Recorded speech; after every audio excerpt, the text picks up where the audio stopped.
Dialing 01618745209. Trying broadcast call. Connected. Searching. Framed.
Please welcome the umpires Mark Newell and Neil Pratt.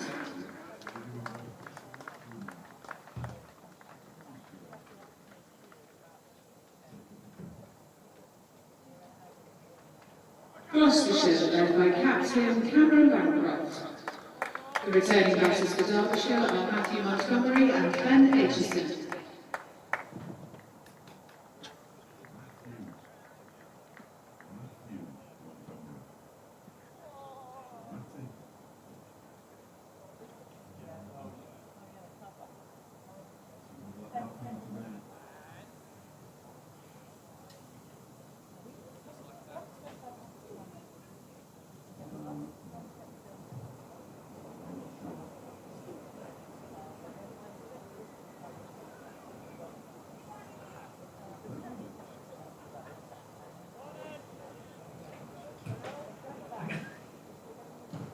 Morning, welcome to the Central Co-op County Ground for the final day of Derbyshire's County Championship match against Gloucestershire, with Gloucestershire homing in, or honing in, I'm never sure which, possibly both, on victory here. They need 7 more wickets. Derbyshire still 100 runs behind, and, well, they've bossed the game since they were 160 something for 7, haven't they? 167 for 6. That's the one I knew you'd remember. Forcing Derbyshire to follow on. Yes, 498 they made from that position. Bowled Derbyshire out for 281. And here's Gabe Bell. So 117 for 3, Montgomery on 48, facing the first ball of the morning. A little bit of bounce. And it's played down into the offside, and there's no run. When I say here's Gabe Bell, what I mean is here's Ed Seaborn talking about Gabe Bell. That wasn't Gabe Bell, by the way, just to avoid any confusion. Yeah, no, he's suddenly got very posh in his 4-game stay over here. It's amazing how quickly they pick up exactly. the accent. Yeah. Anyway, so 7 wickets to take for Gloucestershire, 100 runs. Derbyshire trail by as Bell is into Montgomery forward and playing defensively into the onside, and Charlesworth scoops up from mid-wicket. So Gloucestershire's strategy, at least to start with, is, well, I mean, they're just bowling, aren't they? They're bowling for the 7 wickets, but then comes, assuming that Derbyshire do knock these runs off at least, which, let's face it, they ought to with 7 wickets in hand. Bell into Montgomery, and that's played firmly towards mid-off, and there won't be a run there either. The strategy may rather depend on weather apps. Yeah, don't worry about that. Edward, stop worrying about the weather. Actually, I'll worry about it while you do your update. Thank you. The forecast does suggest that when it rains, whenever that is, somewhere around 4, 5, 6 p.m, depending on how optimistic or pessimistic you are, as Montgomery push drives again to mid-off. And there's, once again, no run. Once that band of rain, it looks as if it's going to you're going to hit, that may be that. So Gloucestershire will probably need to make life straightforward for themselves. They're probably going to need to bowl Derbyshire out by tea. We'll see whether they can do that. 7 wickets to take. It was hard work yesterday, but they got wickets at pretty regular intervals as Montgomery's onto the front foot, defending back to Bell, who's in his 7th over of this second innings, but he got through, I think it was 26 overs, just double check, 26 overs, 3 for 84, and 1 for 16 in this second innings. He's been pretty relentlessly challenging the forward defence of these Derbyshire batters. There's a slip and a wide slip as Bell bowls. Montgomery onto the onside, having, again, not really fully followed through with a full-blooded drive. Ends up getting no run to Van Buren. So it's a maiden to start with from Bell, his 4th maiden in 7 overs. We had 9 maidens in 18 overs in the second innings against Lancashire. But keeping runs down is going to be important, and they've done that well as taking regular wickets throughout the first innings and this innings. There was a point when Derbyshire were batting yesterday when you felt that they might even be around about level by the end of the day, but it's going to take them at least a session just to get level, depending on how many wickets they lose. It may not even be quite level at lunch. So they will, assuming you get the rest of the day in, they'll have to bat for most of it, really, to save it. And because of the scoring rate, that situation where Gloucestershire were under some sort of pressure with the bat on the final day, I don't think that's going to happen. But yeah, it's just a question of how quickly and whether Gloucestershire can remove these remaining 7 wickets. And the night watchman, Aitchison, is ready to face his first ball of the morning. Isn't he? And this is Will Williams. Well, this isn't Will, but anyway. Williams on his way into bowl to Aitchison, who gets bat on that one, turns it into the leg side, where it's fielded by Cameron Bancroft. And there is no run. Very good update news on the update. I know people are interested. They're not. The last item was about the Derbyshire Duck Trail, and of course, which of course I linked in by saying that we wanted to avoid ducks at the county ground today. Thank you very much. Fell right into my lap. Here goes Williams again, running away from us. Firmly met with the face of Aitchison's bat out into the offside, where the sun-hatted Ed Middleton, which is very handy, picks it up, essentially. What was it the previous day? Leonardo da Vinci, according to... Oh, no, it was 2 days ago, wasn't it, when Freddie was here? Oh, that's beyond me. There was some news about them naming bins. Oh, the bin lorries, presumably. Oh, it might have been the lorries, yes. Yeah. Williams bowls. That one's again turned into the leg side. And again, it's Bancroft who does the filling. It feels even warmer today than it has done on any other day. I mean, you still have the sweater on. I think it's going to last too long. I can't tell from this distance whether you've actually got anything on underneath it, which is a bit of a concern. But the hoodie's off early. This is the earliest removal of a hoodie of the season. I'm fairly confident. David, does Griff keep the stats on that? Oh, almost certainly. Yes, almost certainly. Aitchison waits again, and this next ball is turned square into the leg side, where it's fielded by Tommy Borman.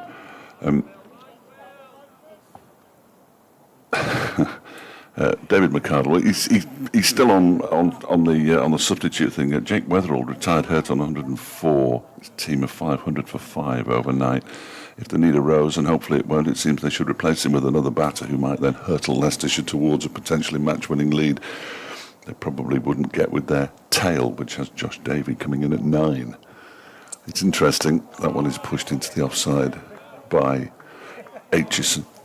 And there's no... Maybe this wasn't such a very good idea after all. I'm coming round to that train of thought, certainly, David. Good to hear from you this morning.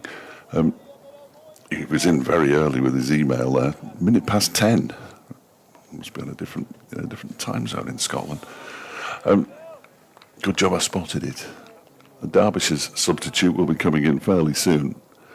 Or not, Lewis Rees, as Williams is into Aitchison, who just gets his bat down on that one. That's 2 overs down, 94 to go from a Derbyshire perspective, and nothing has gone past the edge of the bat yet, I don't think. No. I didn't see at all of the first hour. I was busy concentrating on trying to link cricket and the Derbyshire duck trail. I had a brief chat as I was driving out to the ground last night with Lewis, just checking that things were progressing in the right direction, personal issue wise, and he said they were, which is magnificent news. They'll find out a bit more in the coming days and weeks, of course. Bell into Montgomery, chops into the ground. The ball's trickling towards the stumps, not particularly quickly, and Montgomery has time to look round and react and stop the ball from trickling even further. I mean, he was going so slowly, even if he'd watched it, it may not have removed the bails, but surprisingly, he didn't decide to take that chance. I think it would have been lunch by the time it got there. Met Gemma for the first time, his partner, who only via a video link, because he was talking to her at the time. Bell runs into Montgomery, and that's pushed away to backward point where Craig Miles, Gloucestershire's injury substitute, fields. Well, Lewis did. He said, just confirm to me, Lou, you weren't press gagged, were you? He said, no, I was happy to come down. Got the phone call, was surprised to get it. Was watching. They were actually watching the morning session. He'd nipped out for something and missed Nudge going down, and then the phone went. And more than happy to answer the call. Bell into Montgomery. There's an appeal for caught behind here. It didn't sound quite right. There was definitely a noise. It was a deflection as well. And there was I think it sounded quite pad-like to me. Yeah. It was taken by Bracey. First scare of the morning. It's a good delivery from Bell. I think it certainly had the beating of Montgomery. I wasn't sure whether it was one of those ones that squeaked between bat and pad, or if it just came off pad, but it just didn't sound quite right. They're not wasting much time here. Gloucestershire will get as many overs as they can, and that is a wide delivery which is left alone by Montgomery. And Aitchison can do a really... Well, I mean, he's already done the first part of his job. Even half an hour this morning, exactly. And it becomes an irritant, doesn't he? He can do a really good job here, and it's pretty much the perfect situation for a night watchman, in that now you've got Chappell down at 9, and you've got sort of a shot to nothing out there. Bell into Montgomery, and he plays that one late out into the offside, no run. Quite often, if you send the night watchman and he does his job the night before, you want him to get on with it in the morning or get out so you can carry on scoring runs. But this isn't that situation, is it? It's perfect for just occupation. And I don't know, we'll see what happens. Sometimes in this position, you sort of feel like the batting team thinks, well, we sort of... There's quite a sense of clarity here now, as Bell is into Montgomery, tries to turn it into the onside. An incredibly optimistic appeal for, I assume, LBW. Especially from Bancroft at Gully. It's not even entertained, and that's the end of another maiden over from Bell. Yeah, 3 to start the day. It's good, accurate bowling. But in a way, that's sort of... I mean, it's in another situation, even having just batted in the first innings, that you can still be in that mindset a little bit of, we want to be positive, we want to score runs, knock this deficit off or whatever. Whereas today, it really is so much just about defending that if you can get a couple of people who can face a lot of deliveries. Williams begins a new over. It's driven up to Miles Hammond at mid-on. There's no run. If you can really get in that block zone, then it may start to look trickier for Gloucestershire to take their wickets. Derbyshire are doing the footballing or cricketing equivalent of parking the bus here, which, I mean, you can you can become undone by parking the bus, as we all know. And as we know, the sand is puffing up again, and that one's away off something down to fine leg, and it's off the bat of Ben Aitchison, and the first runs of the morning are scored as Aitchison moves on to 12 with a boundary. And Derbyshire up to 121, an hour below the psychological three figures. It's not psychological at all. They're 96 behind. Gloucestershire aren't going to get a new ball for, 41 overs after this, so it's a while coming. They have to try and chip away with the old ball. The new ball has to be the sort of try and finish him off with the new ball. They're going to need to make plenty of inroads, and the first half hour could be key. Aitchison waits, turns this one into the leg side. It'll be filled by Borman. Because we have had early wickets. Well, Charlesworth was out pretty early on the first day, but previous couple of days we've had a couple of wickets within the first half hour, and they're nothing. They're nothing for us. So they want that part, but not the nothing after it. Yes. Whereas Derbyshire want the nothing after it, but not the first part. Aitchison waits again, just the one slip now, turns again into the leg side. He's bowling very, very straight, Williams, which is something that Gloucestershire have done, as you'd be able to tell just by looking at the scorecard, leg before wickets and bowls. And Derbyshire tending to bowl just outside off stump, or aiming just outside off stump. Gloucestershire have bowled perfectly on this pitch. I thought they bowled fantastically to Jewell, especially in this match. That tone setter at the top of the order just gave him no room at all. Williams bowls, pushed into the offside this time, and Graham Van Buren will come in to collect the ball. Tom's here. Good to see Tom Skinner. I haven't seen him this morning. He's been hiding. I'll give him a wave when he looks through. He won't look through. He's looking busy. Head of Media and Communications. Looks like he's communicating. He was doing something media or communication-wise, wasn't he? Yes, well, I thought Miles set him up beautifully with 5 wides down the leg side, a wide down the offside, and then one bang on middle stump. That would set him up magnificently. In goes Williams again. It's pushed up towards Van Buren by Aitchison, and the over comes to an end. 4 gone. 121 for 3, 12 to Aitchison, and Montgomery still on his overnight. 48, the partnership worth 21, as you will see from your screen if you're watching what I believe is known as Derbyshire TV. If it isn't, it should be. That's it. I know I finished. Yeah. Over to you. Thank you. Back to the studio. Yeah. I thought I had more, but I didn't. In all that, I've forgotten what I was going to say. No, don't worry about that. It happens to me all the time. Walking into a room. Now, better go back to where I started. That was there we are. Here we go. Yeah, I remember now. It was Bell. It wasn't that. Bell into Montgomery. And it's quietly nudged into the leg side. Charlesworth fields at mid-wicket. No, it was that set up from Miles, wasn't it? I was going to say, because they hadn't given him any width at all. And then when finally he got some width, it was too wide for it to reach. Slightly too much width, yes, yeah. So, and then, as you say, he bowled him an absolute snorter that pegged back his off stump. Essentially 6 runs coming off 2 balls that were not legitimate, and then an absolute belter. Bell in, and this is just brushed away down to fine leg by Montgomery. He's on to 49, 122 for 3. And whatever happens, it's been a continuation of the turnaround from last week against Lancashire, where they really did end up pushing Lancashire pretty much the distance. And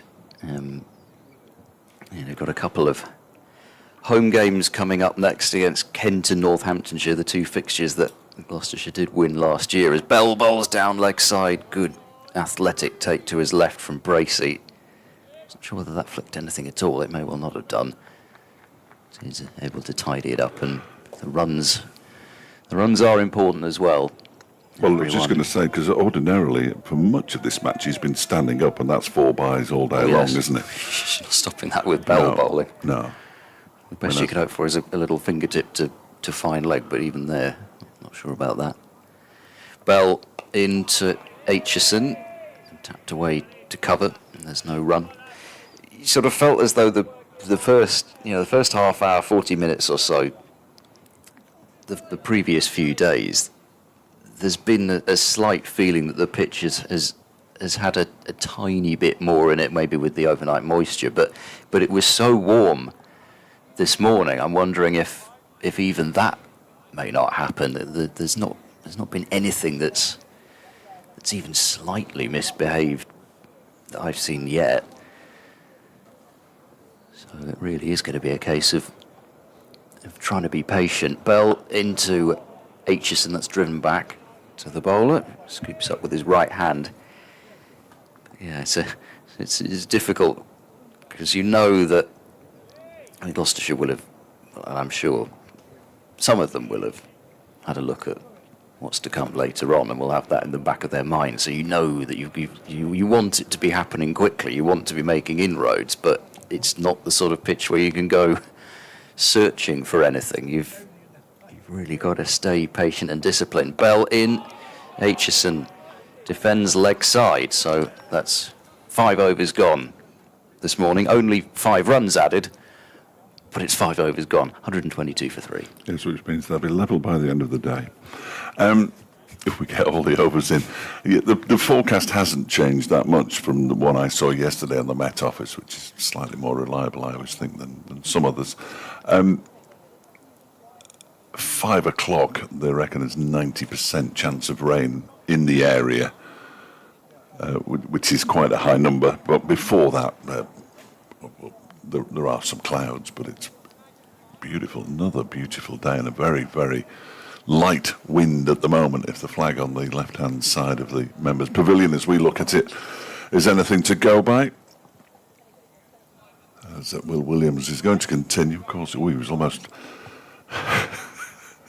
Graham Van Buren tossed the ball to him while he was looking at Miles Hammond at mid-on, and was slightly surprised to see the ball, but he's got it in his hand now, and Montgomery just guides it for his half-century down to the vacant third-man area. He's not going to get 4 for it, but he is going to get 2, and that's his first half-century in first-class cricket for Derbyshire, and it couldn't have come at a better time, as he just acknowledges the applause from the crowd. 104 deliveries he's taken, but that is immaterial. 7 fours, and Montgomery is now up and running in his Derbyshire career. He did, of course, get 2 centuries for Derbyshire last season in the One Day Cup. But this is proper cricket. Here comes Williams again, bowls to him. He turns that one into the leg side, straight to the skipper, whose name's gone out of my head, Cameron Bancroft. That's him. Why it would go up my head, I've no idea. He once tried to steal a pound off me at the toss at Durham. I've never forgotten it. He will have done. I'm absolutely certain. It was another amusing anecdote for the book. Was it a pound? Pound coin. It was a pound. Yeah. On that part. This next delivery is defended up towards Miles Hammond, and there's no run. Well, as I may have said on air at some point, probably not during this match though, but I think I said off air, he did forget the team sheet for the opening toss of the season to go charging back off to the pavilion, and it took a while, so I'm wondering whether it wasn't even written out. Oh, we've seen the pitch. Just change that really quick. I'm going to win this toss. I've got the double-headed pound coin. That one is turned in. Well, it wouldn't help if you were at home, of course, turned into the leg side. Were you at home or away? They were at home, and that was the game where Gloucestershire decided to bowl first, and Durham made 650. We'll gloss over that. But anyway, it was quite funny. Yeah. It's a good character. Toss ended up taking place at about 23 minutes to, but which is fine. You can have the toss 15 minutes. Yes, you can. There is nothing in the regulations that says it has to be at 10:30. It just sort of is. As Williams bowls, Montgomery defends. A bit of footwork there from Williams. Very poor bit of footwork. I know New Zealand are in the World Cup later this summer. Well, it was his piece of footwork on the boundary yesterday. Magnificent. Yeah, no, that was good. That was good. This piece of footwork was particularly poor, but the bit where he basically stopped the ball with his feet, I'm entirely in favour of that. That's somebody who never slid on a cricket outfield in his life. I mean, you see it, Bell did one when he was running parallel to the rope. This was running towards the ball as it went to the rope. Montgomery pushes this one out into the offside where it's fielded by Middleton. No, it was good. It was good. The over comes to an end. Only 90 to go now. There we go. Absolutely.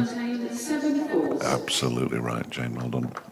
More. Do you concur with those numbers? I concur with those numbers, and I'm sure David Griffin and many other statisticians up and down the world will concur. Excellent. Excellent.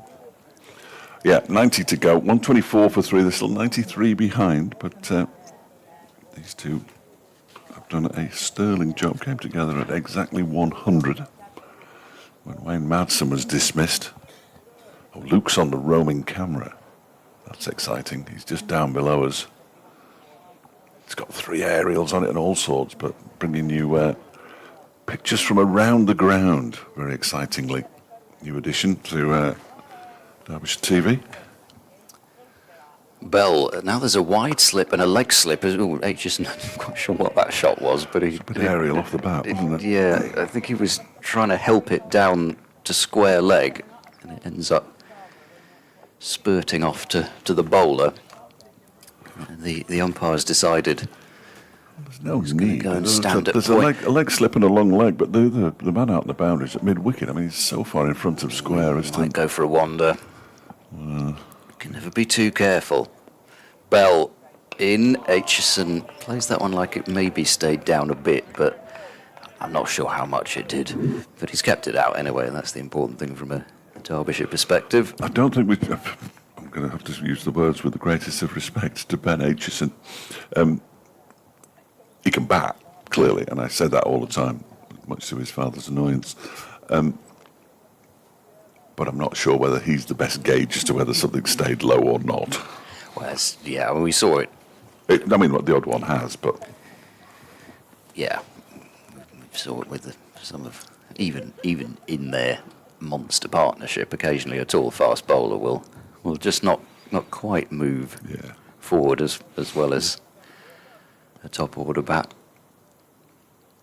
Bell in bowls. Aitchison plays this one with no uncertainty at all off to cover. Made a nice noise off the bat. There's no run.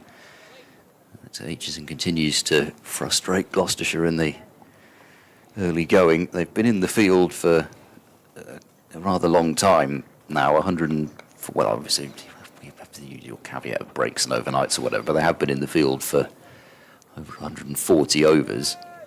So basically, as long as they kept Derbyshire out in the field, 448 that was. Bell in, Aitchison forward and defending. Borman springs off from cover to field, and as everybody has to do, throws it into the keeper's gloves. And again, no run. But Bell, perhaps not quite in the same league as Williams in terms of time spent out there. Williams bowled 11 overs this innings. He bowled 23 overs in the first innings and out there for 3 hours for his 98. Back of a length from Bell. Aitchison on top of it and plays it into the ground at backward point where Miles fields, and there's no run. He's fighting all of his natural urges there to absolutely lay into that short ball. Short and wide-ish outside the off stump. It actually initially shaped as though he was going to try and pull it straight to the man on the mid-wicket boundary, and then decided better of it. So that's a good mindset that Ben Aitchison appears to be in so far this morning. If you can fight those urges, then it gives you a better opportunity of staying out there. He did hit a mighty six last night. He's a big lad. Bell to complete this over. Bowls back of length, pops up in the air, he's caught and bowled. And Gloucestershire have their first wicket of the morning. Bell banging it in again. And Aitchison, well, it was just too well directed. We've seen quite a lot of short pitch bowling at the lower order in this match. And a lot of bowlers have struggled to get it there. It's often been so short that they've just ducked it. That one was, well, I mean, of course you could have ducked it, but it was just so awkward for a tall, fast bowler such as Aitchison. Tried to fend it off, and it looped straight back to Bell, who has his second wicket, 2 for 17, and Derbyshire 124 for 4. Really good delivery to a night watchman, I would suggest that. He almost played the big shot to the previous short ball, and then he's thinking, no, I've just got to play a straight bat to them. Of course, when your bat is in front of your face, the chances are it's not going to go straight into the ground, and it didn't, and it looped up, and it was a simple catch for Bell, as Martin Anderson announced for the second time as the new batsman, having been announced yesterday when Ben Aitchison came in. Comes out to join Matthew Montgomery. I noticed on the graphic, bless him, on the graphic that said 50 for Montgomery, on the graphic they put his name across the bottom it's just the tiniest writing you've ever seen. That's an enormous number of letters to try and get on a graphic on X. But he has made it known, and it's his name. He wants to be known as Matthew, so that is what he will be known as. It was Potts as well, wasn't it, for a while? I spent a long time calling him Matty Potts, and he doesn't like that. No, and if they don't like it, why on earth should we? Everybody decided that Matty was the was the way that they would call him for a while. Just suddenly decided that's what he will be called, but no. More than happy to call the players by the names they prefer to be called. I think that's only fair. So it lasted 28 minutes or so this morning. Aitchison, new over from Williams. First ball, Montgomery pushes out into the offside. I'm going to make a note of that for the bulletin, actually. I'll call it 27 minutes, because I've only just looked at the clock. And he's sort of done his job. Another 15 minutes, and you'd think, no, well, very well played. I think he played well. He did his job last night, and he's taken half an hour this morning. And because it's him rather than Montgomery, it's not as bad as it could have been, as Williams is in. And that's pushed by Montgomery up to Van Buren at mid-off. If your number 9's lasting 40 minutes, then if everybody else lasts, well, they should last a little bit more than that, then you're probably... You're lasting long enough. Well, the next 4 wickets all had 24. They'll have a lead. They won't lose by an innings, which is, you've got to look for all the small... Well, also it takes 3 overs off. Well, I mean, it takes 2 overs off, but in practice it could take almost 3 overs off. Yeah. Next delivery, turn into the leg side. Montgomery calls Anderson through for a single. It was picked up by Miles, eventually coming in off the boundary, having gone past Borman. It was at a catching mid-wicket now. Miles comes in slightly closer at square leg, although he's sort of wandering around as if to say, really? Is this where you want me? Where? He stood still. Or standing still, rather. With apologies to any grammarians out there. Oh, he was sat. Yes. That's the one that gets him especially. Well, he's not been stood anywhere, has he, really? Because he's done it of his own free will. First ball, Anderson faces Williams, bowls it, is trapped in front. Big appeal for leg before wicket. Straight away, the head was bowed from the umpire, but that didn't hit him very high up on the pad at all. I can only imagine it's going down, or he got an inside edge. Either way, that looked pretty close to me. Very close from long on. Here we go. Down leg. Down leg, indeed, yeah. Yeah, well, it looked great from long on because the stumps are right in line for where it hit. Good decision. It just looked quite nice from here. Not out is the decision, the correct decision. 125 for 4. Williams in again, and he misses it this time. They want the caught behind. He's gone. Anderson marks out his guard, looks up and thrusts his head back. He's gone for a 2-ball duck. He doesn't think he's hit it clearly. He's only just leaving the crease now. But a 6th wicket goes down, And Gloucestershire have got Martin Anderson early in his innings, 120, fifth wicket, 125 for 5. I was even more pessimistic than normal. Well, I mean, they all went up. I wonder. Well, Anderson clearly felt that he didn't hit it, but yeah, I think he stood there for long enough to make his feelings known, but I think not long enough that he'll get into any trouble. So, or at least he shouldn't, I don't think. The replay can't be shown until he's crossed the rope, which he has now. Here we go. We won't be able to tell. We probably won't, no. Well, He didn't hit anything else. It's hard to see what else the noise could have been if there was a noise. Yes. Yeah. I mean, you have to think. I'm not suggesting that's what happened here by any means, but when you don't have the DRS system, it sort of pays maybe to put it in the umpire's mind that they owe you one. Maybe by standing there, and I'm not saying that's what he did. But you do just wonder. Something, you tend to go on body language of the fielding side quite a lot because that often tells you a bit. But going on the body language of the batter, maybe a little bit less reliable. No, absolutely, but we have no idea. Seen the replay, no idea. No clue. Saw it live, didn't hear anything, but you don't always. And it has brought Brooke Guest out slightly earlier than he would have possibly anticipated. Lewis Rees still to come, and then Zach Chappell, Bashir and Abbas. It's Brace's first catch of the match. And goes Williams to bowl. That was clipped into the leg side, and it's a very nice shot. He's off the mark straight away. Brooke Guest, he's not going to get 4 for it, he'll get 2. As Miles catches up with the ball now and hurls it back in on the bounce.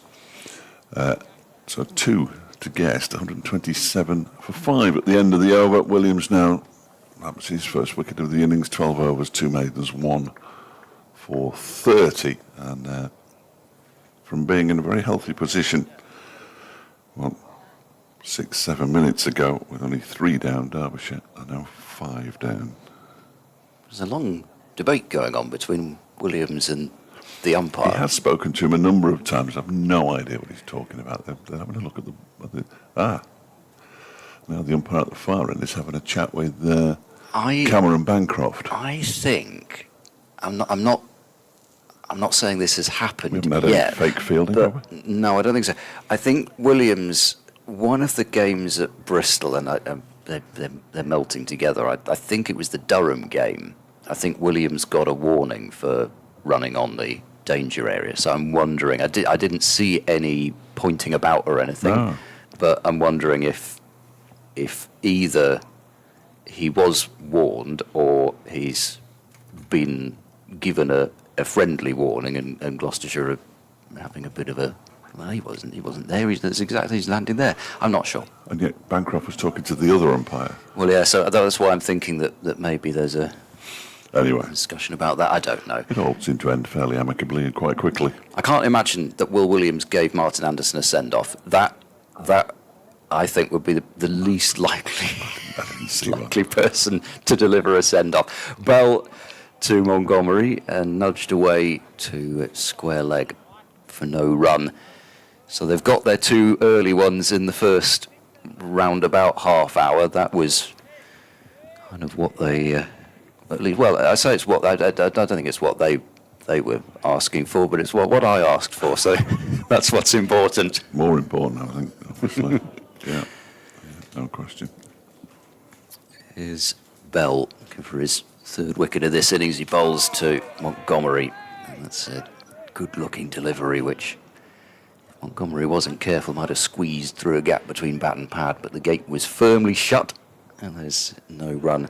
I mean, really, if Gloucestershire go on to win this game, one of the especially big moments will have been the delivery that Ed Middleton bowled to Wayne Madsen last night, and I did have a look back because I was interested to see how much it did or didn't turn. You're not doing your reputation as a nerd any good. Bell bowls and Montgomery forward and playing back up the pitch. Well, to be fair to me, it's incredibly quick to do.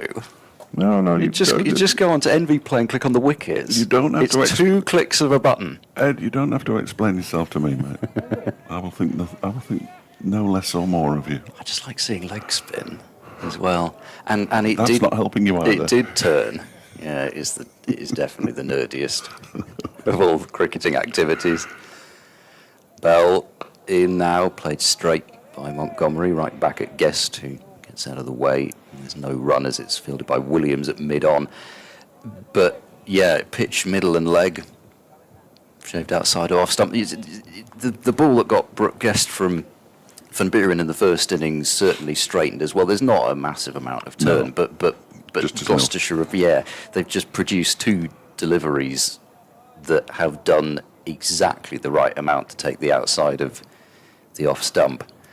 Bell bowls and Montgomery lunges down to defend that one.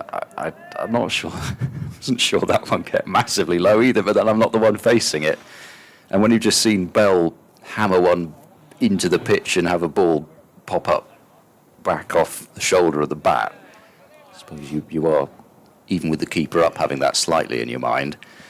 However, well, you don't want to see that. You don't want to see that if you're watching in the pavilion either. No. This could be another maiden from Bell. He bowls now to Montgomery. It's a short ball. It's hooked round the corner, and that is going to be a single, which is what happens every single time you say the over's going to be a maiden, and there it is again. 128 for 5. Montgomery keeps the strike on 53. Bell 11 over 6 maidens, 2 for 18. And Derbyshire 128 for 5, trailing by 89 runs. But he did say, I spoke to Ed Middleton last night, and I must admit I'd forgotten this, or I might not have been there actually, because I did miss one of the days of his debut against Derbyshire. He reminded me that he'd bowled one like that to Wayne Madsen before. So if you're listening around the country and you want to know how to get Wayne Madsen out, which is pretty much everybody, bowl him a leg break that pitches middle and leg and just nips the off stump. Yeah. That's what you've got to do. There aren't many leg spinners who would try to do that, are there? I wouldn't have thought. That's the secret. The cat is very much out of the bag. Here's Will Williams bowling to Matthew Montgomery. Pushes this one out into the offside square. Durham have been set 336. They went off a bad light. So 21 without loss. They needed another 315 runs in what looked like a very sporting declaration from Lancashire. Oh, they were 9 down. I don't know if it was the captain who was due in next. Decided he'd had enough, yeah. I don't want to have a bat today. Thank you very much. We'll declare and we'll have a go. Here's Williams in again. That one is driven pleasantly out to the cover boundary for 4, over pitched. And well, that's an easy shot for a high-class, top-order batter. And Montgomery moves on to 57, 132 for 5. We'd never believe it, but there were a few rain showers in the forecast for the afternoon. With Durham? Chesley Street. Oh, really? I didn't realise it ever rained there. And they had to go off despite having the best lights in the world, if not the universe, at Chester Street. As we all know, we're up there at some point. I think we're up there in the end of August. I can't remember, but we're definitely up there at Chester Street.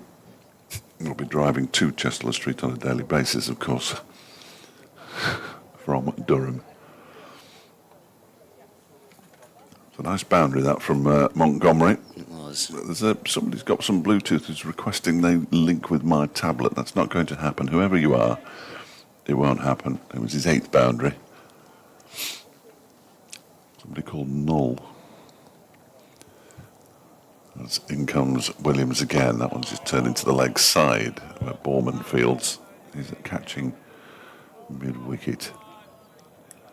Of course, in the run fest that is the First Division, the absolute thriller at Cardiff, where Leicestershire are 530 for 5, leading by 90. And still with about 7 batsmen left somehow. Well, a couple of substitutions. You never know what might happen there. Well, yeah. Has there been one yet for Wetherald? I'll have a look. That one is defended out into the offside by Montgomery. Was he batting overnight? No, he can't have been. Well, he retired hurt on 100 and something, I think, didn't he? Oh, right. I don't know how they add them on now. Right. There we go. Yeah, Weatherald retired hurt on 104 at the moment. 5, 7, 8, 9. No, they haven't added a substitute yet. He might come back. This next one is turned into the leg side by Montgomery. He'll pick up a single out towards Miles on the mid-wicket boundary. Moves on to 58, 133 for 5. Johnny Tattersall, 104 not out. Ben Cox, 44 not out. I suppose if Leicestershire are playing next week and they think there's any chance that he might Yes, there's almost be available, there's no point, then, is there? then There's yeah, no point. not with that number of runs on the board. That's good. See, you're thinking. You're thinking about the ridiculous regulations. He certainly didn't play last week, I don't think. This one is off the edge and into the ground. Guest looked very uncomfortable there. It was well taken. I should by Ollie Price. That slip, but it did hit the ground a long way in front of him, but it squared Guest up as Williams completes his 13th over. 133 for 5, 58 to Montgomery, 2 to Guest, 84 behind. Yes, that is a good shout, because that game's going nowhere. Yeah, and even if it were, what good's Weatherall going to do, really? They need wickets. And mind you, I suppose they could try and get a injury sub who could bowl for him. Could be possible. Like for like. Yeah. Yeah. Another over from Bell, who bowls to Montgomery. It's dropped down into the offside for no run. There's now just the one catcher behind, other than Bracey, who stood up. Price is the only fielder in the cordon, and he's more of a gully, really. He's sort of third slip, maybe more so. Third slip I'll go with. And Bancroft is standing at a fairly short backward square leg. Bell into Montgomery, and he flicks it right between where Bancroft is standing and quite a short mid-wicket, and jogs through for a single. So 134 for 5. Montgomery moves up to 59. And apart from just getting a couple of strikes early, the fact that both Bell and Williams have struck, given the amount of work that they've had to do, just put a spring in both their respective steps. Now the field does change for Guest. Bancroft will go back into the cordon. He'll stand where Price was standing, and Price will go to a first slip position. Bell bowls short and wide, and completely mistimed by Guest as he cuts it into the ground, and there's no run. Sussex had lost a third wicket, I saw, at Headingley, so 62 for 3 in the Battle of the 500s, leading by 53 at the moment, so possibly that could be one of those games that just suddenly comes to life, but odds are still probably on it not being. Bell in, it's kept low, appeal for LBW, and not out, says umpire Neil Pratt. Bottom edge. Or is it Mark Newell? It's Newell. It's Newell. Bell didn't even turn to the umpire then. He actually high-fived James Bracey before he turned around, which is it's not really the done thing. The only thing I can think of is that he got a bottom edge on the bat, and I'm sure there were two noises. Right. But I must admit I was too busy hearing myself. Oh, we've got replays back from the City end. Here we go. Oh. He has to have hit it. Wow. He has to have hit it. Bell bowls and flicked to mid-wicket by Guest for no run. I mean, that one, that really did grub. That was an unplayable delivery. I mean, if he's got an inside edge on that, fair play to him. Because no, I think it can only be the bottom of his bat.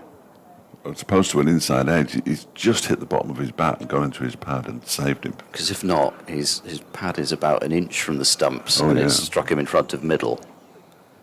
Bell bowls. Oh, what's on the crease there was Guest, having had one keep low. He's in a low position, and then whether that one just bounced normally or popped up a little bit, it crashes into his stomach or somewhere.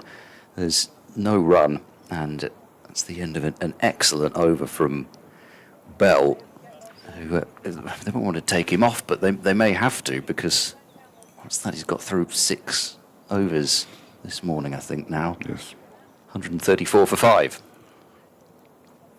At the moment, it just looks like Matthew Montgomery's playing on a slightly different pitch to the other batters who've been either with him or come out to join him.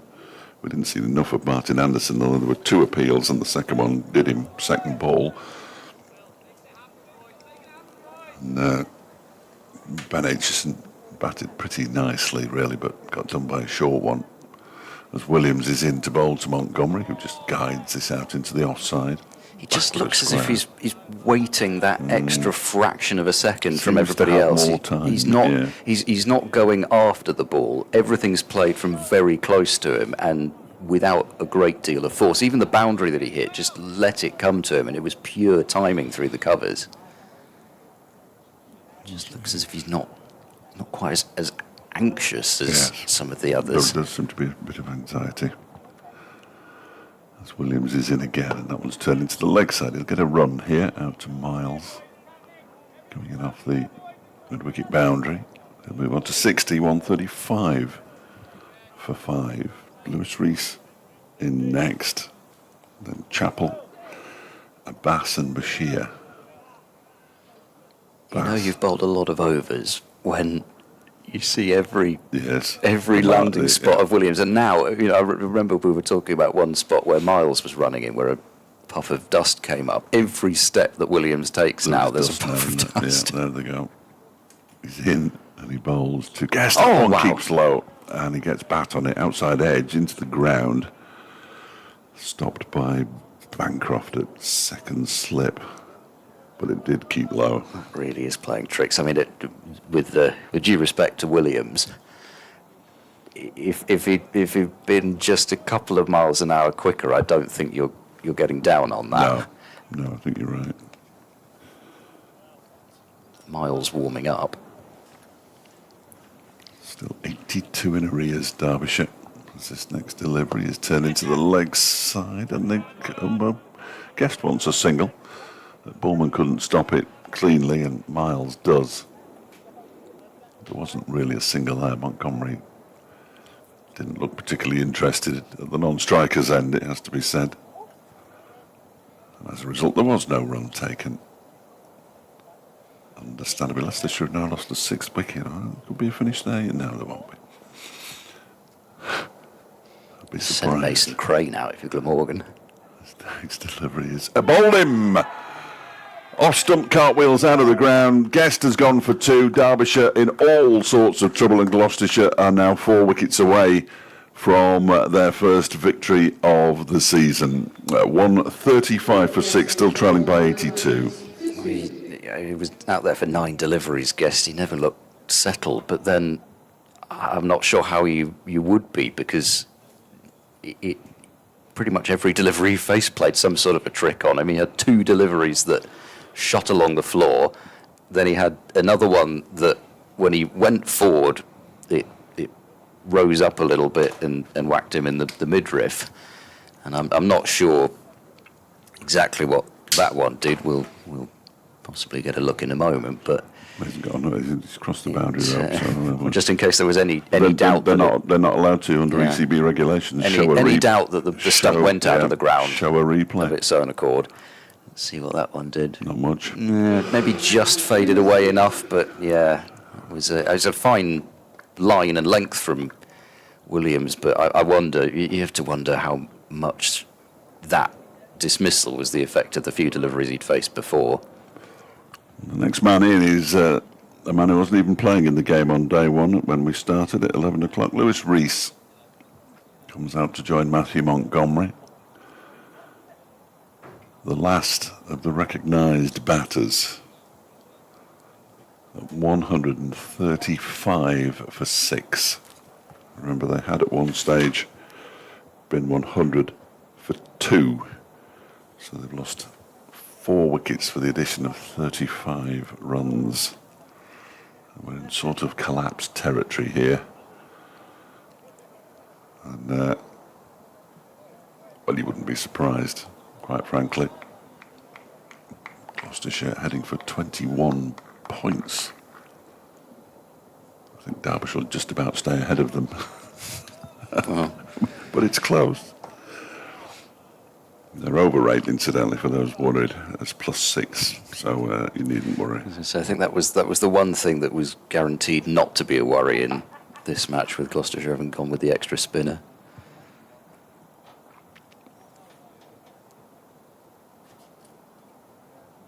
There's Williams then, first delivery around the wicket to Rees, who goes back and just dabs it down towards third man backward point region. And because even though the ball was stopped, there was a little slip from the fielder there as well, and he comes back for 2. So Rees off the mark. Montgomery's got 60, Derbyshire 137 for 6 at the end of Williams' 14th over. 2 for 38 his figures now, and Derbyshire are 80 runs behind. I did wonder whether Bell might summon up the reserves to have a 7th over of the morning, and he's going to. I mean, I don't know which way round it would have been, but I don't think if you're Bancroft, you'd have been taking the ball out of Bell's hands the way you started. So if he can manage it, and you know, Gloucestershire are hoping they'll be getting a fairly extended break if Bell can continue to make inroads. He bowls now, and that's cut away for 4 by Montgomery. It finds the gap between backward point and gully. Again, he just waited for it really well. It wasn't a flashing shot. He used the pace, steered it down into the ground, and just pierced the gap between Price and the gully in miles at backward point. So 141 for 6. Montgomery, as you said, continues to bat on a different surface, seemingly. He's brought his own pitch with him. Is that the first boundary Bell's gone for this morning? It must be. Oh yeah, I think so. He's barely gone for any runs at all, has he? Bell in, Montgomery off the hip, down to fine leg. I don't think that Gloucestershire or Bell will mind that a great deal, as it gets Montgomery off strike. Not that they're going to stop trying to get him out, but they want to bowl at the new batter, will Bell, given that this is the last over of his spell. Yeah, that was... I mean, he'd only gone for 3 runs in the previous 6 overs that he bowled this morning. So I think even I can work out that must mean that was the first boundary he'd gone for. So 142 for 6. Good maths. Yeah. Rees to face. Bell round the wicket to him. He's in and bowls, and Rees is onto the front foot, playing into the offside, and there is no run. I wonder what Zach Chappell's... Well, I suppose it depends what time he comes out, but what's Zach Chappell's strategy going to be? Because he was actually pretty watchful for the start of the season, wasn't he? Until he realised it was pointless being watchful anymore, I think. Although, to be fair to Mohammed Abbas, he hung around for a bit. He wasn't the last man... Well, he was left run out of partners at the end. Oh, that's a slightly dangerous shot from Rees. He's going to get 4 for it. It was almost the one-day shot with nobody in the cordon, but there were 2 people there, and he's managed to get it right between the 2 of them. I don't think quite at catchable height, but that's a shot that you don't mind an enormous amount seeing played. Of course, you mind seeing it go to the boundary if you're Bell, who's, gosh, it's all falling apart. Yeah, all falling apart. He's now going at over 2 and over for his spell. He bowls now, and Rees is defending into the offside. Slightly jumpy defensive shot. Having seen some deliveries really misbehave this morning, he was a little bit concerned that he might get another one. And that's the problem. You know, so it felt like it was the problem with Guest as well, that sort of waiting for the ball to misbehave on him. Bell in to Rees, and it's just dropped down towards point, and there's no run. So surely that will be the end of the spell of Bell, and it's 146 for 6. He's had an excellent match here as Bell, 2 for 28 and 3 for 84. Just continually plugging away at that, just full of a good length, and either making things happen himself or allowing the pitch on occasion to do the job for him. Mark's been in touch. He says, to add to Ed's point regarding the variable bounce, if only Derbyshire had batted a little earlier in the match by bowling as well as Gloucestershire have. It's a good point. How do you go from dominating Lancashire at Old Trafford for 3 days, says Nick, to getting thumped on an absolute road by a team who'd lost every game before this one? Where does this leave us? Which excuses can Mickey Arthur conjure up? Leeds lost yesterday too, so he's probably fed up, as you can probably gather. Thank you, Nick. Yes. Leeds.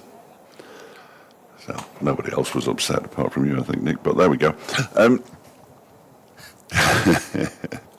I couldn't care one way or the other about Leeds or Chelsea. Montgomery, as Williams will inevitably continue. I think these two are just going to bowl all day. It's Williams' 7th over as well. He's on his way in to bowl to Montgomery, who goes for a cut shot, and it goes underneath his bat and into Bracey's hands. It's probably the most aggressive shot that he's played all morning. We finally got a wide ball from Williams. Yeah, but just surprised quite by it, wide perhaps. enough, was it? No. I don't think. It certainly, well, I'm not sure it would have been short enough anyway, even if it hadn't kept a bit low as well. Comes in again, and Montgomery this time pushes it straight back to him. He tosses the ball to Graham Van Buren to get to work on. This ball is now in its 49th over. Derbyshire still 71 away from the distant prospect of making Gloucestershire bat for a second time in the match after they made 498. And goes Williams again, and that one is just dead batted really into the onside. Miles Hammond jogs up from mid-on to do the fielding. Miles is definitely going to be first change today, but there's no clue that I've seen who else is going to be, which sort of leads me to think Graham Van Buren. Yeah. And in a way, given that he got 3 for in the first innings and has kept it incredibly tight, you'd think he would be the first choice. Williams bowls, defended again by Montgomery up to Hammond. Oh, well, or the second choice, you know what I mean? Obviously Bell and Williams are the first choice. He was going to throw it back to Bracey there, but Montgomery was actually standing directly in line, so he held on to the ball, which is exactly the right thing to do. Well, they made it to the second update of the day, which is nice. Derbyshire. In my morning email to remind everybody there was cricket, I said Derbyshire got to bat all day. Is that the first milestone on the whiteboard this morning? It'd just be nice if they could bat for the whole of the first session at this rate. That one is pushed up to mid-on again. Well, someone fields it with his knee, and it goes past the stumps and some distance beyond them as well. It's probably the best way of fielding on the. Well, either your knee rather than your teeth. Well, just whatever you can get behind the ball. Yeah. Let's go along with that.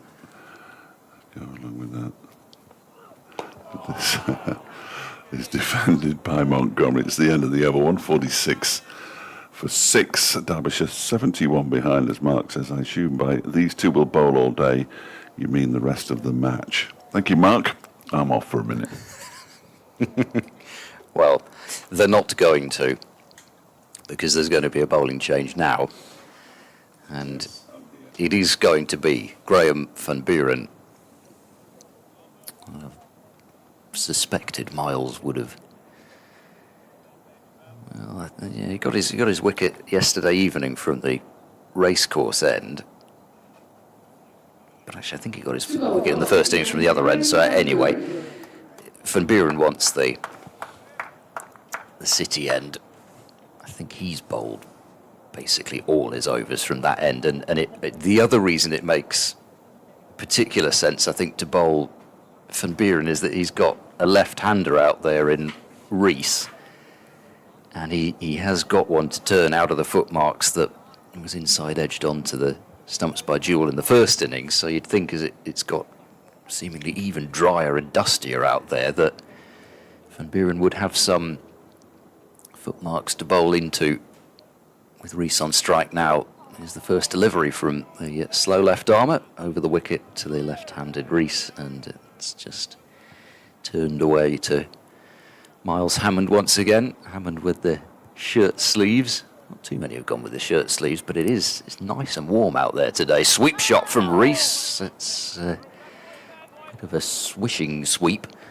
He's not going to get anything for it. Gloucestershire clearly know that he's going to play that shot with Price just at backward square, and then they've got Borman, who's more on the paddle, and a deep forward square leg as well. Rees sweeps again and hits it hard, but straight to Craig Miles, who is that sweeper on the boundary. So just a single.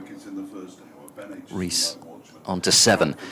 Struck on the pad a couple of times in his first innings by Van Buren, but he was getting that front pad outside the line of off stump, so that seems to be the way that he's going to try and combat those footmarks. A pretty strong offside field for Van Buren to Montgomery. Bowls to him, inside edge, and there's no short leg. He'll scramble through for a single. Now that one, I was looking through Bracey, but that one looked as if it might have been catchable for a short leg. It would have been close. Yeah, for a fraction of a second anyway. One more run taken. Derbyshire trail by 69. Van Buren to Rees, comes down the pitch, smacks it high up into the air.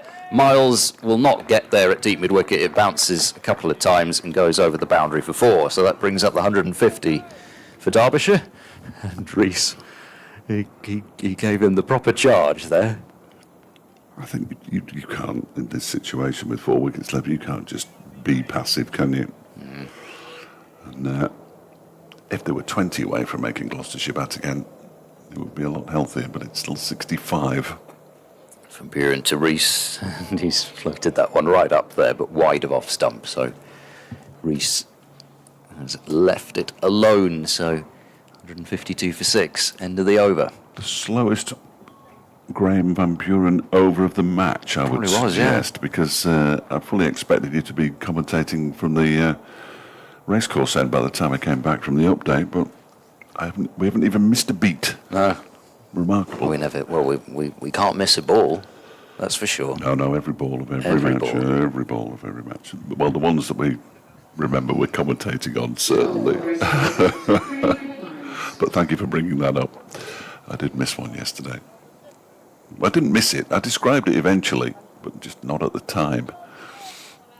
Because I'd forgotten it was me. Craig Miles is coming on to replace Will Williams. 7 overs, 2 maidens, 2 for 17 this morning for Williams. Now, Matthew Montgomery will know. You're never quite sure what you're going to get from Craig Miles. But he does have a wicket-taking delivery in his back pocket. 1 for 16 from 4 overs barely tells the story of wides down either side and an absolute jaffer to get rid of Caleb Jewell. So he's bowled 4 wide deliveries in his 12 overs. He's bowling to Montgomery now, who defends this one into the offside. They trot through for a single. Montgomery moves to 67, 153 for 6. But as long as he's also taking 2 wickets. Absolutely. Whilst he's doing that. Yeah. But you can't really switch off. You can't think, I bet this next one's wide as well. Oh no. The off stump is leaning backwards. So it's almost more difficult than if somebody like Mohamed Abbas is nagging away outside the off stump. You know where he's going to bowl it almost, which is why he doesn't really play white ball cricket, Abbas, than a bowler not putting two deliveries in the same place. Reese, who didn't play white ball cricket last season, turns this one into the leg side.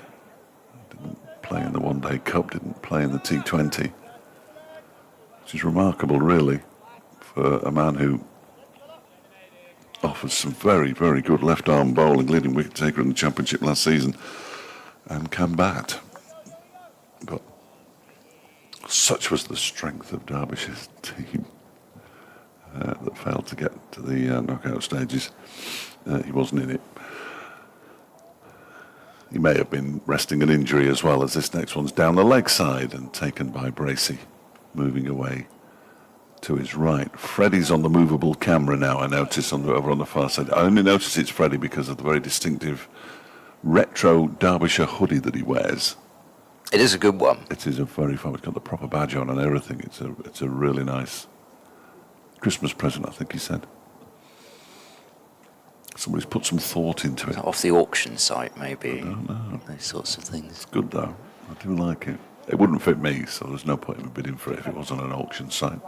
There's Miles bowls, and that one's bang on target, and Reese just gets bat onto it before pad, I think. Pushes it out into the offside.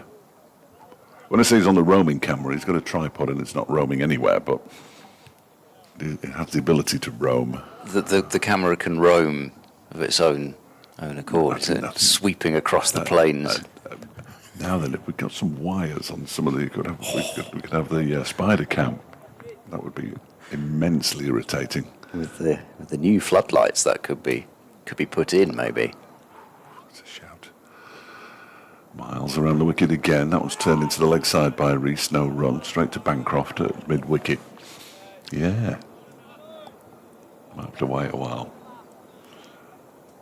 It's absurd when you think how far apart everything is, and how small the camera that's being suspended is. It just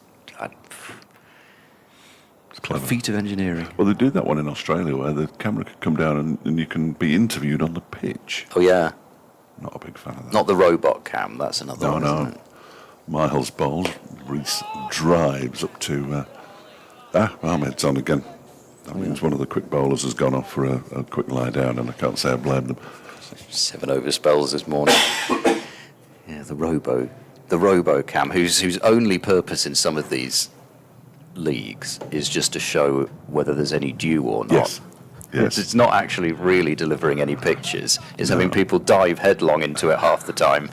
But what it does do is it has wheels that you can drive, and you can see how wet they are. It is bizarre. And this is gonna prove that the game is gonna change drastically. Yeah, they're only going to score 230 instead of 250. And what a surprise! The chasing team's won again. Yes. Right, Van Buren is in now, bowling round the wicket to Montgomery. Flicks it right to mid-wicket. Oh, there's a mix-up, but I think Montgomery's going to get back. Just about. There wasn't a single there, and I think Montgomery proved it by running about a third and then another third, and just about scrambling back as Charlesworth tumbled away to his right and stopped the ball. And if he's looked calm in terms of his batting, that was an extremely rare moment of slight panic. He's back to defending on the front foot. Van Buren gets to walk all over the pitch to field that ball. I didn't panic until you started getting very excited. Well, I mean, my voice gets excited. Yeah. But well, your voice. Yeah. Obviously. There's nothing else. Losing my mind over with excitement. Forward goes Montgomery and taps it away to cover. There's no run. I thought this is all under control. Or perhaps it's not. No, it is. We're all right. Oh, you've got to introduce some jeopardy for the listeners. I think there's enough jeopardy at 64 runs behind. No, but I mean, if he'd fallen over, Yes. tripped over in some dust or something, that would have been disaster. Defending Montgomery again. We have seen that this past 12 months or so from Derbyshire. Well, Somebody falling over. Bancroft was run out at Bristol, and he didn't quite fall over, but he sort of lost his footing a little bit. You turn now, they're mixing up again. There's two fielders launching themselves about at point. They're both down on the ground. Montgomery nearly ended up on the ground as he was going for a single, thinking he'd beaten Miles at backward point, and in the end there was not really a throw, but for the second time, Rees, rightly not interested in a single, Montgomery's herring off. Van Buren bowls, Montgomery plays inside part of the bat onto pad. I'm not sure how many more times he's going to do that before Gloucestershire think about a short leg for him. I know he's on 67, but Gloucestershire have a 64-run lead with 4 wickets to take. It's 153 for 6. It's not as though Van Buren is whacking in pie after pie either. You know he's going to bowl around about there. Anyway, Montgomery knows what he's doing. Rees on strikes. Goading the commentator and the fielders. For the start of the new Miles over, although he's not back to his mark yet. 52 overs left minimum in the day.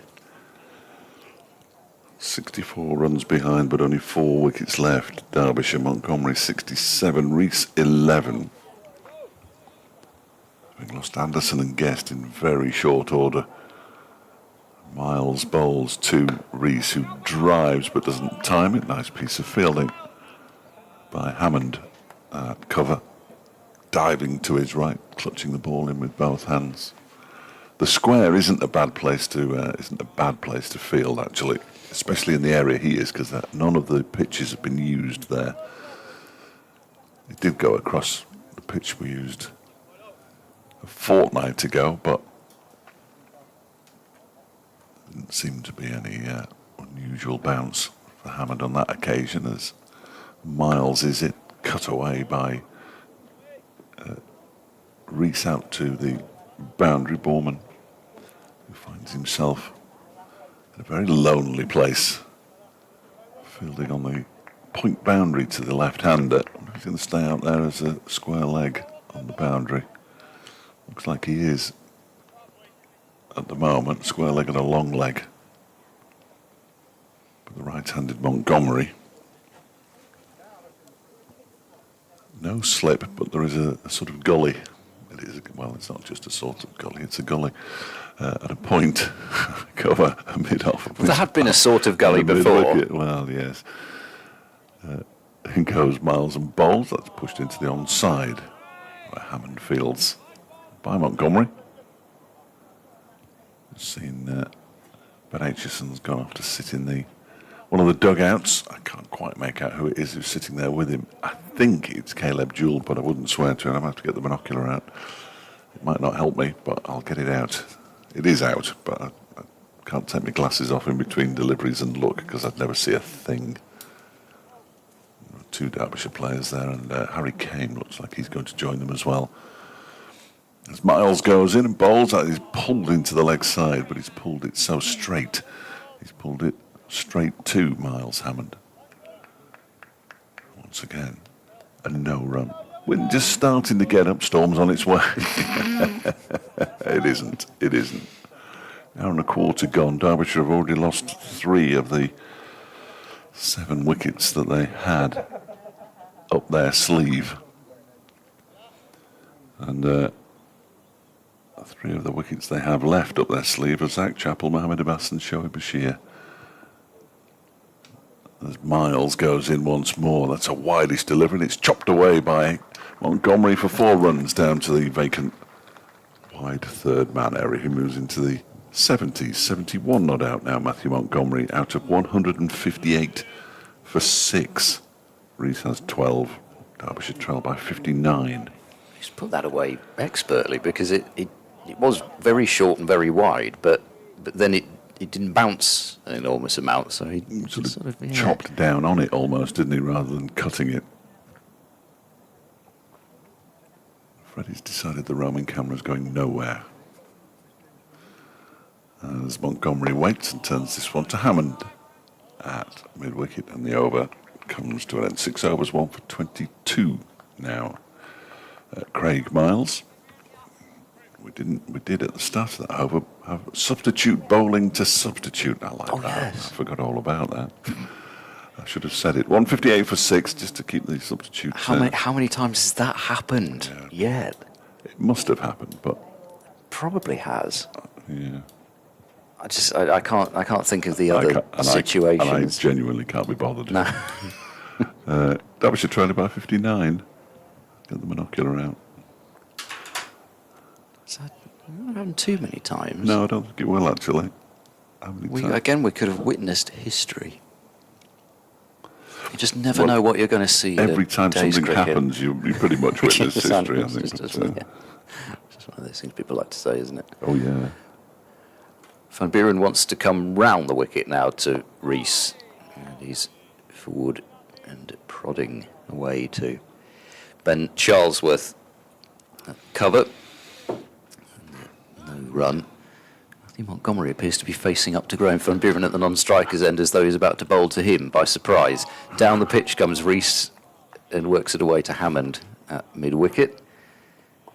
Gave him a little bit of the shimmy, but rather than the charge that he gave him in the previous over the top of mid-wicket.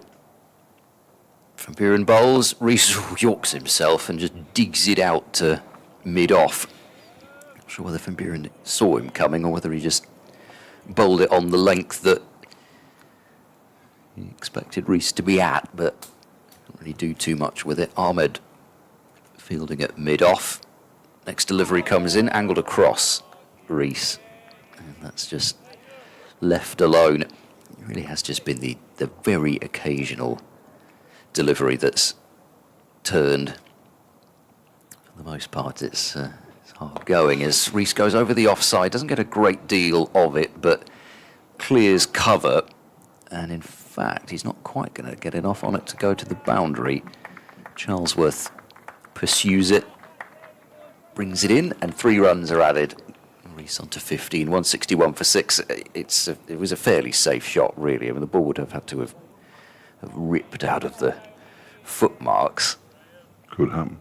They're pretty much playing with the angle, if not the turn, because there's nobody out on the offside. Well, there wasn't. Now there is, because Montgomery's on strike, and he's pushing forward. And the ball rolls to Ahmed at mid-on. So end of Van Buren's over. There's 77 left in the day. 161 for 6. Montgomery continues to be the prize wicket today for Gloucestershire. They got rid of Jewell and Kame and Madsen yesterday evening. Montgomery, 148 balls he's faced now. He's been out there for over 3 hours across yesterday evening and today. It's the one that if they get him, there'll be the especially loud celebration. Lewis Rees on strike for the start of the Craig Miles over from the racecourse end. He clips this into the leg side nicely for a single out to the man on the square leg boundary. It was Ben Charlesworth. Rees moves on to 16, 162 for 6. Mitch Stanley has got the first wicket of 10 that Lancashire need up at Chesterless Street. He's bowled Alex Lees for 10. Ben McKinney has 19. Emilio Gay, who I noticed was all over social media, not his own social media, it should be said, but clearly being asked the question about England, saying he would love to. 46 for 1 they are. Their target is 336, Durham. Well, I'm actually focusing on my Italy career. Yes, this one is pushed out now. He was definitely talking about England, I'm sure. Pushed out into the offside. He didn't go with Italy, did he, to the T20 World Cup? Was he injured? Did he play in the qualifier? Maybe I'm sure he has played for them. I think he might have done. So, but he was definitely talking about England. I don't really understand that. Glenn were talking about relaxer. Was that cricket or was that rugby? I think it was cricket. Talk about relaxing the qualification. Anyway, Miles is in again, balls to Montgomery outside, wide outside the off stump and through to Bracey. Yeah, it was the qualifier, but he may not have played in every match, and he played in 3 games. So that probably wouldn't have been all of them, because he'd have been playing, like Ace had tried, would have been trying to fit county commitments around it. Because the associate nations aren't important enough to No. allow people to go off and play. Everybody knows that. Here's Miles. Bowls to Montgomery. Another wideish delivery. He's driven it straight to Ed Middleton. Cover. And there's no run. If you've got a player like Emilio Gay and he's available, you'd take him to a T20. I would have thought, but they didn't take the man who'd captained them through the qualifiers, did they? They made Wayne Madsen the captain. What happens at cricket board level often baffles. Leg slip in place now. Leg slip in a gully. As Miles is in and he bowls down the leg side. It's well taken. It grubs along the ground after it pitches, but it was well taken by James Bracey behind the stumps. 2 down, Durham. Ooh. 46 for 2, and they're exactly haired off in pursuit of the target they were set for 20 overs. No, I think they've... Mitch Stanley's a difficult man to get away if he bowls accurately. James Anderson's not a bad bowler. I assume he's playing in this game. He seldom rests. Maybe in 2.5 hours, the scorecard will have loaded. Miles bowls, that's clipped into the leg side by Montgomery. They'll get just the one here, I think, as Hammond does the fielding, and indeed they do. Montgomery moves to 72 and keeps the strike. 163 for 6. Rees has 16. And the deficit is now 54 runs. Well, did it load? No, it hasn't. Excellent. 35 minutes left until lunch. I mean, it's got into the territory, even with the forecast being as it is. It's got into the territory of if Gloucestershire were to break this partnership before lunch, I mean, that's even possibly, well, it's not possibly, it's ahead of schedule anyway. It would be a bonus if they could do that. Van Buren into Montgomery, that's defended into the offside. Anderson is playing 7 overs for 10 runs. He bowled a no ball though. What he was thinking of there. It must have been or maybe it was a back foot no ball or something. It kind of overstepped. They can't call him on a front foot no ball. Van Buren bowls and Montgomery defends. Maybe it was it still goes to the bowler, doesn't it? If it's 3 behind square. Yeah. So maybe it was that. I reckon it was that. Jimmy Anderson has resorted to bowling short to 3 men behind square on the leg side. When that day comes, he might be considering retirement. Van Buren bowls left by Montgomery. I don't think it was very close to off stump, although actually I just about flicked to the monitor, and I suppose they were getting excited because if it hadn't turned, and most of them haven't, it would have been much closer, but it did, and it wasn't. All right. Van Buren is in. Montgomery's thinking about working leg side and then ending up playing it back to the bowler. That was Balderson who's got the wicket. McKinney for 19. Another bowled. Van Buren flights that one up and has it driven back to his right hand, moving across to his right. So Lancashire are bowling at the stumps as well. New trend in parts of the second division. I wonder if those Knicks are carrying up there. Short delivery from Van Buren. Montgomery rocks back and cuts to the sweeper at deep point. And that is a single. Bourman throwing the ball in on the bounce and then punching the air with both hands. Not sure why.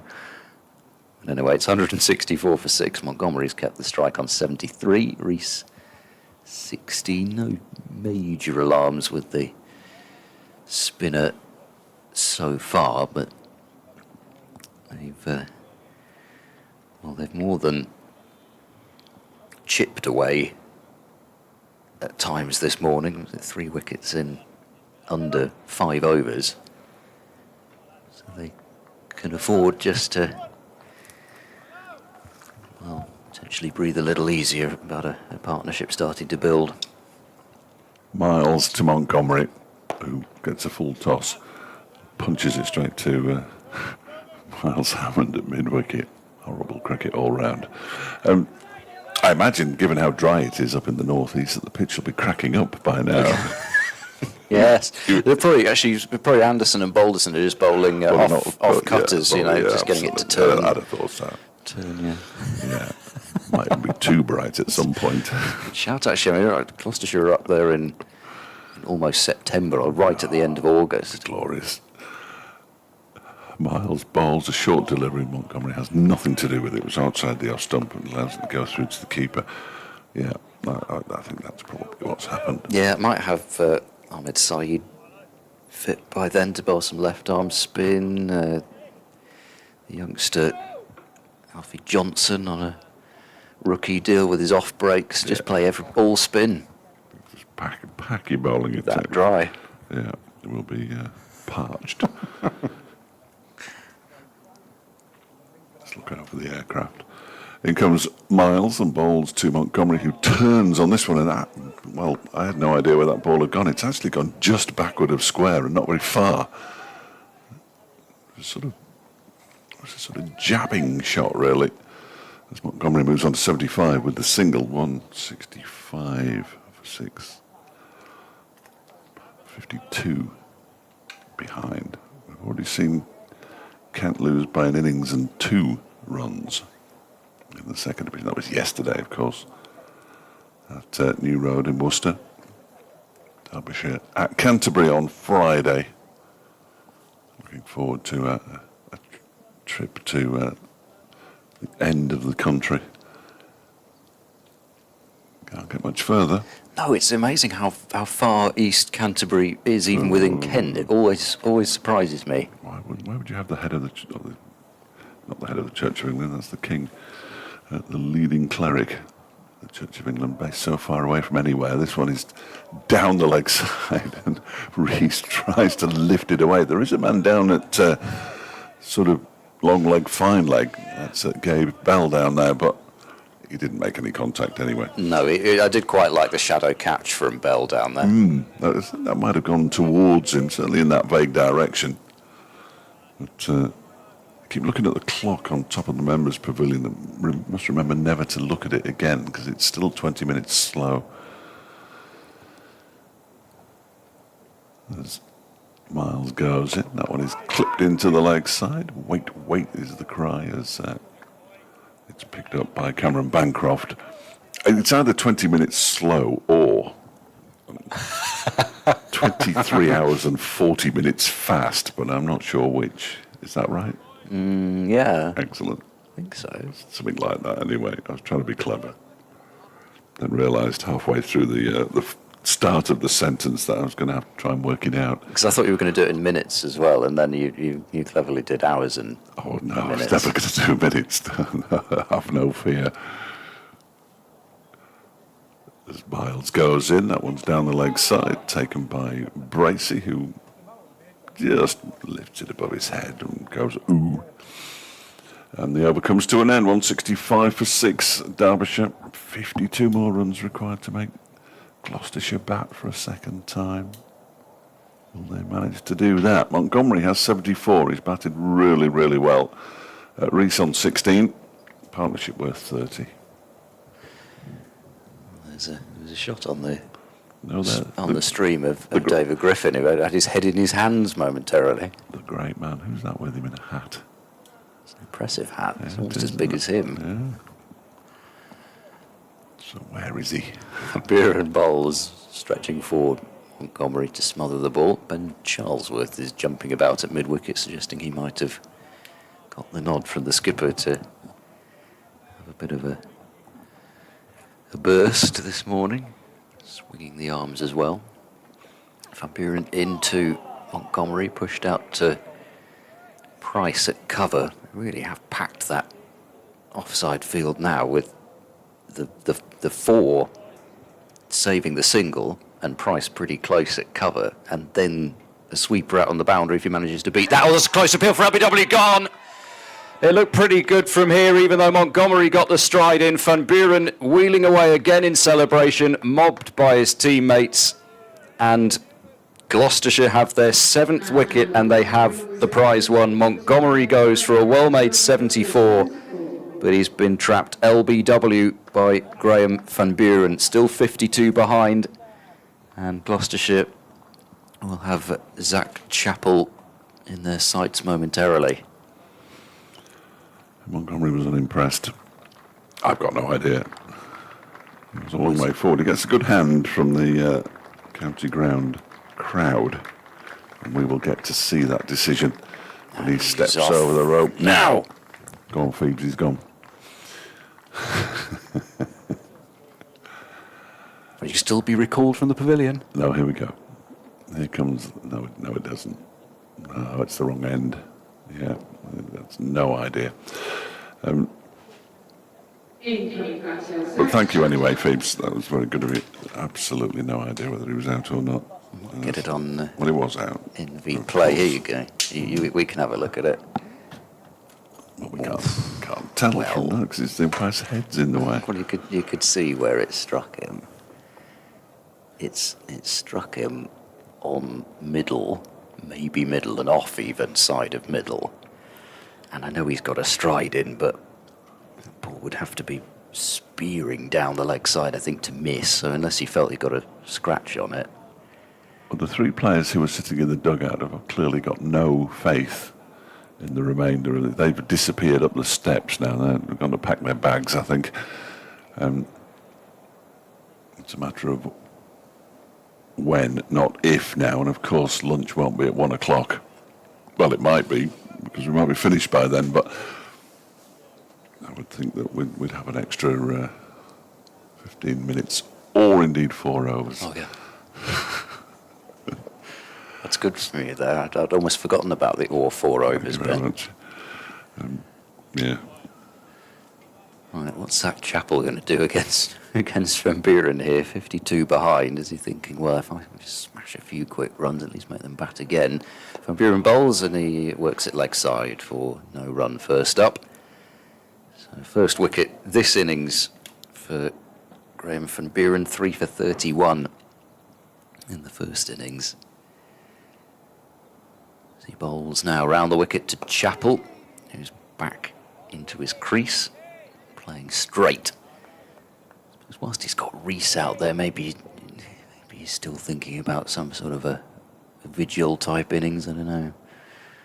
Gloucestershire is certainly leaving the field up, apart from a couple of square sweepers. That's hit in the air. No, dropped. Dear. At cover, and that. I mean, Van Buren looks up to the heavens, he's grinning a bit.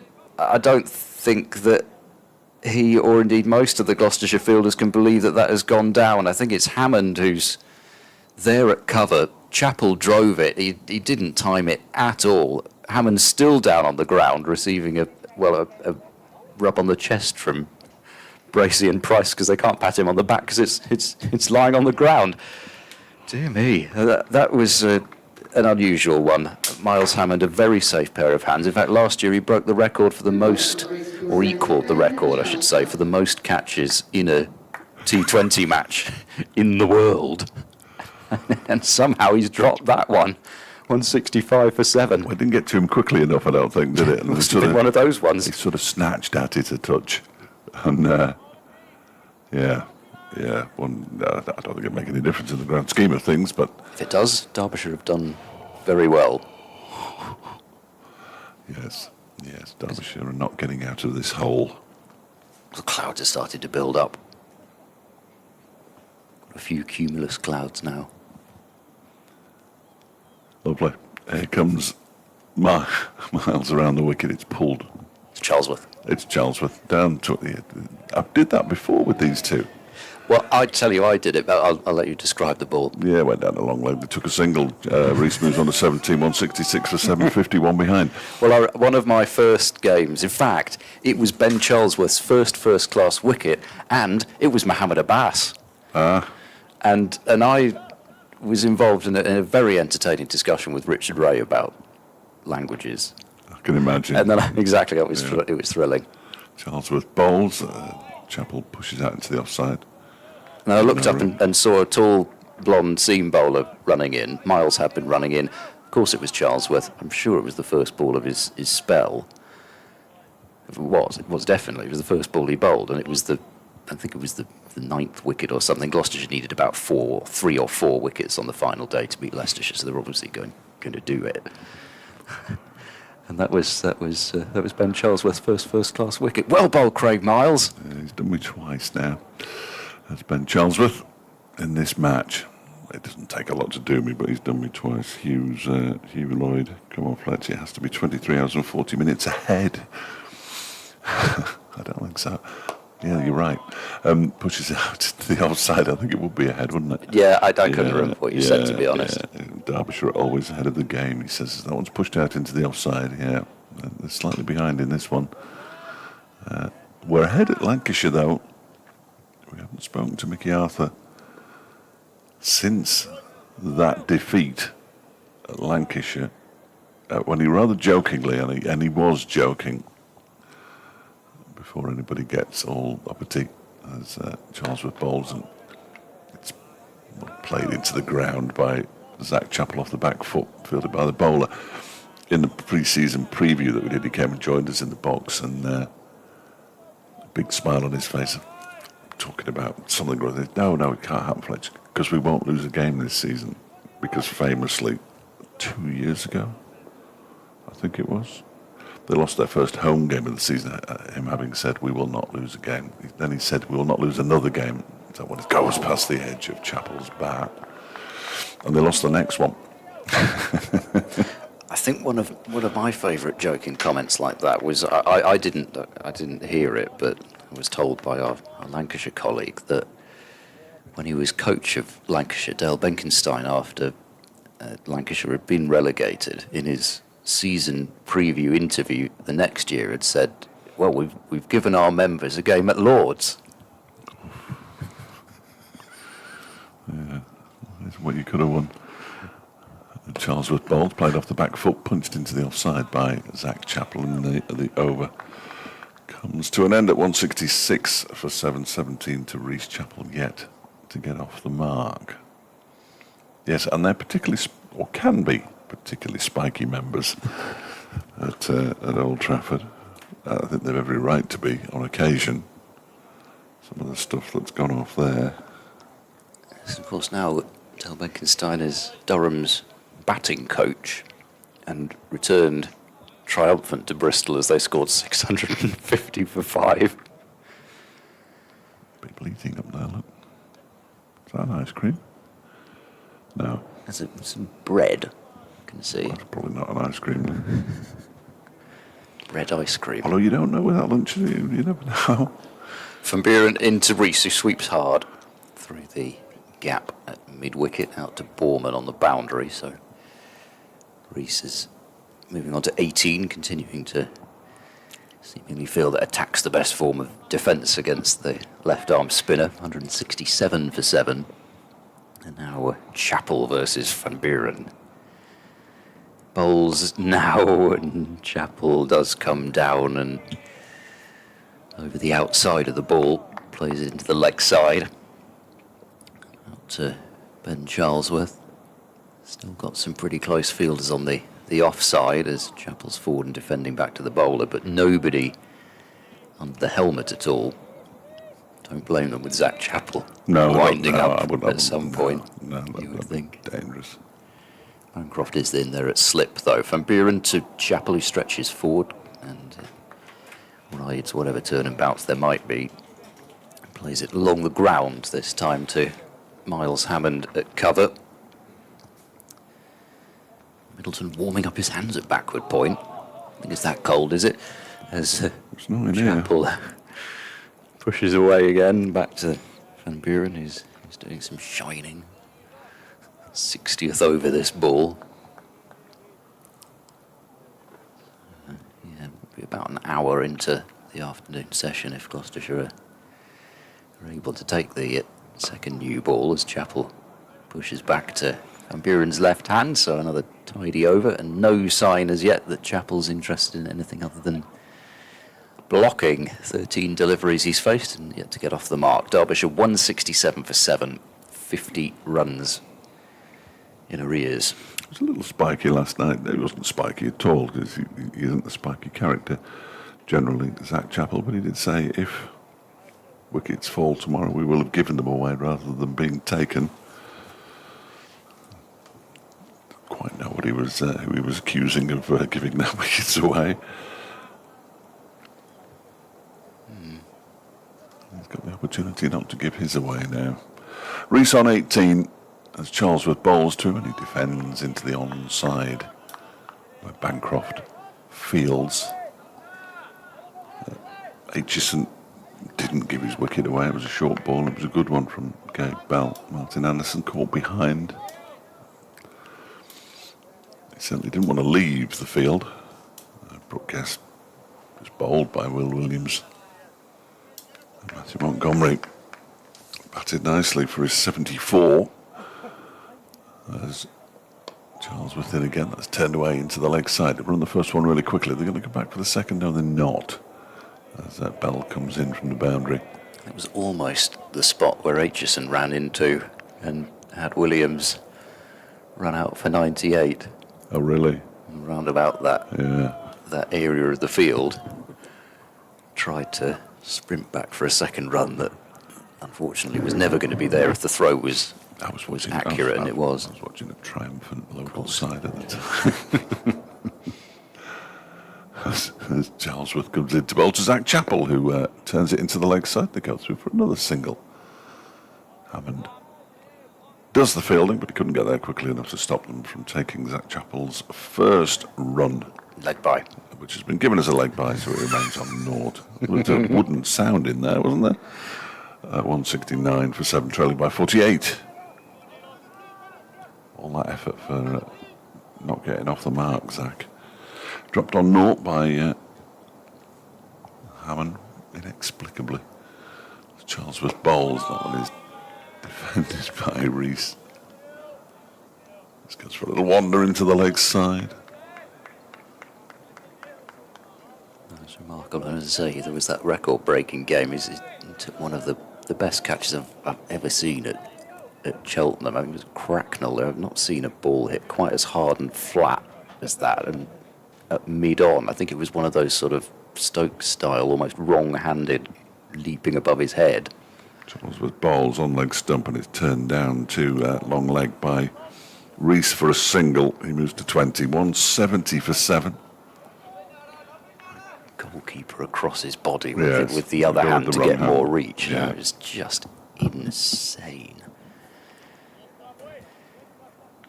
Anyway, they'll have to. Well, I mean, they've been pretty good in this match with taking their chances, Gloucestershire.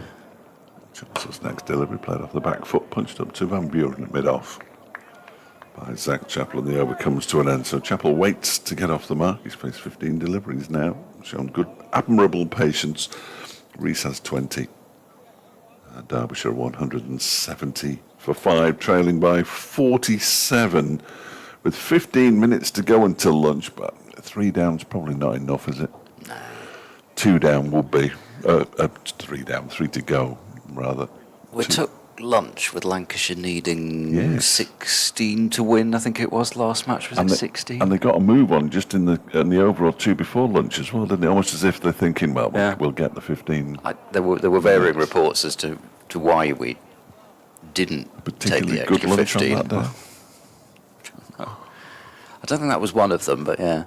Van Buren to Rees, that's turned away towards mid-on. Van Buren was hearing after it, thinking he might have to do the fielding, but Hammond obliges with Borman pushed back to the long-on boundary. Hammond wandering back into position, but Van Buren wants to get on with it. Tosses that one up, and it's clipped away to Hammond at mid-wicket. Bell out at deep mid-wicket. And Price pushed halfway back to the boundary at backward square. Van Buren bowls, tosses up one up. Oh, it gets right through everything. And I think ricochets off Bracey's pads off to square leg. But Van Buren thought that was going onto the stumps. I did as well, and it's missed them. That one must have hit the footholds, mustn't it? Just trying to flick it leg sideways, Reese, next delivery, and he almost exaggeratedly, carefully gets into a crouched position with the head right over the top of the ball and nudges it to mid-wicket. Was not far off. Van Buren to Reese, swept along the ground to that field of Price. He's at a halfway house backward square leg, 171 for 7. There's, as much as there was the drop there, I suppose you've got to feel that over the course of what they've been in the field for, 162 overs, it's not always been amazingly regular, but there's been another opportunity that has come along eventually. It's bunted back to the bowler by Chappell, who is still yet to get off the mark. 16 deliveries now, 171 for 7. And just Abbas and Bashir to come. How long was Abbas there for in the first innings? Was it for a little bit of time? 40 minutes or so. Yeah. Bashir 10 maximum. Two deliveries, was it? Yeah, 3 minutes. Yeah, before he played across the line. Very extravagant looking shot. I think they'd almost given up by then. Yeah, Lewis Reese wasn't. I'm not surprised he's not happy. Graham Van Buren hasn't even got his sweater on yet. There we go. Charlesworth was halfway in. Reese just stepped away. Charlesworth is on his way in now because Reese is ready and he clips this into the leg side. They're going to get one, I think, maximum. Yeah, one maximum it is. Fielded out there in the distance by Miles. And Derbyshire move on to 172 for 7. They need 45 more runs to make Gloucestershire bat again. What it also means is that they've scored 55 runs in an hour and 3/4 this morning. They needed 100 runs to make Gloucestershire bat again at the start of play, so they haven't even scored particularly quickly. As Charlesworth is in again, that one's turned into the leg side by Zach Chappell. Drew's been on. Oh dear, come on Drew, cheer up. I know it isn't, but having dominated 7 from 8 days of cricket to come away with a draw and a loss and now a poor performance over 4 days, this game can't escape feeling that the season that promised much is already over before the end of April. Oh dear. Charlesworth in and bowls, driven by Chappell. He's gone for the single. A shy at the stumps from Van Buren would have seen him gone. He was a little way short there, and Van Buren didn't miss by much, but he is finally off the mark, Zach Chappell. That's the payoff. 170, I'm not sure it's worth it. 173 for 7. It's unusual, actually. And I know that for all the practice that happens, it's amazing how little the stumps get hit. But Van Buren is normally very good. I know you've got 3 stumps to aim at, but he's normally very good at hitting them from there. I fully expected that one to hit the target. Charles was in again. This one's been pulled into the leg side. It was aerial for a while. He's only going to get a single again. That's good fielding by Miles out there in the distance. He's actually miles in the distance in all senses. He's standing all by himself in front of the dugouts. Reese moves on to 23, 174 for 7. 4 wickets this morning. 4 of the 7 they needed. Gloucestershire, as that one is defended by Chappell. Charlesworth fields off his own bowling this time. Don't forget to film yourself when the important bit comes for social media purposes. I don't think I've ever filmed myself. I haven't either. I was filmed at finals day 2 years ago, but that was not my idea. No, Hasten to add. it should never happen. It was very kind of the person to do it, but still. Charlesworth driven handsomely by Chappell, but he's only going to get one for it because Miles is aware of the bounce. Keeps them down to a single. It was the last ball of the over as well, which means that Zach Chappell, who moves on to 2, will keep the strike. Reece has 23, Derbyshire 175 for 742 behind. And a change of bowling. I wondered, well, they've had longer spells out of particularly Williams and Bell because they were taking wickets, so it's not given Middleton much of an opportunity this morning, because possibly when they might have thought even about a change of spinner, Van Buren got the wicket of Montgomery, so it's only going to be a couple of overs for Middleton in the morning session, unless, I suppose, He takes a wicket. he takes a wicket, because maybe, I don't know. I reckon they'd just go and have lunch if it were 8 down even. Well, back in the day when we were guaranteed burgers, I would be pleading with them to take lunch, but the last home game's last day offering wasn't burgers. Another assortment of Stuff that were left lying around the kitchen. Yeah. various cultures. Yes, yes, very much that. Right, Middleton in bowling to Chappell, who's pushing back towards the bowler slightly uppishly.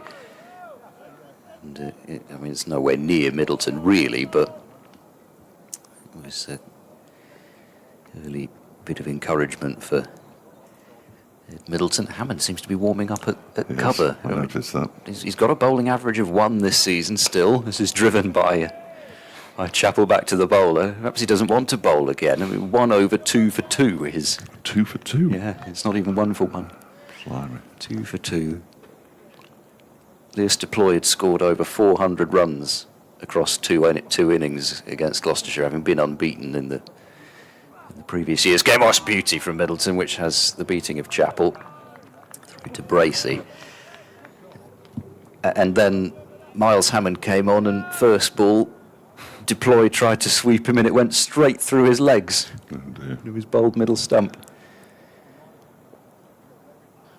Oh. He's Oh, sorry, I pressed the wrong button. he's definitely warming up at extra cover. Middleton bowls, bounce there, but there's no short leg, so it means that Chappell can... it's almost a bit like a seam bowler bashing it in back of a length. He can pretty much fend it off anywhere. I suppose when you... they've already almost had a catch in the infield anyway, so... It's a bit of a lottery as Chappell stretches forward, opens the face of the bat and just manoeuvres it to backward point. And there's no run. It's been a good start from Middleton. He had to wait a while, I suppose, to get his chance back in the first team. He's had to wait a while this morning to get his chance with the ball. He bowls now to Chappell, who plays a delicate late cut, and that's going to be at least 2. Price sprinting after it from backward point, and we'll keep it to 2 runs. So 177 for 7, 40 runs behind. Round we go, and I think Hammond is going to bowl, is he? He's moving with intent towards the bowling crease, and yep, there he goes. Cap off to the bowler. So he's... I should have concentrated then. Who's bowling? I can tell you, it's not Craig Miles or Ben Charlesworth, even though it's another blonde bowler. Yeah, no, I can see the 88. The 88 is a magnificent number because it's very easy for me to see. Oh, hang on, I've missed an over that he bowled. He's only averaging 5 now. When did he bowl that other over? I don't remember that. Not in this match. It must have been in the Durham game. I must have lost track of... See, I did rather lose track of things in that game. They've squeezed it up because they've used 8 bowlers now, and they've all fitted on they used 7 in the first innings, I think, didn't they? And that looked like there was no more room. Have they knocked something off it? I don't know. Who cares? Hammond from the racecourse, then bowling to Lewis Rees. He's in, and Rees leaves that one alone outside the off stump. We are 4 minutes away, potentially, from the lunch interval. Potentially. Let's have it anyway. As he goes in again, and that one is cut away by Rees, but straight to the man at backward point. Now, I haven't seen his number yet. That's Tommy Borman, isn't it? Yeah. Oh, I'm starting to recognise players by how they look. That's what happens on the final day, isn't it? Just in time for the game to finish. Just as the game's about to finish, I've recognised Tommy Borman from the way he looks. That one's defended by Rees back towards Hammond. It always happens, you're right. Just starting to feel confident in naming it, just saying it without really looking at the sheet, unless I recognise who they are but can't remember the name, which does happen from time to time, as Dylan Williams at Burton knows only too well. In comes the next delivery, pushed into the offside, fielded by Ollie Price. One thing you know with Hammond is he is going to give it some air and some flight. And he'll ensure another over as well. That's true as well. As he's in now. Once again, Rees gets it just as it pitches, so he smothers any potential spin. I don't think there's a huge amount of spin, full stop. But just in case, it's smothered. Sun has disappeared for the time being. That might be the last. Oh, he's left that one alone outside the off stump. Only just outside the off stump. A good leave. Nice start for Hammond. His bowling average hasn't been affected by that over in any way, because it was a maiden. We now have one over to go before lunch, so I would suggest that if a wicket falls now, they will probably go off for lunch. There's some. Look at that. Look at it. Starting to billow these clouds. Look at the clouds now. No, it's perfectly fine if you're listening in the Bristol area, or anywhere in Gloucestershire, in Gloucester, or Cheltenham, or even in Stroud, even if you don't say it like that. I've been very restrained in my talk of any football teams in Stroud over there. I was listening to 606 last night when I was driving back to Twiggy's, and they were having a right pop at Robbie Savage, but it's very amusing.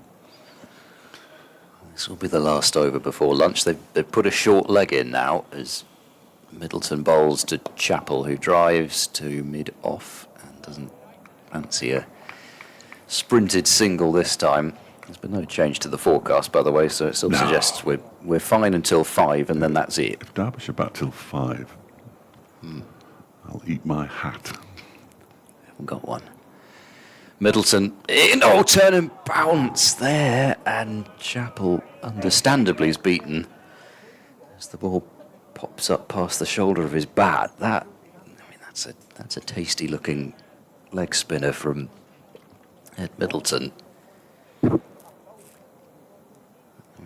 Got the most perfect of views, but even from here you can see that turned and bounced. That's a little bit short, and Chappell can help it away into the onside just behind square, and will get off strike. So the deficit now 39. It's hardly worth bothering about, is it? Dear, oh dear. Well, hang on, Borman had the helmet on before. I think he was right. He was going to field in the ring, and then has been told you've got to field at short leg. Even for Rees, who's been sweeping everything hard right into that area. 3 balls remain in the morning session as Middleton shuffles in from round the wicket. There's the sweep, although it wasn't a hard one this time. It was just paddled to Van Buren at backward square, far enough back to allow the single. 179 for 7. So 2 wickets for Williams, 1 for Bell and 1 for Van Buren this morning. It was a really excellent opening spell from both Williams and Bell to get the ball rolling for Gloucestershire. 2 slips and a short leg now as Middleton bowls to Chappell, who leaves it alone. Off stump. What happened there? The ball's been thrown to the short leg, and basically just hit him in the stomach. He was not looking at that at all, and it's just dribbled back onto the pitch. Marvellous. Concentrate at all times. That's Borman there. Oh dear. Last ball of the morning. As Middleton approaches and bowls, and a skiddy delivery outside the off stump, which doesn't trouble Zach Chappell. So 179 for 7. Gloucestershire have claimed over half the wickets that they needed at the start of the day. And whilst this partnership's been together for 51 deliveries, Gloucestershire know that if they can break it, there's not a huge amount after that. So 3 wickets to get, 38 behind Derbyshire. Just a matter of when, not if. We'll be back in 40 minutes. However, you must remain off the square and no food or drink can be brought onto the field. Any spectators who do not respect this request will be removed. Please be aware of players warming up and flying balls when you enter the playing surface. The Central Co-op County Ground is a venue for everyone.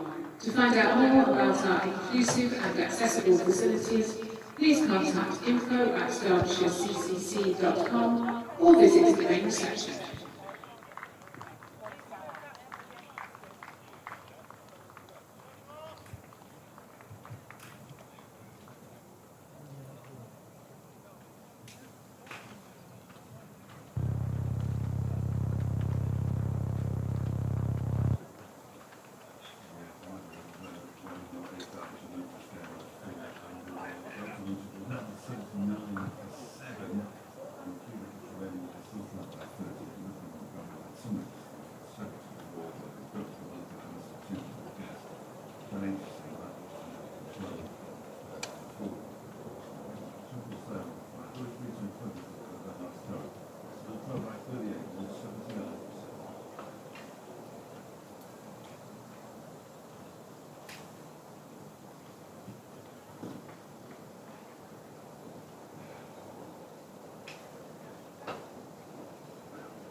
As I said, we'll get this over with quickly.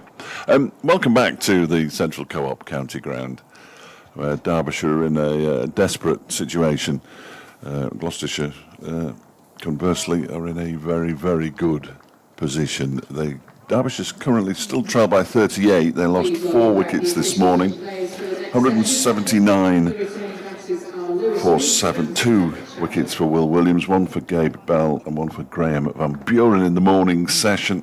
Aitchison for 12, the night watchman, who did it pretty well. Martin Allison for a 2-ball duck. Brooke Guest for 2 off 9. And Matthew Montgomery, who batted nicely, made 74.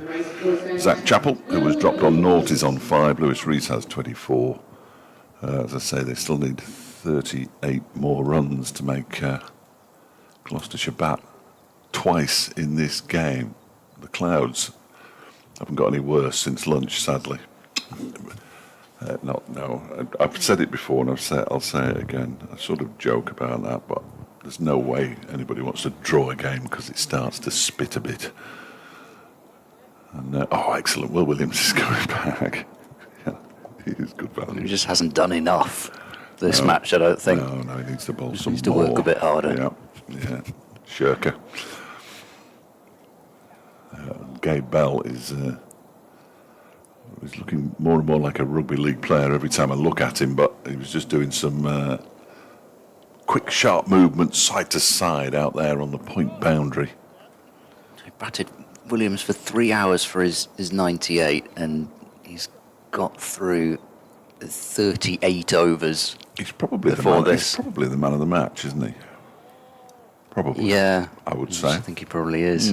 It's a good effort considering Hammond's 145, but 98 plus wickets. I get 3 points in the very prestigious Rothesay County Championship Player of the Season rankings as he comes into bowl to Lewis Rees. Pushes it out into the offside. Yes, that's the MVP rankings, isn't there? Yes. Did he take a... Oh, no, he didn't take a catch this time. He's had a couple of catches this season. He hasn't dropped any. No. Didn't need to take any catches, really. Scored a lot of runs and taken some wickets, so enhancing his all-rounder status. This next delivery turning to the leg side by Rees, and he gets off the mark for the afternoon, moves on to 25 with a single, 180 for 7. You would think even if, even if we don't get the remaining time in, these two surely have to bat for at least, 3/4 of the time that they're batting for. Let's just concentrate on the next 5 minutes, shall we? Right. Let's take it 5 minutes at a time, I think. They've got to... these two have probably got to be batting till close to tea. Derbyshire might even be ahead by then. Scored 62 runs in 30 overs this morning.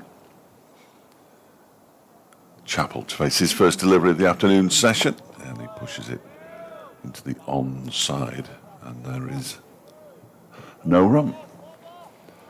180 for 7. Every pace he runs in, it looks like he's running on the beach. Yes. That can't feel good, can it? I wouldn't have thought so. I haven't seen that from any other bowler, actually. Because if you look at the far end, there are no footmarks. But he's a heavy runner. He's in again and bowls. That one is pushed into the offside by Zach Chappell. He's bowled enough overs to plough a furrow, but still. And it's so clearly not anybody else's. I would imagine even if Craig Miles tried to run in like that, he couldn't. Did himself a mischief.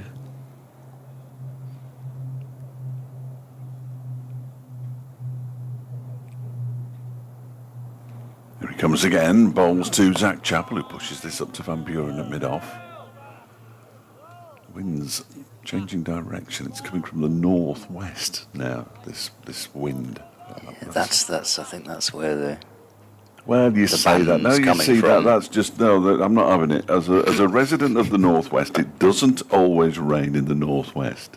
That wasn't my... It rains a bit. That was not where I was every going now and with then. That. But it is Not my accusation. a beautiful part of the country as this next delivery is defended by Zach Chappell. It's much maligned to the northwest for its heavy rainfall, and partly the reason why Lancashire, well, it's not, there are many other reasons why Lancashire can't win county championships. The only one they've won in recent years, they won because they played all their games at Liverpool. That was handy, wasn't it? Yes, on a result pitch. I spoke to Chris Wright before Derbyshire went up to Old Trafford, 180 for 7 incidentally. Asked him if he'd had any good memories of red ball cricket at Old Trafford. He said we played most of the games in red ball cricket. He had some good white ball memories, but he played most of the games he played in red ball cricket against Lancashire on outgrounds, and then he particularly mentioned Liverpool as a result pitch. They play at Southport and Blackpool and all over the place. Sedbergh School for a while. I'm not sure if they're still there. They've got this new double ground at Farrington as well, which they'll play some one-day cup matches there at some point, I think. So Middleton will bowl from the city end and will be swept by Rees underneath. Tommy Borman at backward square very helpfully signals to James Bracey that the ball stayed down on him, and they take a single out to Van Buren. So 181 for 7. Rees to 26. Gloucestershire just want to get this wrapped up now. You think Chappell will relish this sort of situation? I think he probably will. He's a battling cricketer. Would, yeah. He's a battling cricketer. I mean, he's the one who's asked to do all the horrible stuff with the ball and appears to do it relatively willingly. Would enjoy walking back and showing the top order batters how long he could stay out for. Middleton to Chappell, who drives firmly along the ground up to mid-off. Piece of fielding is completed by Ben Charlesworth, who finds himself up there. There's Williams on the boundary at long on. That's where Chappell was caught off the bowling of Middleton in the first innings by Ollie Price that time, as Middleton, well, he bowls the ball, but Chappell had already pulled away. Middleton had bowled extremely wide. I think he saw Chappell had pulled out. There's a deep square on the boundary and a deep cover point. So 3 out, but a short leg and a slip. Middleton to Chappell, and defending straight. 8th over for Middleton, 1 for 18, with the 1 being one of the especially big ones. Wayne Madsen yesterday evening. Chappell, his other victim in the match in the first innings, but as he bowls now, and there's a bit of turn. It's been thick-edged by Chappell wide of the sprawling Bancroft at slip. They'll scramble through for a single, trail by 35 now. But it was Middleton's 46 that started to turn the tide for Gloucestershire, as Miles Hammond finally found a partner who could stay with him and stay with him for quite some time. Hammond's 145, Middleton's 46, and then the almost record 9th wicket partnership for the county between Brooks and Williams. Middleton to Rees, flicked away to square leg. There's no run there. Tommy Borman fields. Chappell thought there might have been. Just hope he doesn't trip over his own bat again. No, he does. I'm sorry to remind any members of Zach Chappell's friends and family about that, but It was unfortunate. Rory Hayden at the other end. Quite something. Tied match at Leicester in the One Day Cup. Middleton to Rees, sweeping firmly, and for 4 gets away from Bell, and it whacks into the light roller as well. I have to change that ball now.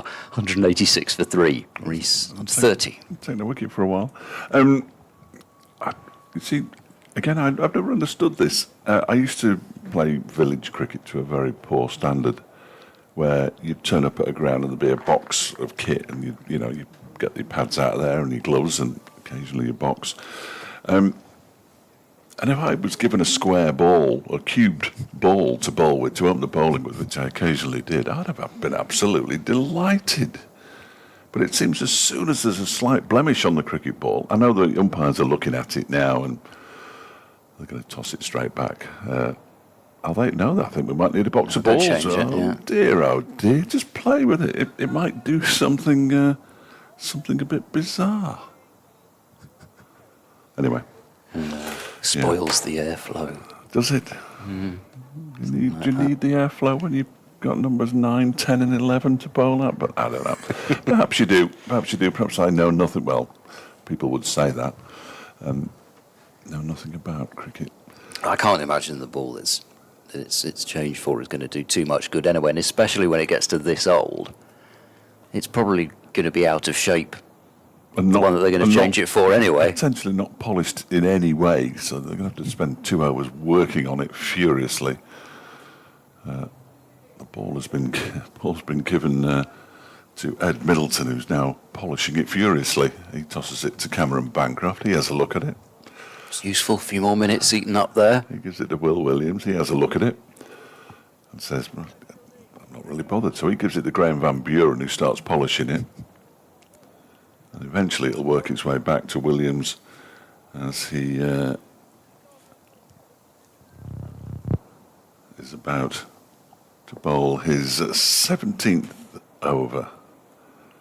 I'm going to get to the bottom. I know you say, I'm fascinated that you spotted the correlation between that noise and the, this is defended by, I couldn't remember the name in time, defended by Zach Chappell. Walkie-talkies was the name, the word, 2 words, hyphenated, that I was groping for.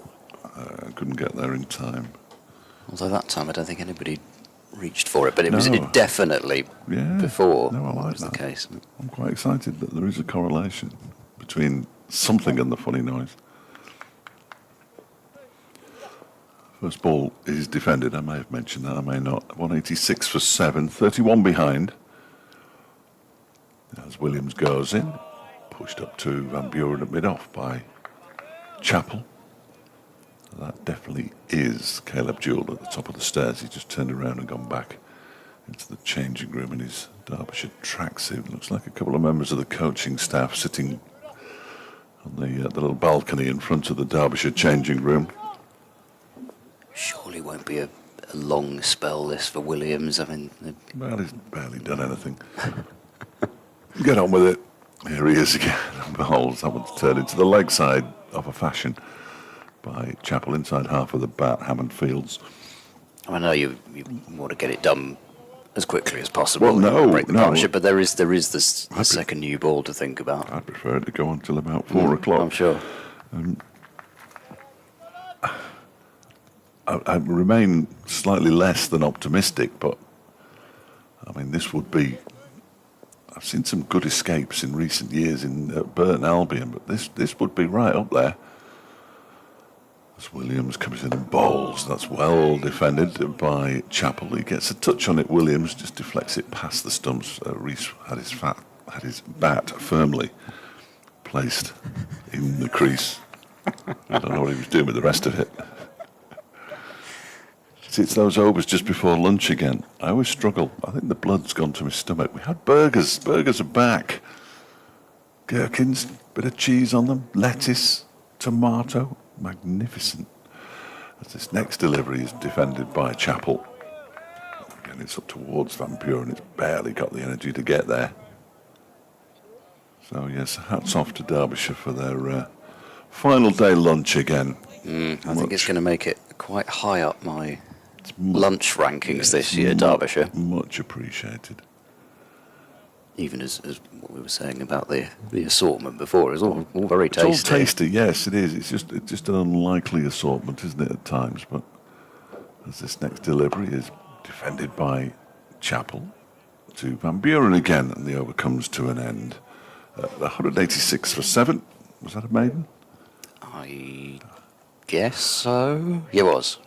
Yeah, because the scoreboard stopped at 16 overs and 2 balls at the moment, so I thought it felt like one. Honestly, couldn't remember what happened off the first 2 deliveries of the over. I couldn't remember what happened of the previous delivery, if I'm entirely honest with you. It is still 186 for 7, though. I'm taking the scoreboard as Jane's doing some counting on her fingers now. And there we are, from 16.2 to over complete. Gentleman shielding his eyes from the sun momentarily. A couple of very fine hats in the crowd as well. At this point, with Williams bowling, you pretty much assume that every ball is going to be bowled around about middle and off to middle and leg somewhere, and Chappell's probably going to have to defend it. So it's just a question of whether he defends it or whether he misses it. Here's Middleton. Bowl to Rees, who might well sweep. He doesn't because it's wide of off stump. And he's almost swayed away from it. Middleton's got the footmarks out there, but have to be a magic delivery through the gate out of those. But being the wrist spinner, you do see him. This is nudged to mid-wicket, no, square leg, and Rees gets off strike, 30 behind, 187 for 7. The clouds are building up, but there's certainly nothing that looks at all dangerous at this point. Is that rain on the window? No, it's not. A dead fly impaled itself on the glass. Short legs back in for Chappell, and the long on goes back out as Middleton bowls to him, and there's a very good-looking forward defence from Chappell. I'm going to predict now that when this partnership is eventually broken, tea time there, around about then, we'll get a message from Kevin Howells saying, "Sports Extra with you." And then just at that point, it'll start to rain. I think that's what happened last round when they went to Northampton, where it was bad light anyway. This is guided away to backward point by Zach Chappell, no run. It definitely happened in the game against Worcestershire here at the end of one of the day's play. It came to us, and I don't even think we had one ball before the hover cover was in action. Middleton bowls to Chappell, goes back into his crease and defends straight again, but I sort of prefer to see that one maybe rather than the front foot defence. A couple of different things that could happen.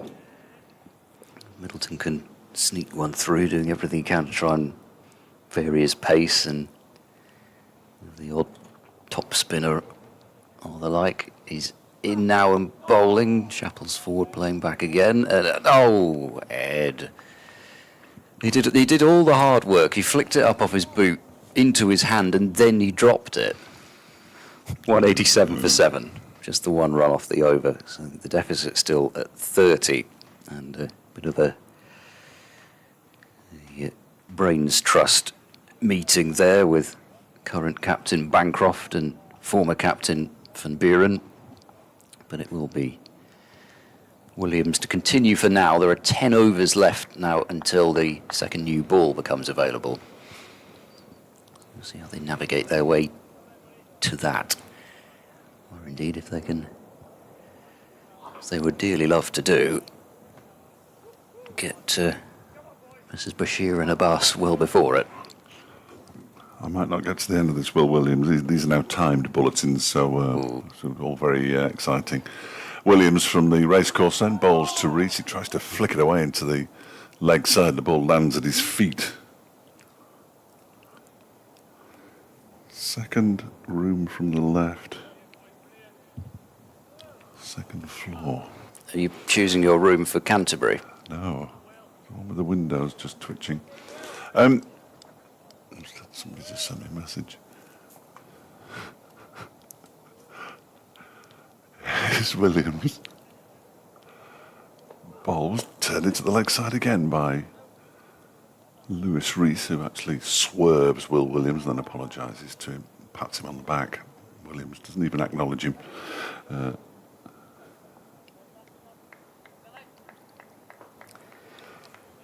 One more to the total, 187. I'm worse than useless at the moment because I'm listening to the news. I'm going to go. I'll take over.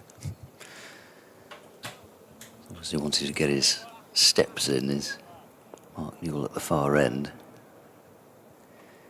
Switching from point to square leg as Williams bowls to Chappell. Chappell forward, and again everything looking tidy, and in terms of timing, right there. As Van Buren fields up at mid-off, and there's no run.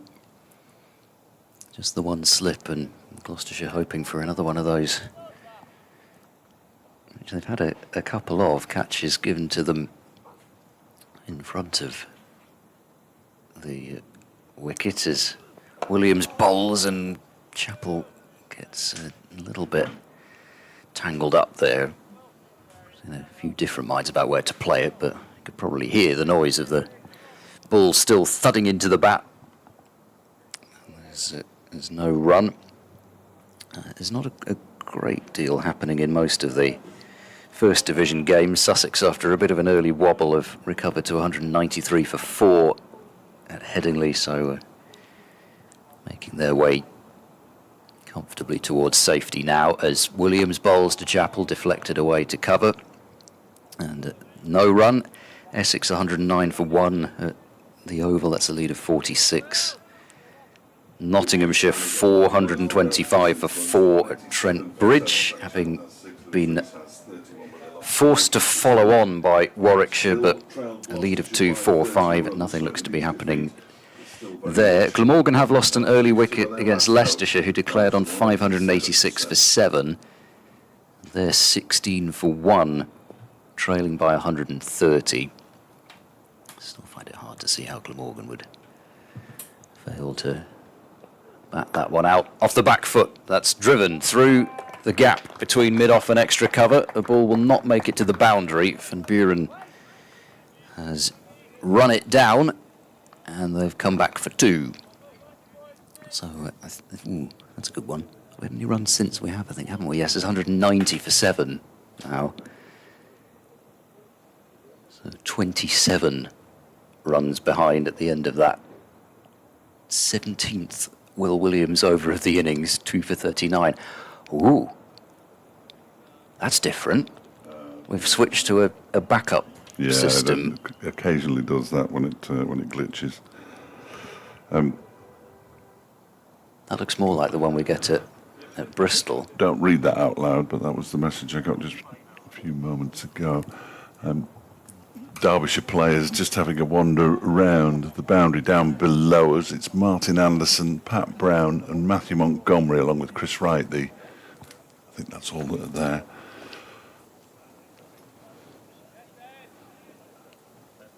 Yeah, Montgomery, who made a very fine 74 earlier on, his high score in red ball cricket.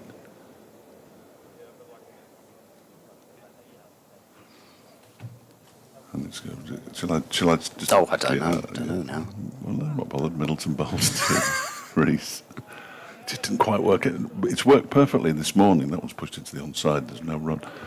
Well, we didn't get out of sync, but now we've just slightly got out of sync.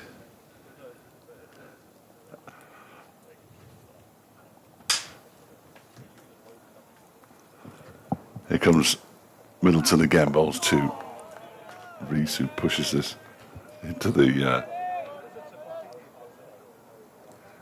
offside, let's say. And there's no run. Oh dear. Got to make your own entertainment at times like this. Ross Whiteley and Aaron Donald coming back from the nets. A couple of white ball players, predominantly, as Rees plays this one-handed, rather unusually, into the ground, and then sort of reaches for the ball with his bat, even though it was going away from the stumps anyway. Not entirely sure what that was about. Nye Donald, who of course will be the white ball skipper this year after Samit Patel's departure from the club at the end of the last T20. Ross Whiteley signed a white ball only contract, which is understandable. He's got absolutely no interest in playing red ball cricket, and why would he? After all the years he's been playing cricket. You're not missing anything. The field's being slightly tinkered with here by Ed Middleton, halfway through his 10th over. I clearly feel they've got the time to play with. Well, yes. I mean, at the moment they do, because Derbyshire aren't ahead, but yeah. They will have. Fear not, Ed. Reese Waite, short leg in place as well as the slipney sweeps. The short leg ducks, and the ball is palmed by Gabe Bell, and he sets off for the second as though it's there, Lewis Reese. It clearly wasn't. The good thing is that Zach Chappell hadn't moved. Getting particularly excited at this point. Well, now you've got to get used to looking where the numbers are again. It's a bit awkward, isn't it? He's moved on to 33, Reese.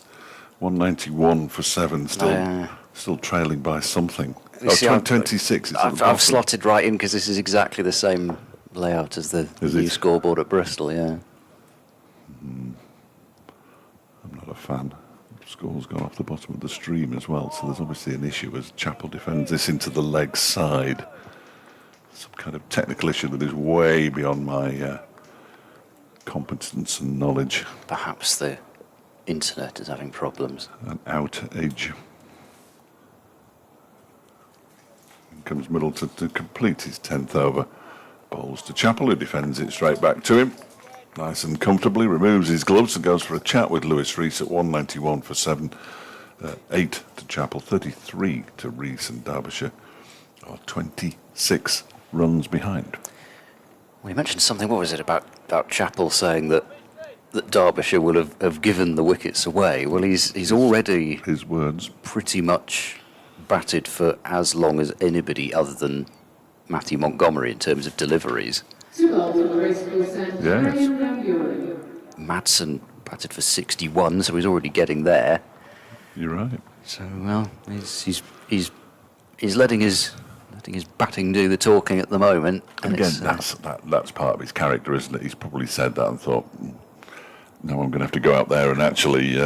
yeah, maybe. It's make sure those words mean something. Give himself that sort of motivation. Well, a lot of all-rounders, I think, are a bit like that. Well, a lot of people are calling him an all-rounder. He's certainly a bowling all-rounder. Bowling all-rounder, yeah. Graham van Buren is into the attack, and that's reverse swept for 4. First up by Reese. He's not bowled much from this racecourse end as Graham van Buren, and I think it was about the first full toss that he's bowled in the match, and Reese could have hit it pretty much anywhere. He decided to reverse sweep it and got 4 for it. The deficit's 22. I think the pitch is shorter at this end. It is. I don't remember him bowling a bad delivery, in all honesty. Perhaps it's a bit sandier at this end with... I think it's definitely sandier. Admittedly, Williams' run-ups the other side, but still. 195 for 7. Van Buren over the wicket to Reese, sweeping bottom edge, I think, onto his pad. But again, he's thrusting it outside off stump and daring the umpire to give that out if he does miss it. Van Buren to Reese. And this time he flicks around his front pad. This time Chappell decides there might be a single there, that there isn't. But there were, was it 3 calls of wait? Eventually Chappell waited. At least 3. Haven't had much of the commentator cam today, have they? Disappointingly. Van Buren bowls, so that might have been another full toss, actually, which is swept out to deep mid-wicket for 1.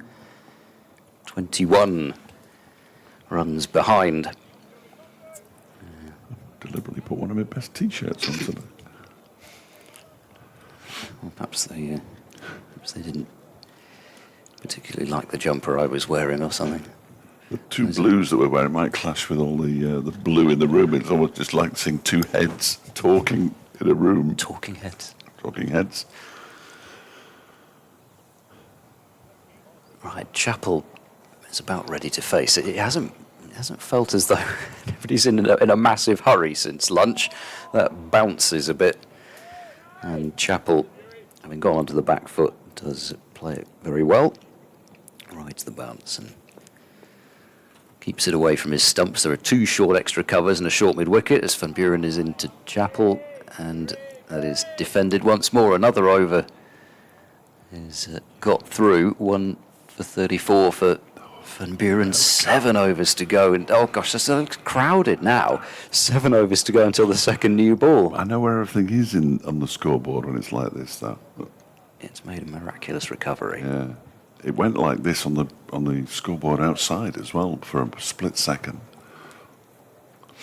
The repeater scoreboard, which is where the old scoreboard used to be, and there's another small one as well, which is out of our sight. I haven't actually seen it, but it works. Yeah, there it is, over on the far side to our left, to the left of the central co-op stand.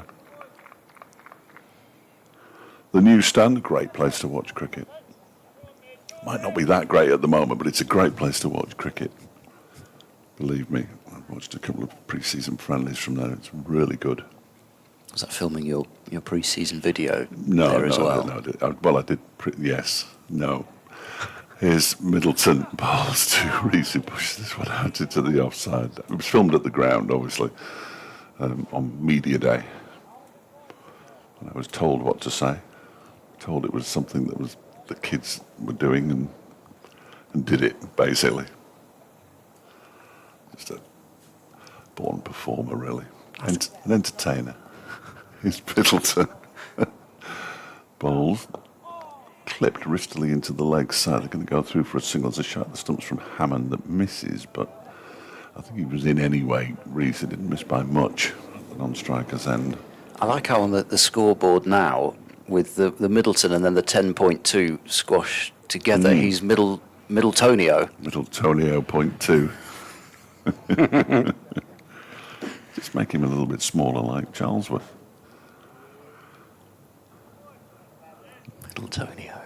I think poor old Ben Charlesworth's name is in half the font size that everybody else's is as Middleton bowls. It's pushed out into the offside by Chappell. Sort of Brazilian striker. Middletonio. Yes. It'd be Middletonadinho. That'd be good. You've got Miles and Bell who've got so much space after their names, it's untrue. Middleton, halfway through his 11th over, bowls to Chappell, who drives it out into the offside. He thought he'd got that one under the bat. Not quite. Hammond Fields, Derbyshire's 12th man, is ready with the towels and the drinks, because it's still very warm here in Derby. This next one is defended again by Chappell straight back to Middleton. I think it's Amrit Basra who's on 12th man duties today. Well, to tell when you see the shock of hair coming out of the back of his cap.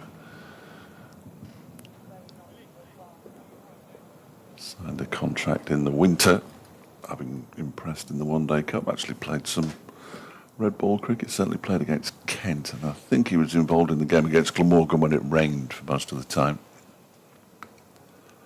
As Middleton bowls, Chappell edges it into the ground. Down to his right goes Hammond. Gets his right hand on it. It is Amrit Basra. That's the end of the over. 197 for 7. So Derbyshire are 20 away from making Gloucestershire bat again, with Reese on 39 and Chappell, who's now faced 60 deliveries, is on 8. So they're just drying out. Oh, what kind of job is that?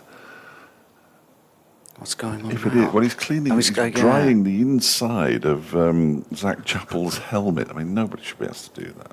It's a bit like when before they changed the rules in tennis, when the ball children had to deliver the sweaty towel to the player back and forth. No. So it was one good thing that, well, I say one good thing. It was something that did come out of The good of thing COVID, that came out of wasn't it? COVID. Yeah, There's exactly. a number So I of feel a bit silly to say that, doesn't it? hugely advantageous things, like the more restrictions on where you can go in cricket grounds You to can't interview spit players. on the ball. Oh, it's down to COVID. Is it? Van Buren to Reese. Taps it defensively. Stares after the ball and says, you've got to go and pick that up now, haven't you? There's another 6 overs of this, isn't there? Including that delivery before the second new ball becomes available. Van Buren is in reverse sweep from Reese. It was in the air for a bit of a time. It should spin towards the fielder at deep backward point and will. Borman launches the throw in and it doesn't get over Bracey. Just to almost go toppling backwards to take it, but does do so. 198 for 7, 19 behind. Chapel far from going for a big shot to just get Derbyshire in front. Is decided to prove himself technically, and he's doing so again as he drops it down to the bowler. Van Buren. Was that Graham Van Buren reversing back to his ball? Vehicle reversing. Van Buren bowls drives as Chapel beats one of the two short extra covers. It's Hammond tumbling over onto the practice pitches, and they will take a single to a mid-off field deep enough to allow it. Chapel onto 9. 99 for 7. Spot that Glamorgan had lost a wicket. They did, yeah. Excellent. Van Buren tries a round arm delivery, which is helped away to mid-wicket. Again, it beats Hammond's attempted piece of fielding, and that's the 200 up for Derbyshire. 200 for 7. As Rees continues to manipulate the field well onto 41.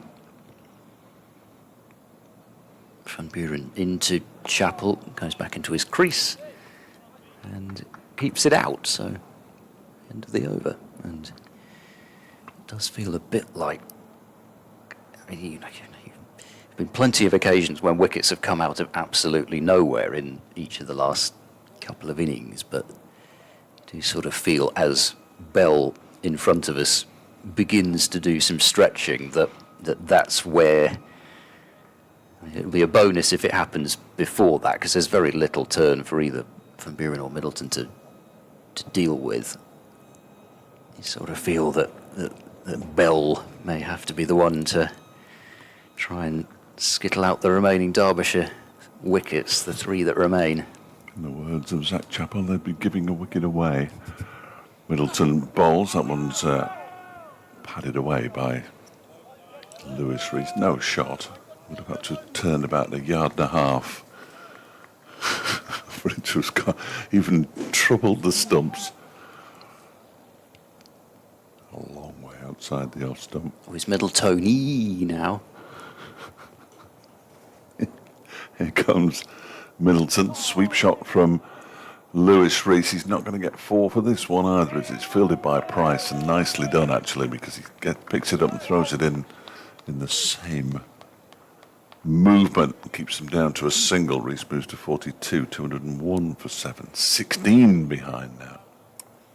Yes, he goes from the slip cordon to does Price out to the boundary, and that's where he spends pretty much his entire time when he's fielding in the blast. Well, you put your best fielders in areas where they can cut down runs, don't you? And it was a good piece of fielding on a borderline treacherous outfield. 2 slips and a short leg for Zach Chapel as Middleton runs towards us and bowls, and it's driven but straight to Miles at extra cover.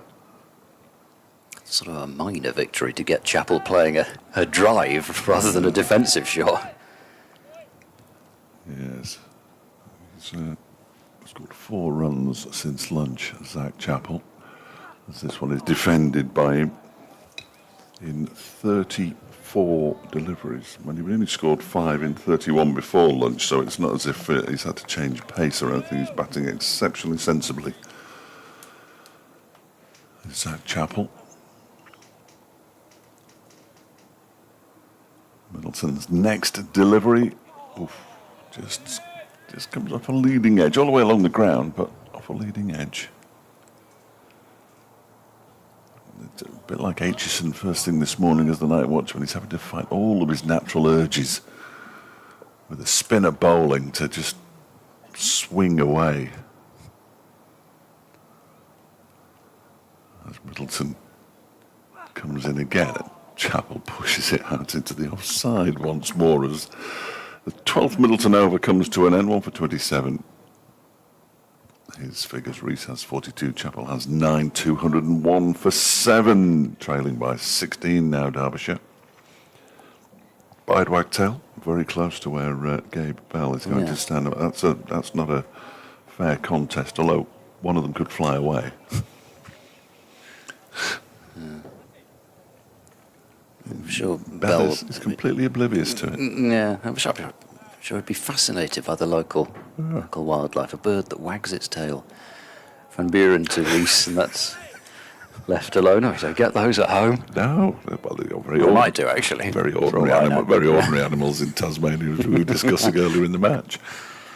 Van Buren bowls right along the floor, and Reese has managed to get some bat on it somehow. I'm not really sure whether to describe that as a cut or not. He might as well have played that. He got a single for it as well, by the way, 202 for 7. He might as well have played that with that massive, almost like chopping board that they were using to The slip catching. deliver, yeah. Slip catching practice. Chappell gets his back leg right down on the ground as he defends that one. I've never seen that before. What I have seen is it goes up there among the more ridiculous warm-ups that I've seen, as that's played back to the bowler. Gloucestershire for a while had these like thin bits of wire which they then rammed into the ground. Van Buren is in back of a length, and Chappell pokes it out to cover. And the ball, there were several of these thin straight bits of wire off at various angles, and the ball would be thrown through these. Very loopy delivery from Van Buren. He's desperate for Chappell to have some sort of a go, I think, and he just won't do it. He's kept out another 5 deliveries that over. He's 9 off 72. It's 202 for 7. So the ball would be thrown through these bits of wire. They could go anywhere. Yeah. Or what also happened was that the bits of wire would get ripped out of the ground and come close to to impaling the people who were operating it. There we go. We're on. I wanted to see you all. Well, we can't see anybody, can you? You can see us. Oh no, we can see you. Yeah, that would be good, wouldn't it? If we could now see inside everybody's home. T-shirt doesn't look quite as good as I imagined, actually. Whatever you're doing on the sofa there, stop it.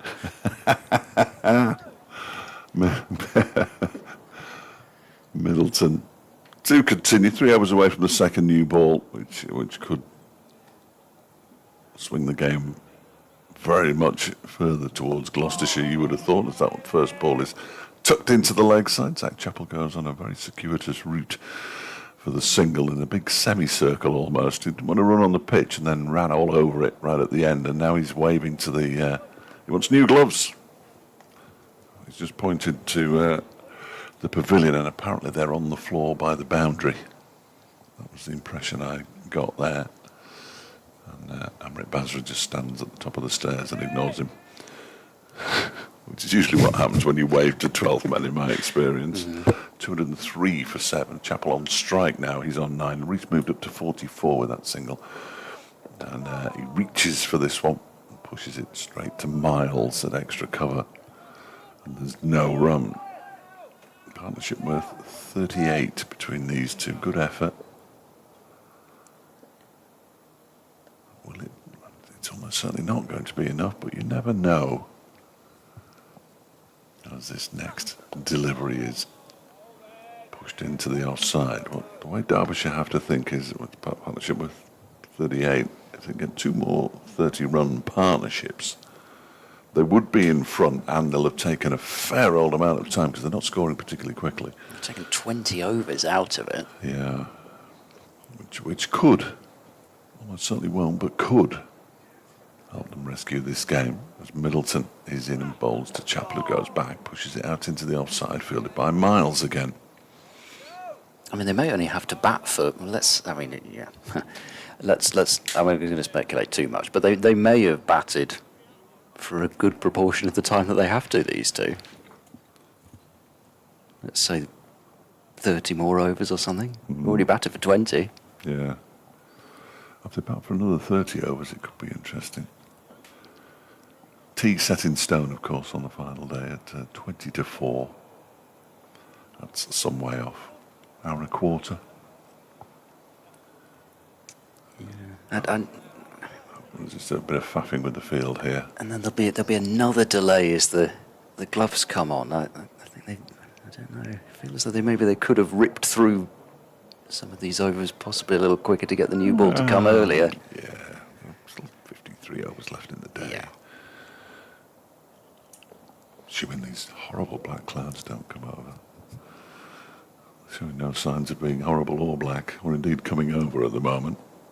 203 for 7 as we resume. With Middleton bowling to Chappell, who pads this one away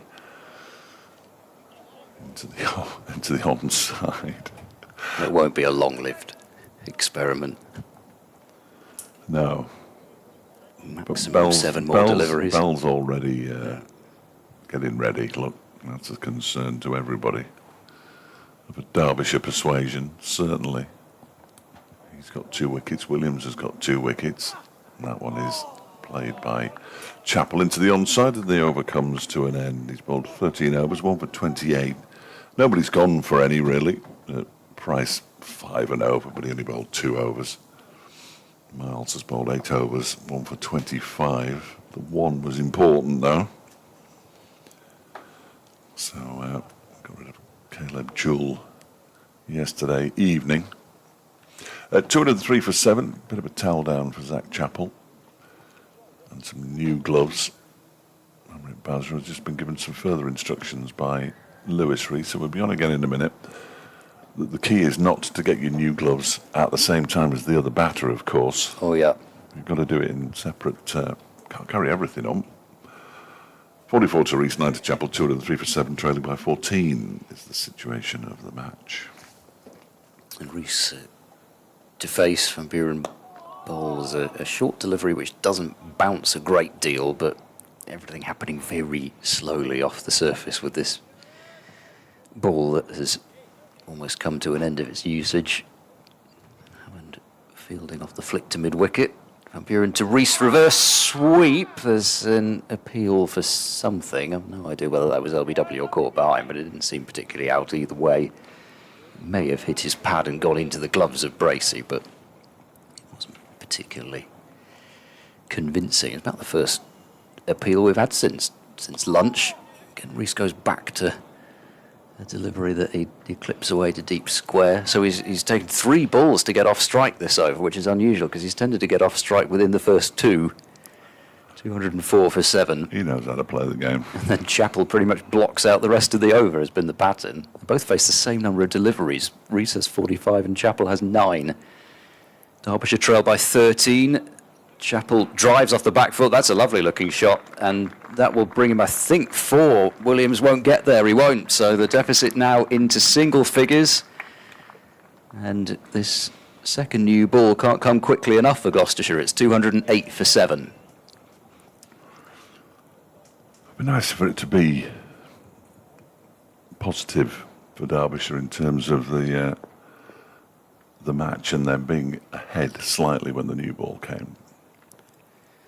Van Buren to Chappell, and back to studied defence. To Hammond, one of the 2 short extra covers. So this should be the last ball that Van Buren bowls for a while, being the last ball of the 79th over. Bowls now to Chappell, stretches forward, defends again, and another over. He's a complete 9 behind. 43 runs put on in 21 and a half overs. Still 52 in theory left in the day. What you have to bear in mind, and I'm just throwing this out there, is that Derbyshire couldn't take the final 3 wickets on the final day against Worcestershire when they looked absolutely certain to go on and win that game. Some obdurate batting from Matthew Waite, amongst others. And the longer the day goes on, the easier it seems to be to bat on this surface.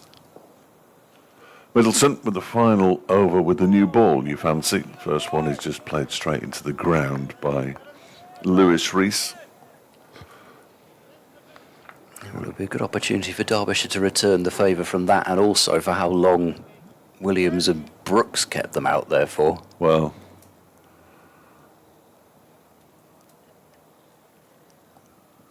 is again Middleton. Slipping a short leg sweep from Lewis Rees, gets off, strikes second ball of the over, out to Price on the square leg boundary. Rees's new gloves are now being brought down the steps away to our left-hand side. Nicely done, Amrit, nicely done. Hasn't been in the pro game with Derbyshire long, but he certainly knows how to play it. As a 12th man, played at Canterbury. The final game of last season that Derbyshire won. Middleton tosses himself a couple of catches and comes in and bowls to Chappell, who plays it into the ground. Borman reaches for it, but it goes beyond him and straight back to the bowler. Trailing by 8 now, Derbyshire.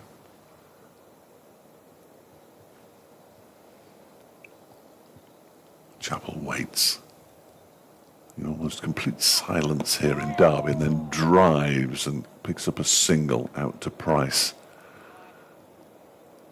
And moves on to 14, 210 for 7. In terms of balls faced, this partnership's got to be right up there with anything we've seen in either of Derbyshire's innings. Anything remotely, I would suggest. In comes Middleton again. Reverse sweep comes out from Lewis Rees. He's going to get 4 runs for it. Nicely played, and the deficit's down to 3. 214 for 7. It's a half century for Lewis Rees, who wasn't even playing in this match. Remarkable, really. Nicely done from him. Lewis Rees, who now has, 54 innings of 50 or more. Gone on to make 15 centuries. First class average of just under 37. 214 for 7, 3 behind. 79 balls for his half century, and this next one is defended into the onside. And I think we're going to see the new ball immediately. I'd be surprised if we didn't. There we go with the announcement of Lewis Rees. That was his 5th boundary. Yeah, so in the first innings... Oh, you've been doing some adding up? Well, I'm assuming that this graphics right. So in the first innings, Rees and Guest batted for 161 deliveries. Really? Well, I was shocked as well. I didn't remember it being quite as long as that either, but I think that's... How many did I say? I can't remember. I haven't really listened, I was surprised, but it went out of my head straight away. It was... Yeah. It was 160, and did you say 160? I'm just going, 163. I knew you'd said in that kind of region. That's not far off. I can't remember. I might have said 161 to start with. Anyway, the new ball with Will Williams, and I'd imagine Gloucestershire have already had enough of this 8th wicket partnership. This is worth 49. As Williams bowls to Chappell, first ball the new ball's left. Oh dear. No, he didn't take it in his gloves. Yeah, it's hit him very much amidships. I think it, Just in the sort of pit of the stomach region, slightly higher than than somewhere else. But it's painful nonetheless. Just don't get much time to see how it's going to bounce. Well, no, he got no chance at all, has he? Especially wide of off stump, there'll be some footmarks there maybe for it to do something in it. And Gloucestershire just starting to raise the volume in the field now as well. As Williams bowls over the wicket to Chappell, back of a length cut away into the gap between covered point and cover, just for a single, but that brings up the 50-run partnership. 215 for 7, Derbyshire nearly in front. And with 2 batters out there who are, at least were against the old ball, making it look as though it was pretty relatively straightforward work. Gloucestershire will need to hope that the second new ball changes all that. There's only a slip and a third slip. So Williams will still have to bowl really quite straight as he comes in round the wicket and bowls a length ball to Rees, who plays it down into the floor. For the first time, just shepherds it away with his bat to a Gloucestershire fielder. Does that quite a lot. It's like, I'll help you out here by moving it 3 inches to the left. And then it's easier for you to pick it up. Gosh, it's like that furious bowling action. Well, I nearly ducked Bell. then. He was running towards us. Hurling something at you at full pelt, and then the way he sort of points at you with that front arm as well. Here comes Williams, bowls round the wicket to Rees, and Rees dabs it away to the offside in defence. Rather handy to have somebody that has probably batted for about 10 times as long as he has to bat here. Yeah, yeah. Out there in the middle, 82 deliveries is a small fry. Last season before, I can't remember which game it was, but Rees and Kane put on a double century stand in the 4th innings of a match. I mean, it's not unusual for him. Williams to Rees, and he's bowled him! At top of off stump, Will Williams first over with the second new ball. And it was another beauty. We've seen a few which have hit the top of off.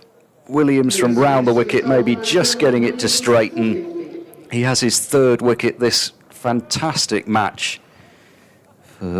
Williams continues, and Rees gone for around 50 with the partnership also on 50. 215 for 8, and Derbyshire still just behind. That's the one. That's the one. Shoaib Bashir and Mohammed Abbas to come. Zach Chappell out there. Nice hand for Lewis Rees, who came all the way down from his base in the northeast to play in this game as a substitute for Arnaud Dell. And out comes Shoaib Bashir, who flexes his knees on the boundary's edge and runs onto the field of play with some purpose. I can safely say, though, I don't think he'll be sweeping this time. We were told that Craig Miles was particularly desperate to see another Shoaib Bashir sweep, so they'll have to keep him out there for a little while until a spinner If he bowls. tries to sweep Williams, it could be interesting. Now, Williams, when he delivered that ball, I don't know if you were watching Williams, I was watching him as much as anything. Just keep an eye on him, because he actually initially went down on his haunches and felt his left foot. Oh. Now, I may be imagining it. He seems to be smiling now. Well, you would be, wouldn't you? He just picked up his 3rd wicket. Smiling through whatever discomfort he might be in. Yes. Yeah. Bashir will scrape out his Bracey's just been off guard. for a moment and he's running back on. Ah, yes. Price completely did me there, because I saw him holding the gloves and just assumed when I saw somebody standing roughly in line that was the wicketkeeper, but it wasn't.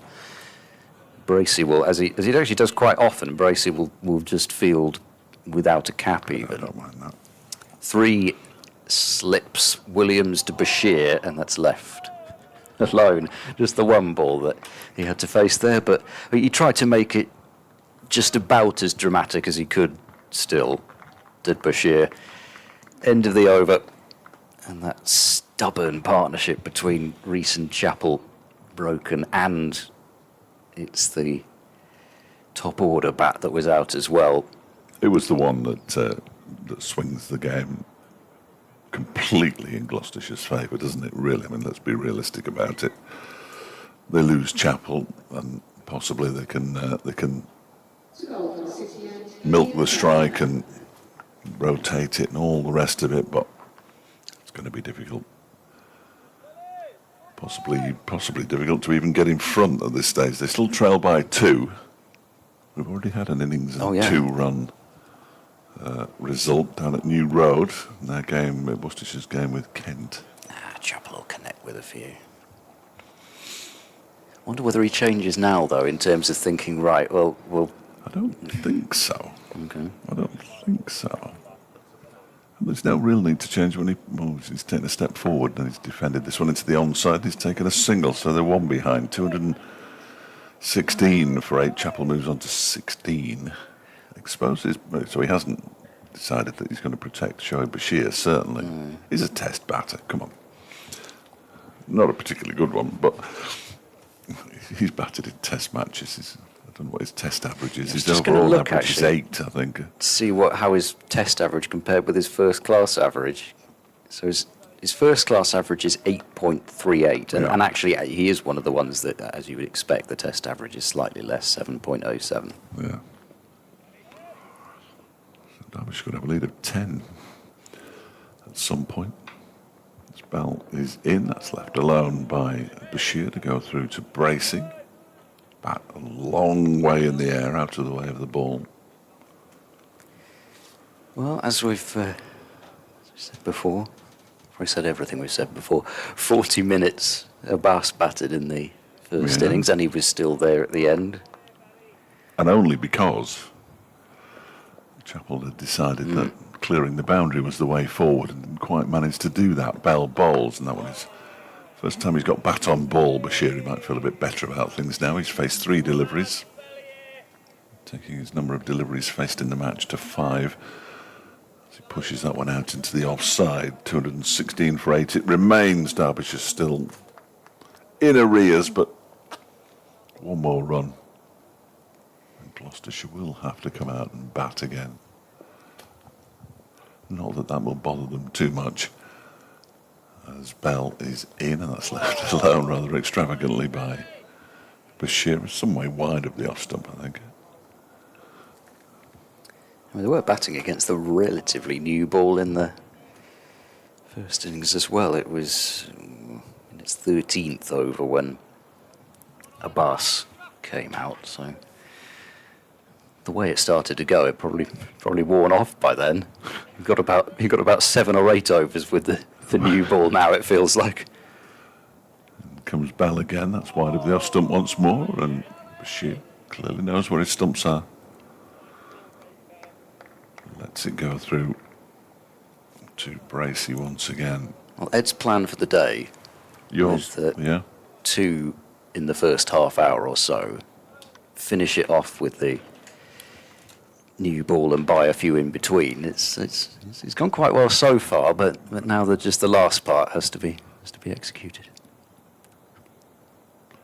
Bell in, bowls to Bashir, plays at that one, goes through to Bracey.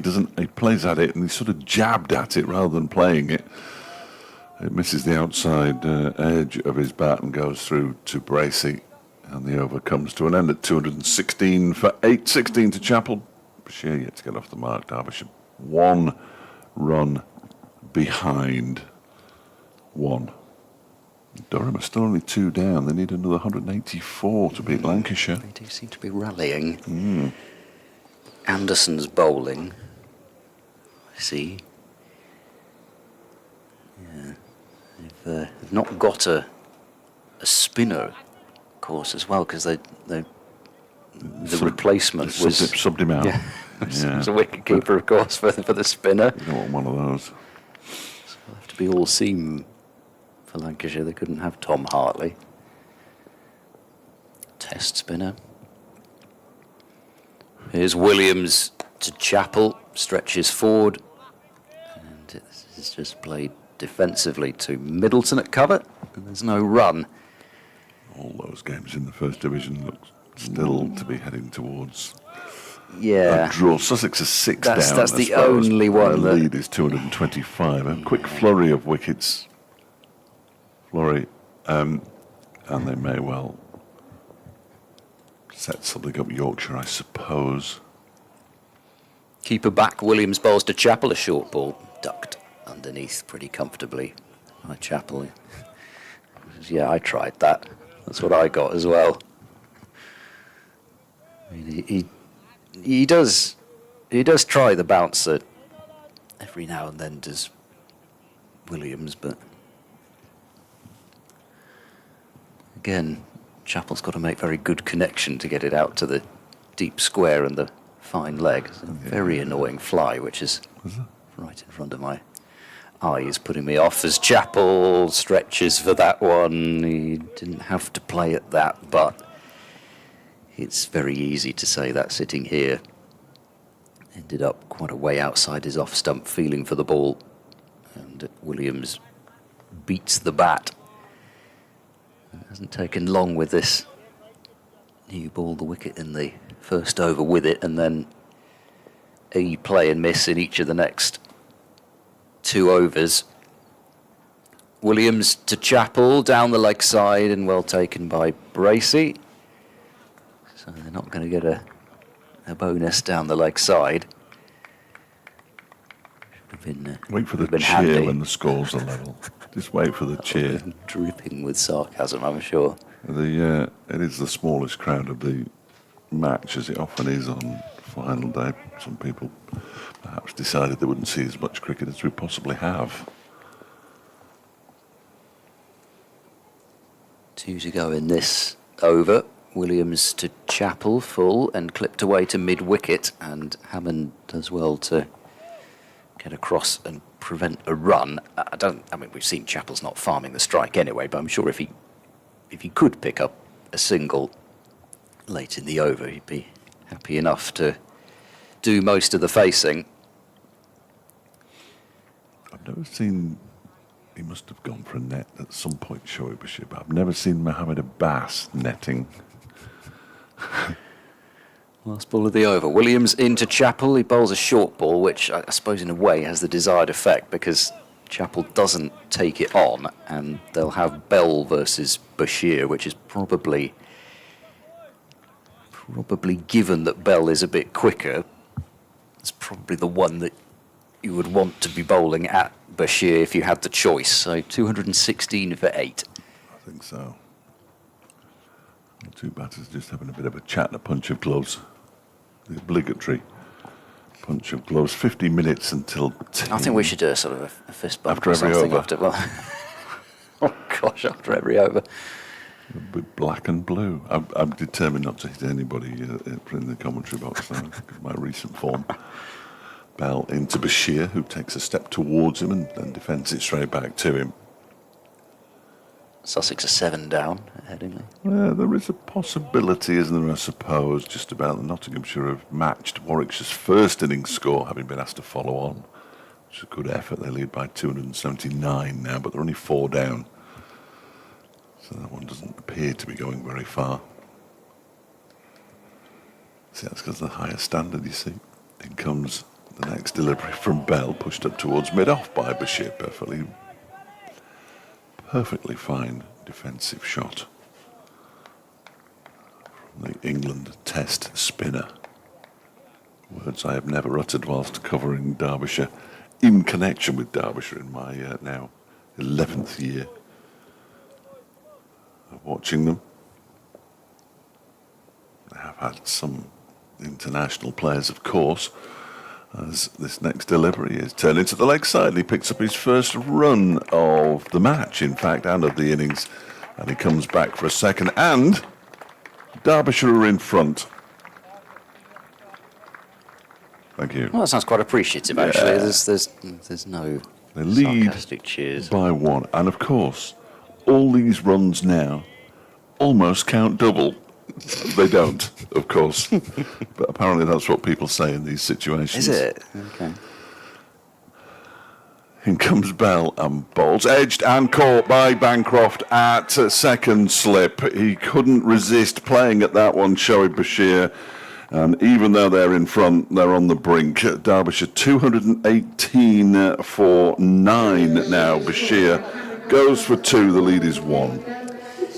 It's a good piece of bowling from Bell. I mean, he's quick enough with this new ball that being where he is in the batting order, Bashir, he's going to get deliveries like that where he's not entirely sure whether to play or not. And Bancroft, no mistake in the slip cordon, and Williams and Bell really have led from the front in this innings especially.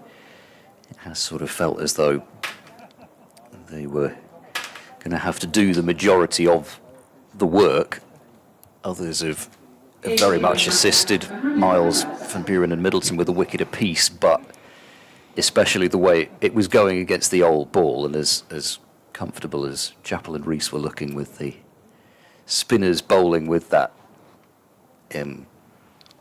probably sort of chewed up. So what do you think Derbyshire will need from here? What will they need? Well, they'll probably need to bat for about 30 overs? 30 overs, yeah. 30 of the 47 that remain. And I mean, if the rain comes at 5, then it's probably 30 overs, isn't it? 25. 30. How long did they bat for in the first innings, these two, did you say? What? 161 balls? No, that was the other one, wasn't it? Yeah, no. Sorry. It was 50. Yeah. 50 balls. They might have to go for more than that. But, as you say, Chappell was smashing the ball out of the ground. Yes, or trying to. So, and that was the only way it was ended. But the ball is much newer. You know what's going to happen now, don't you? Well, I don't need to, because the winning is not the winning moment. No, it isn't, is it? No. I've been done in. I freely admit I've been done in by that before. But no, here's Bell. Derbyshire leading by 1. They'll have to bat. He bowls to Abbas, who takes a step into the leg side and pushes it out into the off, where Borman does the fielding. Who will have the honour of hitting the winning runs? Probably the captain, which will be fitting, I suppose.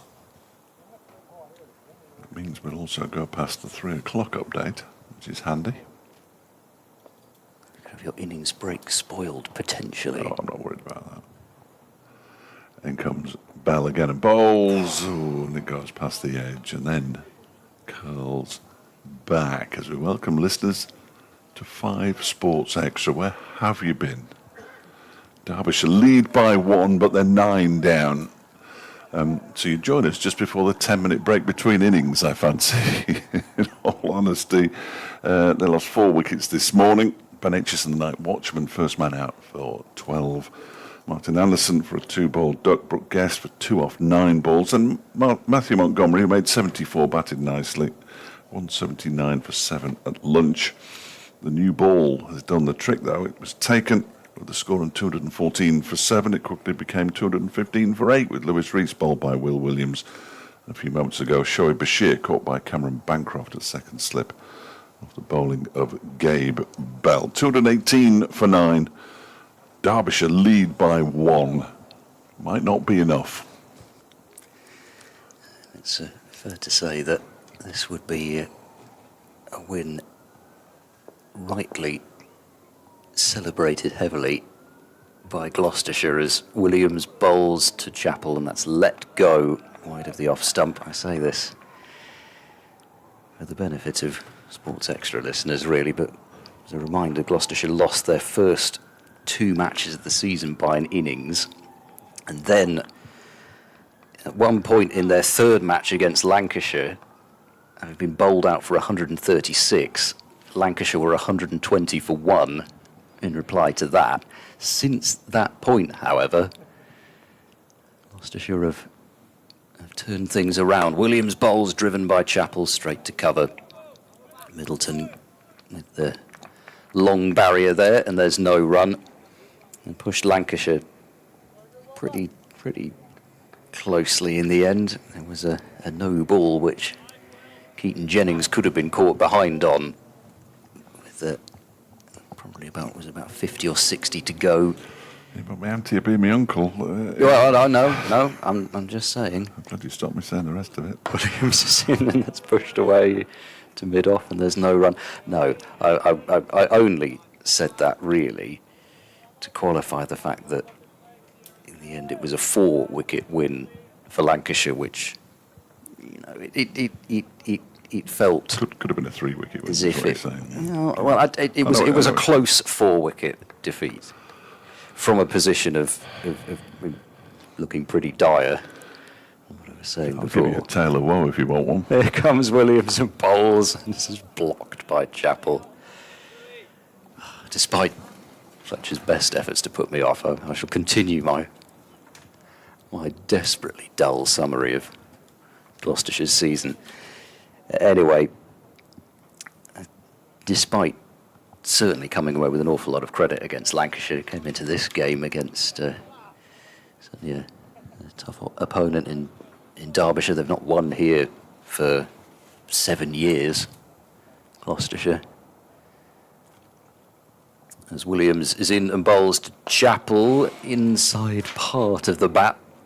Doesn't sneak through, though. The ball squirts off to square leg where Miles fields, and there's no run. Well, let me give you my tale of woe then. So Derbyshire needed 9 wickets on the final day against Worcestershire and managed to take 6. And the match was drawn, and they managed to bowl Lancashire out quite nicely in their second innings to set up a run chase of just 138 and lost by 29 runs. This is their 3rd game of the season and by far their worst performance.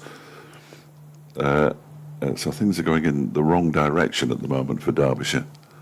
Williams to Chappell, pitched up, very wide delivery. Again, sort of get the impression as Williams grins at Chappell that he was just seeing how wide he could go there without it being called a wide, and he's succeeded. So Abbas will be trapped on strike for the next bell over. 2:18 for 9, Derbyshire still lead by 1. And I do fancy that some people had them as dark horses with the signing of Mohammed Abbas, Shoaib Bashir, having finished 3rd at in the Championship, the 2nd Division last season, just 5 points away from Glamorgan. And it would appear, given the way they've played in the first 3 matches, it's a good job they didn't get promoted. Here's Bell bowling to Abbas, who does his best to edge it through to the keeper, but isn't quite a good enough batter to lay the edge of the bat on the ball. That's pretty much what happened there. Dear, oh dear. He didn't bat like that in the first innings. Not at all. No, I think he perhaps realises, they won't make him bowl, will they? Oh gosh, that would be something. Well, he's the overseas. He's getting paid the big bucks. Here's Bell in out balls. This time it's an edge out into the offside where it's fielded by Craig Miles, who is one of 2 substitutes playing in this match. 1 on each side. Has it happened before? Kevin Howells will tell us. One bowled to the other. Has that happened before? Yes, one did indeed bowl to the other. We can't be bothered looking it up.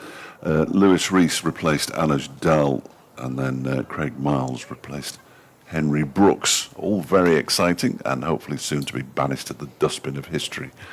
Here's Bell bowling, pushed into the offside by Abbas. In fairness, Miles is more like for like than with Henry Brooks than Lewis Rees is with Anuj Dal. We've got a yes and no from Kevin. Excellent. But I assume that was yes to the first and no to the second, or just yes and no. One on each side, and no, one hasn't bowled to the other. Wonderful. Working hard in the back. Always working, Kevin. Always working. Here is Bell. That one is, well, I was going to say driven. Let's say that.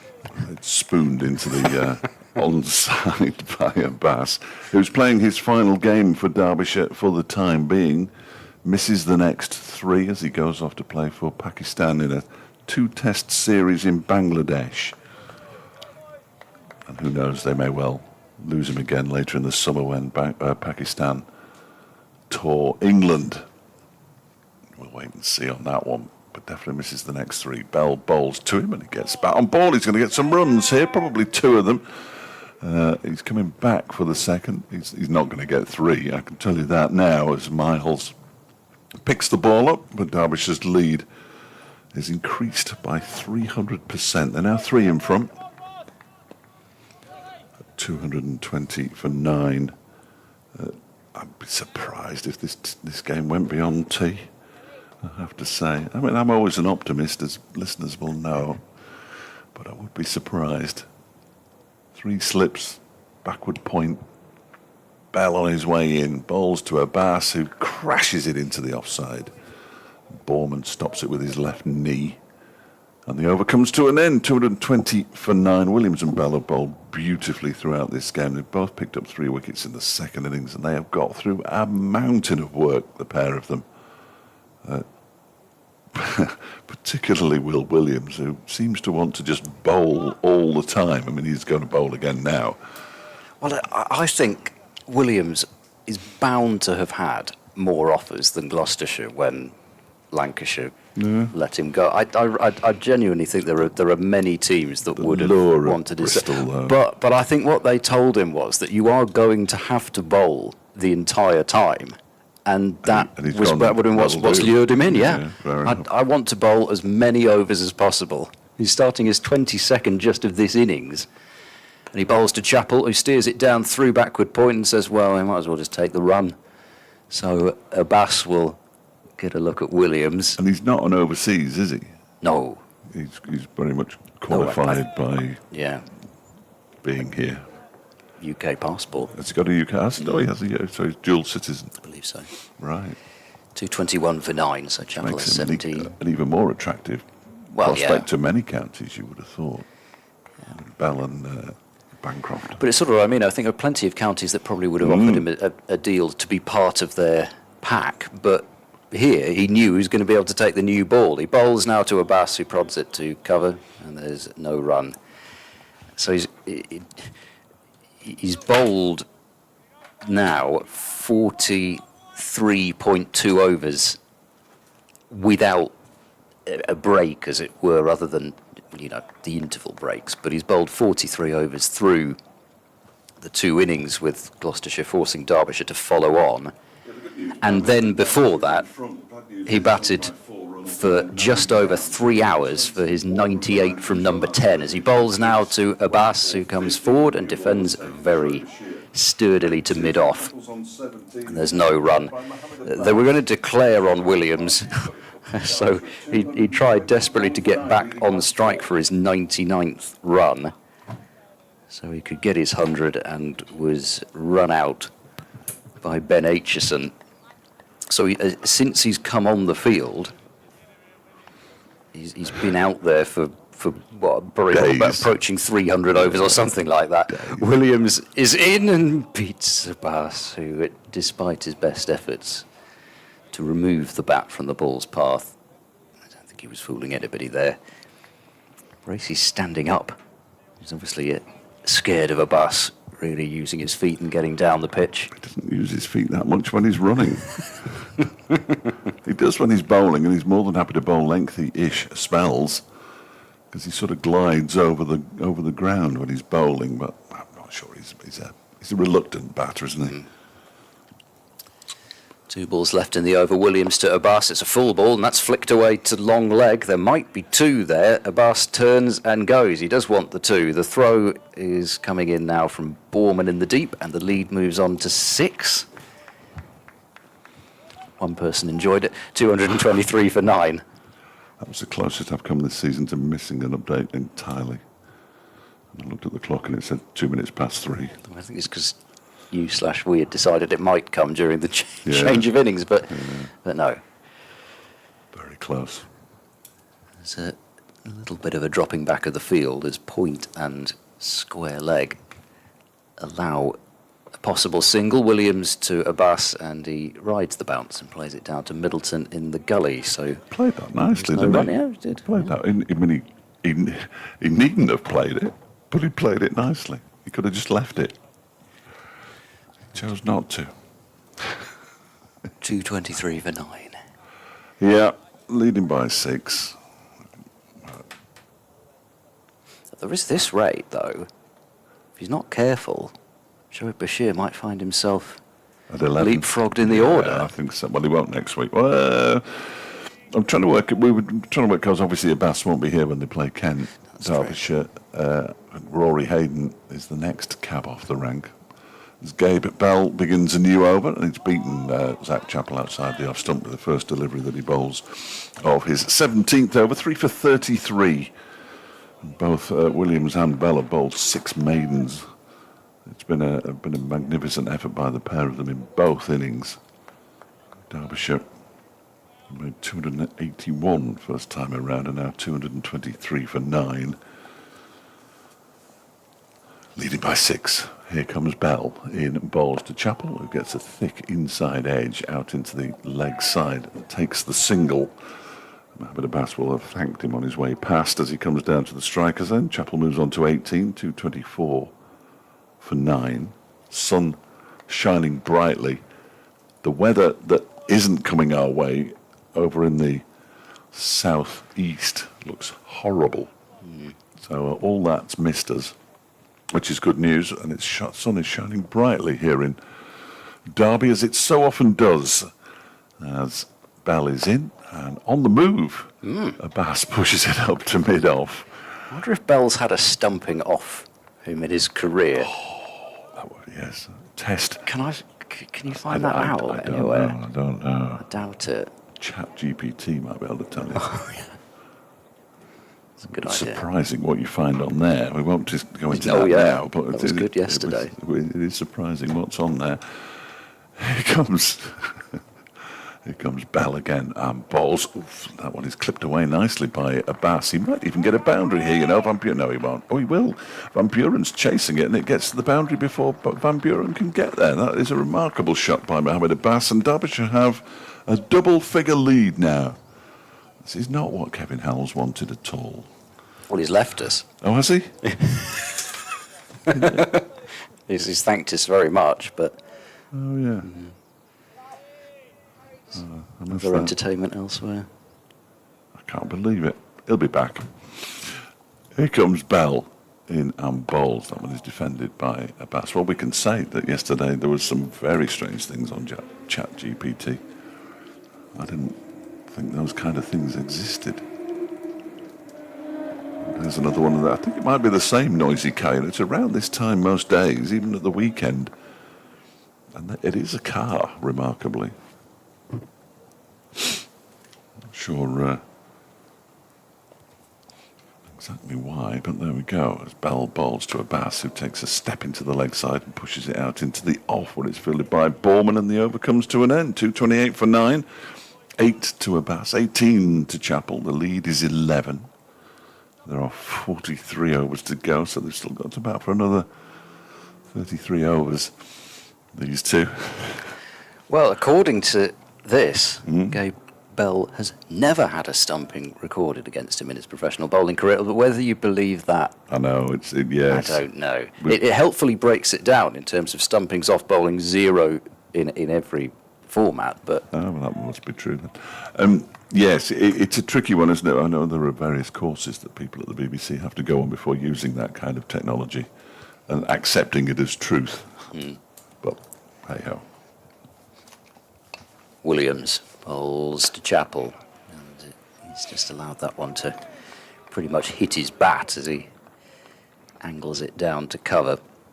Well, I still would guess it was quite unlikely, Yes. given the compilation of Bell's wickets that I watched in the Sheffield Shield. I can't remember a single one where the keeper was even standing up, never mind. No, it would be Outstumped. remarkable. I reckon Williams has probably had one at some point, though. Williams loses his run. Dead ball, apparently. Who'd have thought it? The ball didn't leave the bowler's hand. They don't need to do that. Oh, Middleton actually bowled one and let go of They it when have to do Chappell. it then. That makes That's a sense. dead ball. Yeah, but not when he's not let go of the ball. We all know he hasn't let go of the ball. Zach Chappell was possibly guilty of fake batting as he pretended to leave it. He's faced 100 balls now as Chappell. Williams to him, and he turns it up to mid-on. And there's no run. Yeah, all the shine will be coming off this ball now. It's in its 9th over. I'm only partly joking. No, It's felt as though it gets about 10 overs in and doesn't really do much. So Gloucestershire have made the most of the time when it was helping them out by getting rid of Rees and Bashir. Now they just got to deal with the obdurate Chappell and Abbas as that beats the edge of Chappell's bat. And Williams proves that he can still get the ball to do just enough. Lee Price still has his hands clasped behind his head. Of course, it would be all over now had Chappell not been dropped on naught. It could well be. Yes. More bizarre drops you're ever likely to see. I did notice Miles Hammond's particularly warm embrace of Will Williams after Rees was out, but of course, as you say, it was Chappell who had the chance offered up and dropped as this is played along the ground to cover where it's Middleton who's fielding. Still shouldn't matter. No, it won't matter. No, you can rest assured it won't matter. Just wonder whether Probably. would it be the first minor victory for these two would be to get Williams and Bell out of the attack again, which Yeah. they might be only a few overs away from doing. Williams bowls a full ball on, driven by Chappell. This could go for 4. It will do. It beats the dive of Bell down to the long on boundary. Chappell on to 22. Lovely shot, and I don't blame Bell one bit for not stopping that one. Lead of 15. I was just waiting for you to finish your sentence, and I was about to say, I don't blame Bell dare he for that? in any way for that dive, because, I mean, they've been flogged, basically. At least they've got a bit of a break before the next game. Gloucestershire not playing next round as Williams bowls to Chappell and is guided away to point, and that's the end of the over. 232 for 9, even if he hadn't bowled the number of overs that he has. It's not always the easiest diving out there, so they'll survive another over. Yeah, I mean, if they can get it to tee and do the rain dance. It won't rain before 5 o'clock.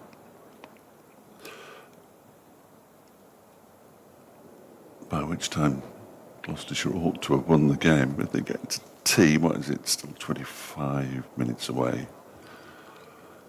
Say another 6 overs. They'll only be 30 odd in front at the current rate. There'll still be 30 overs to go, so a run and over should be achievable. If they want to go at 3 and over, they'll win it with 20 overs to spare and walk off the pitch to the accompaniment of rain on the rooftops, I would have thought, but there we go. That's if we get that far.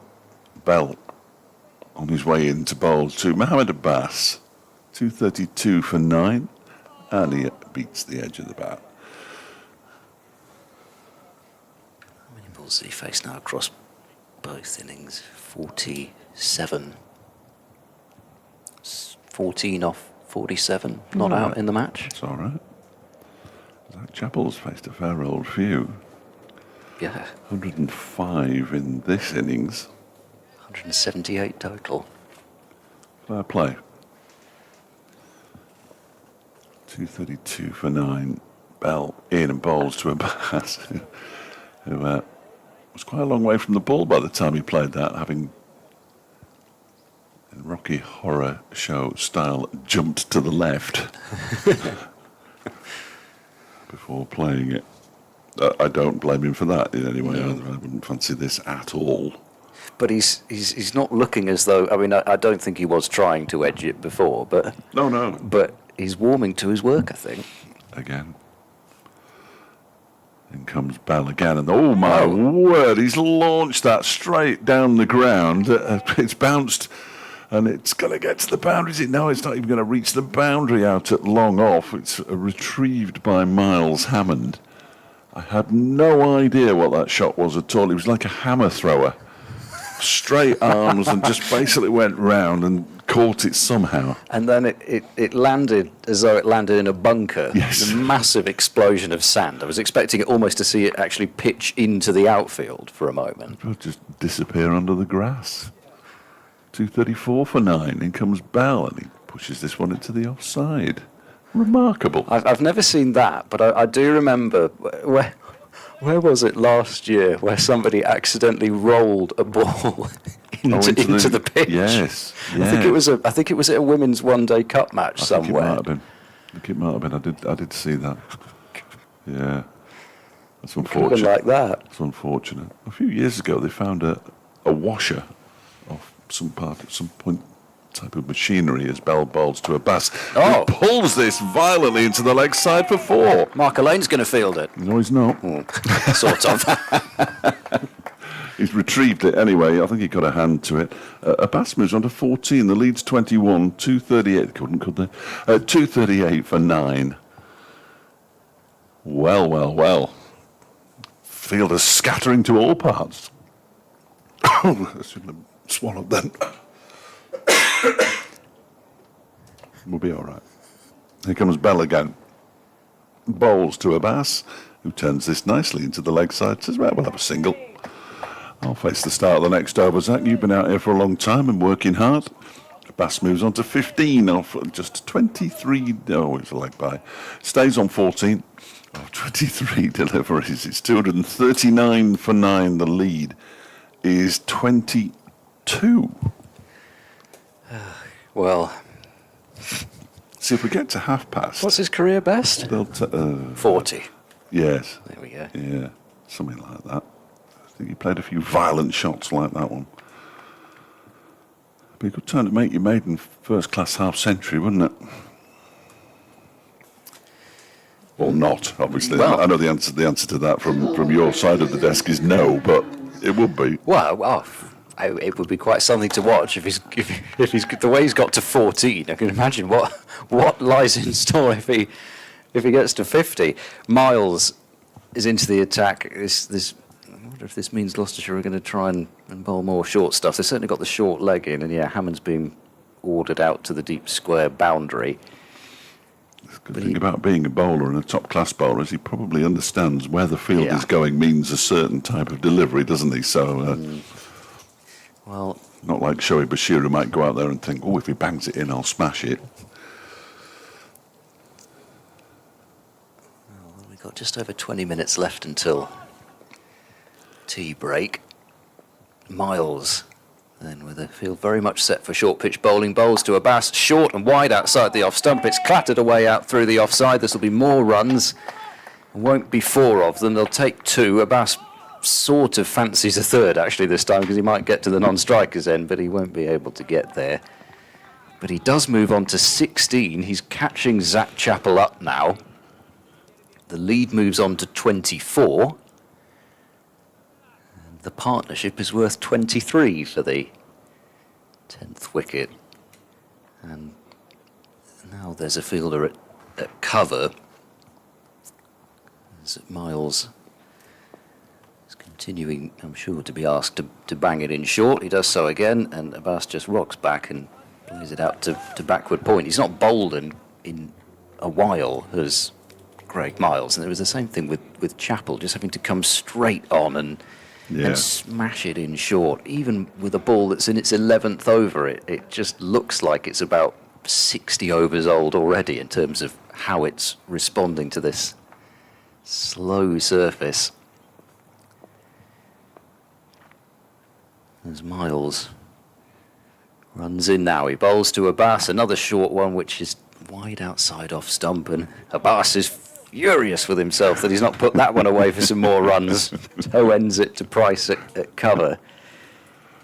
Yeah, again, you sort of feel a bit for Craig Miles in the same way as any bowler that's tried to bang it in short. But he's certainly frustrating them here is Mohamed Abbas. Miles bowls to him, back of a length, and just work round the corner. There's plenty of space out there. That's reached applauding every run territory for somebody. The lead moves up to 25. Derbyshire to 242 for 9. So Chappell's almost been protected by Abbas here as he's barely facing. It's his highest score in 1, 2, 3, 4, 5, 6, 7, 8, 9 in the last 10 matches, certainly, and I don't go any further back than that on this little chart, including playing in Pakistan. Miles to Chappell, still with a short pitch bowling field, but he gets a length ball and just defends it to cover. Chappell's not seemingly going to give his wicket away. I mean, it does feel as if he's almost proving the point now. Yes, quite. Even with the number 11 in, that he's determined to be the one to say, I faced all those deliveries, I barely looked like getting out. Except when he was on naught. Yes, exactly. Apart from that. Apart from that. Once he started, he played a shot then. He hasn't As soon as played he stopped many, playing, pretty much stopped playing shots. Played many. Last ball of this over. Miles into Chappell, another short delivery, and he just runs it from his full height down to deep backward point. So Chappell will keep the strike. 243 for 9. Lead on to 26. And Gloucestershire are going to spin to see if they can prize out this more than pesky last wicket partnership. 20 past 3. It's Traffic's going to be bad, isn't well, it? it's getting towards the stage where tea would be taken anyway. It takes another 20 minutes Would out it be as well. taken anyway? Or I know it's Well, set in stone. At but- 1:30, I think it would be anyway, even on the final day. But I'm thinking if they're still there, can they delay it on the final day? No, because that would be the 15. I think that would be does even the 15-minute thing come in, and then there'd be 10 minutes for the change of innings anyway. So I think they just have tea, wouldn't they? Here comes Van Buren. I'm confused.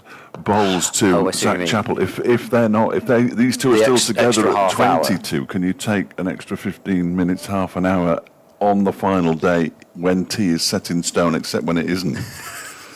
Next delivery from Van Buren a bit quicker, and Chappell pushes it out into the leg side. 243 for 9, leading by 26. Lost 4 wickets this morning. They've lost 2 this afternoon as Chappell defends this next one. Again into the onside. It's one of those. I've no idea, basically. And why would we know? Because there are that many regulations. Well, it won't be the 15 anyway, because it won't be. I don't know what the 15 is. That one is pushed into the offside. No run. Well, the 15 is when they think a result can be achieved, but if they're still there, then obviously the wicket would have to be taken. There would have to be a 10-minute change Yes, of no, innings. because yes, no, you're right. No, I'm talking rubbish. That one is bashed down the ground off the back foot by Zach Chappell for 4 out to the long off boundary, moves to 27, 247 for 9. The lead's up to 30. Yes, of course they won't delay tea when they're 9 down, because they're not going to lose the game until Gloucestershire bat again. Yeah. My apologies. I'm No, but- asking a question that is totally irrelevant. No. What I wondered whether you were asking was whether they'd take the extra half hour because they're 9 down. No, they won't, will they? I don't think they will, because they've still got to score 30 runs now, haven't they? No, but just because of the change of innings, then you don't lose overs. That's what I mean. Oh, well, yes, no, good shout. This is excellent, probably. This one's pushed into the offside. Oh, dear. By Zach Chappell off the back foot. No run over comes to an end. 247 for 9, 27 to Chappell, 17 to Abbas. Partnership worth 29, which is why Derbyshire have a lead of 30. I mean, rain doesn't look imminent, but No, it doesn't. It But doesn't. you take 20 minutes out because of tea. They've still got to score at the moment 31 runs, which even if they go hell for leather, they're going to need the best part of a quarter of an hour or so to do. So that's Your research at lunch has gone for a ball of chalk as well, hasn't it? well, yes, I didn't need to mention that. No, well, I thought I would, because I thought that was going to be the case. But anyway, I thought 7 down seemed like the right time to do it. Yeah, but whilst no. actually, to be honest, I did think at Absolutely. lunch Derbyshire were likely to set Gloucestershire something, and they have. 38 behind, weren't they? So, yeah, that kind of... Anyway, But I thought I might not have time to do it again. no, quite. Right, oh gosh. Miles bowls to Abbas and just defended out to point, and there's no run. That was neither of ours. No, it's one of the regulars down there. I can see him looking at his phone. That sounded like an extremely old ringtone. He's showing it to somebody now and ask them how he answers it. It's tricky for Miles, really, to get it up at the height and pace that might trouble Abbas as he bowls now, and that's wide and cut away, and 4 more runs to Mohammed Abbas, who is on to 21. The lead moves on to 34. That's the 250 up for Derbyshire, and this short ball strategy is not really working because Abbas is getting some width. He's staying leg side of the ball anyway. And it's another boundary. The ball is fetched from in front of that balcony area over there. Well, fair play to Mohamed Abbas. Yeah. He's batted nicely in both innings now. It's not giving this away, and he's looking far. Why is he batting at 11? Well, he's far too good for a genuine number 11. Miles bowls round the wicket, a better directed short ball, but Abbas just ducks it. And that's signalled as, I'm trying to see that, I can't see the umpires. What he's holding. Was it one or the second one? One, I think. One. It looked like one, but there's almost no angle where I can actually see where the umpire's finger is. They tend not to call the third one anyway, do they? So No. it's quite rare. 251 for 9. Miles to Abbas. He fends it off, but there's nobody down at leg gully, so he's got plenty of room to play with. And once again, Abbas will face the majority of the over, and Chappell will just face 2 balls at the end of it. 252 for 9. I think he's just giving Zach Chappell a bit of a rest here, Mohamed Abbas. He's got 22 of the 34 runs in this partnership so far. Just doesn't look like getting out. I know what you're trying to do. But he's not on strike anyway, so it doesn't work. But he doesn't really. No. He's fished at a couple, but He's not inscrutable. for a while. He's inscrutable. That's why. He's staring at the bowlers. Chappell to face then. Miles bowls to him, and he drives off the back foot. Picks out Derbyshire Ahmed, who's on the field at cover, and there's no run. Well, it's neither Will Williams nor Gabe Bell who are off the field, which is surprising given the amount of work the pair of them have done. I think if I was them, I'd be taking every opportunity to have a rub down. Here he is coming down the steps. Is it, I'm going to guess. Miles to Chappell, another short one, another duck, another over gone. Is it Ollie Price who's just come back on the field there? Bancroft, I think. That's unlucky. Closer. Which is not usually the way it works. Usually the closer they get, the taller they are. I think that's my experience. But yeah, Bancroft back on the field. Just been off for it. Well, what should we? No, surely he's not asking the coach what they should do. Just get rid of this last pair would be the only answer that they'd get.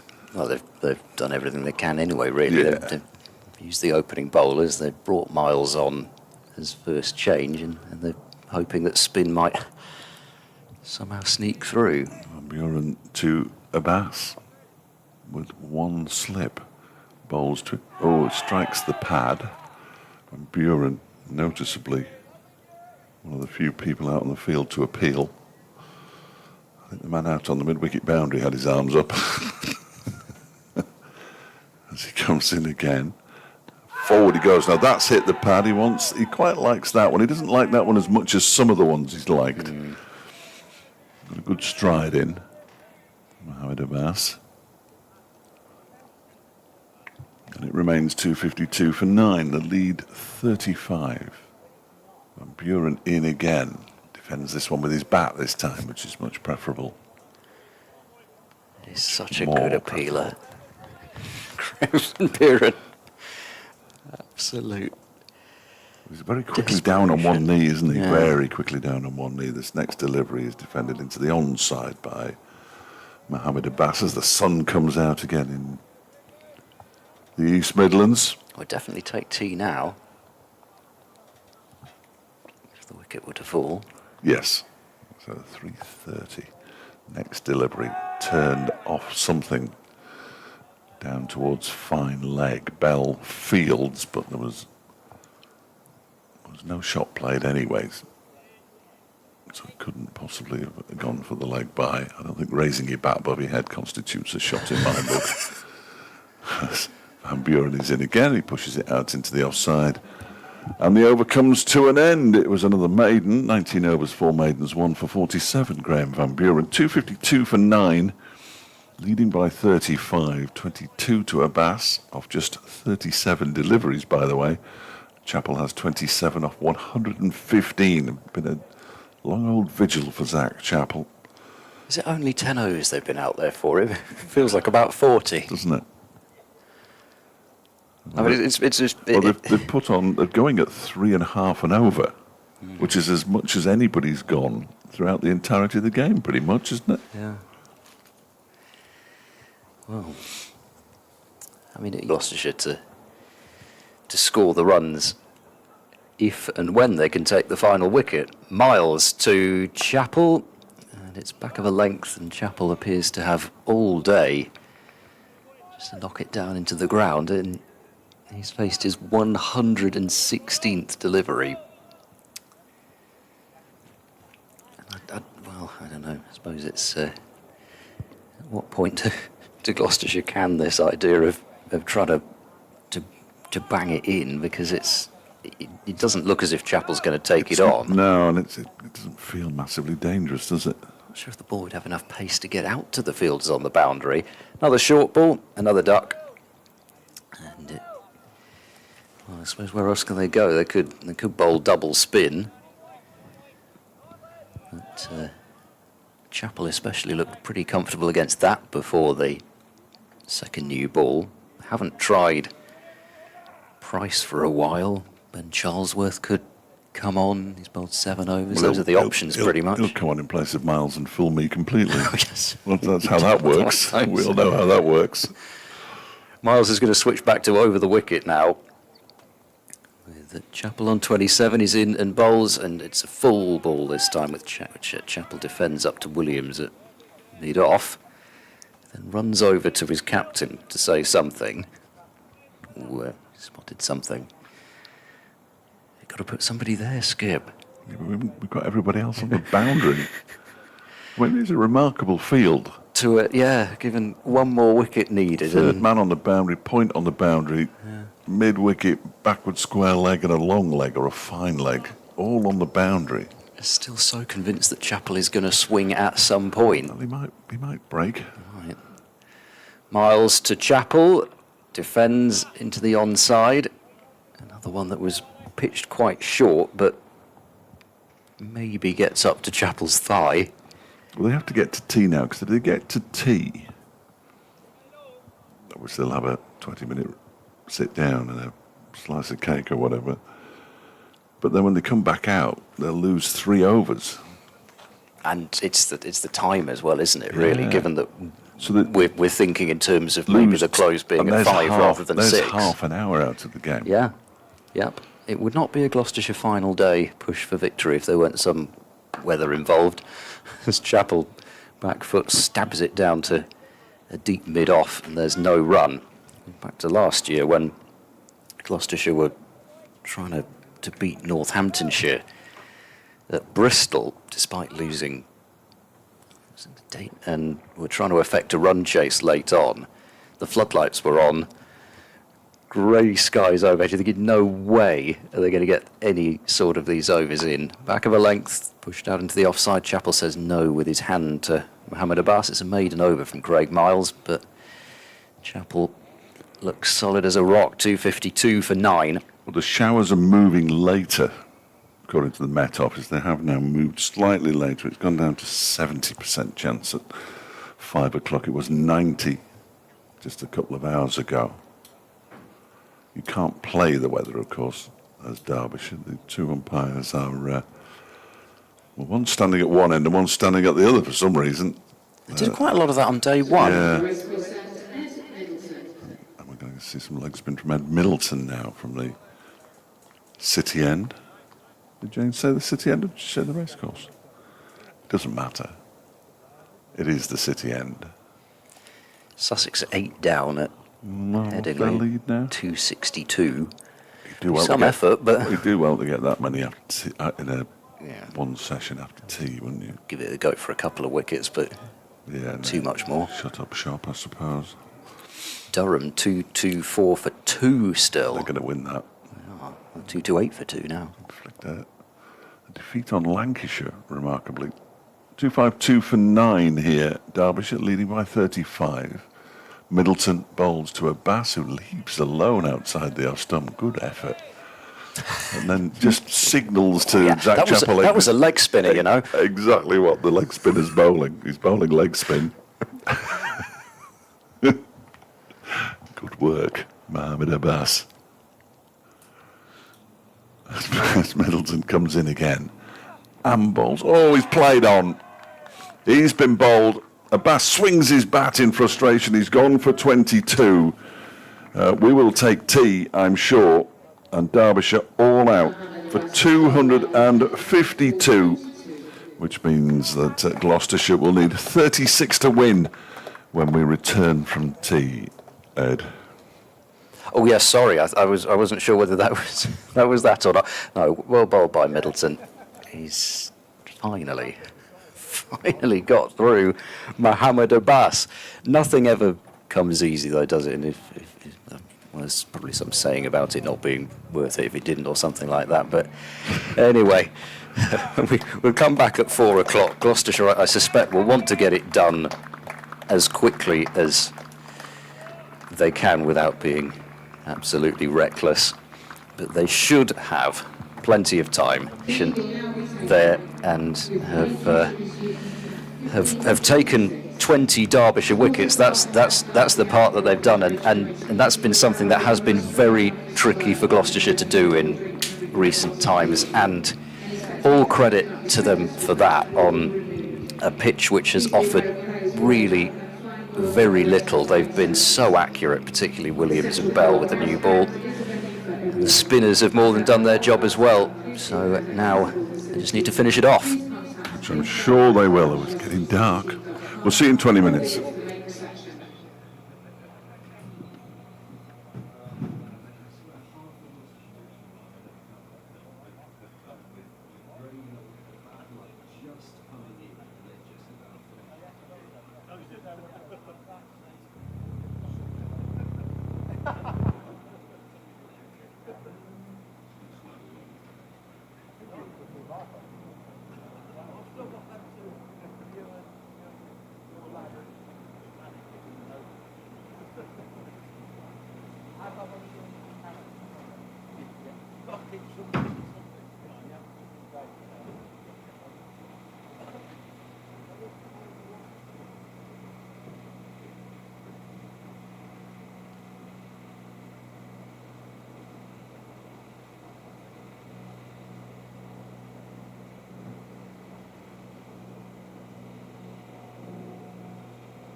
Please welcome the umpires Mark Neal and Neil Pratt and Derbyshire led by Captain Wayne Madsen. The opening batters for Gloucestershire are Cameron Bancroft and Ben Charlesworth.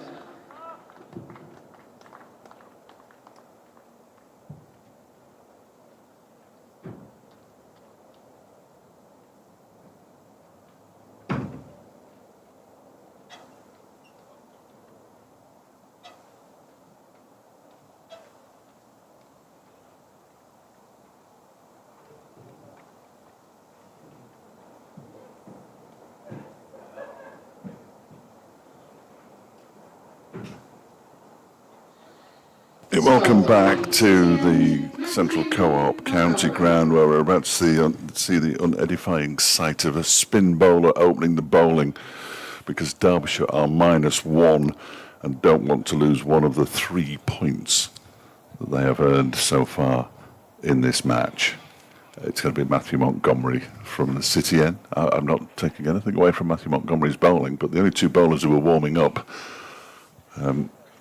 were Shoaib Bashir and Matthew Montgomery, and Shoaib Bashir's doing his exercises. Here comes Montgomery then to bowl to Cameron Bancroft, who goes back and cuts it for 4. That'll help the over 8. Good start.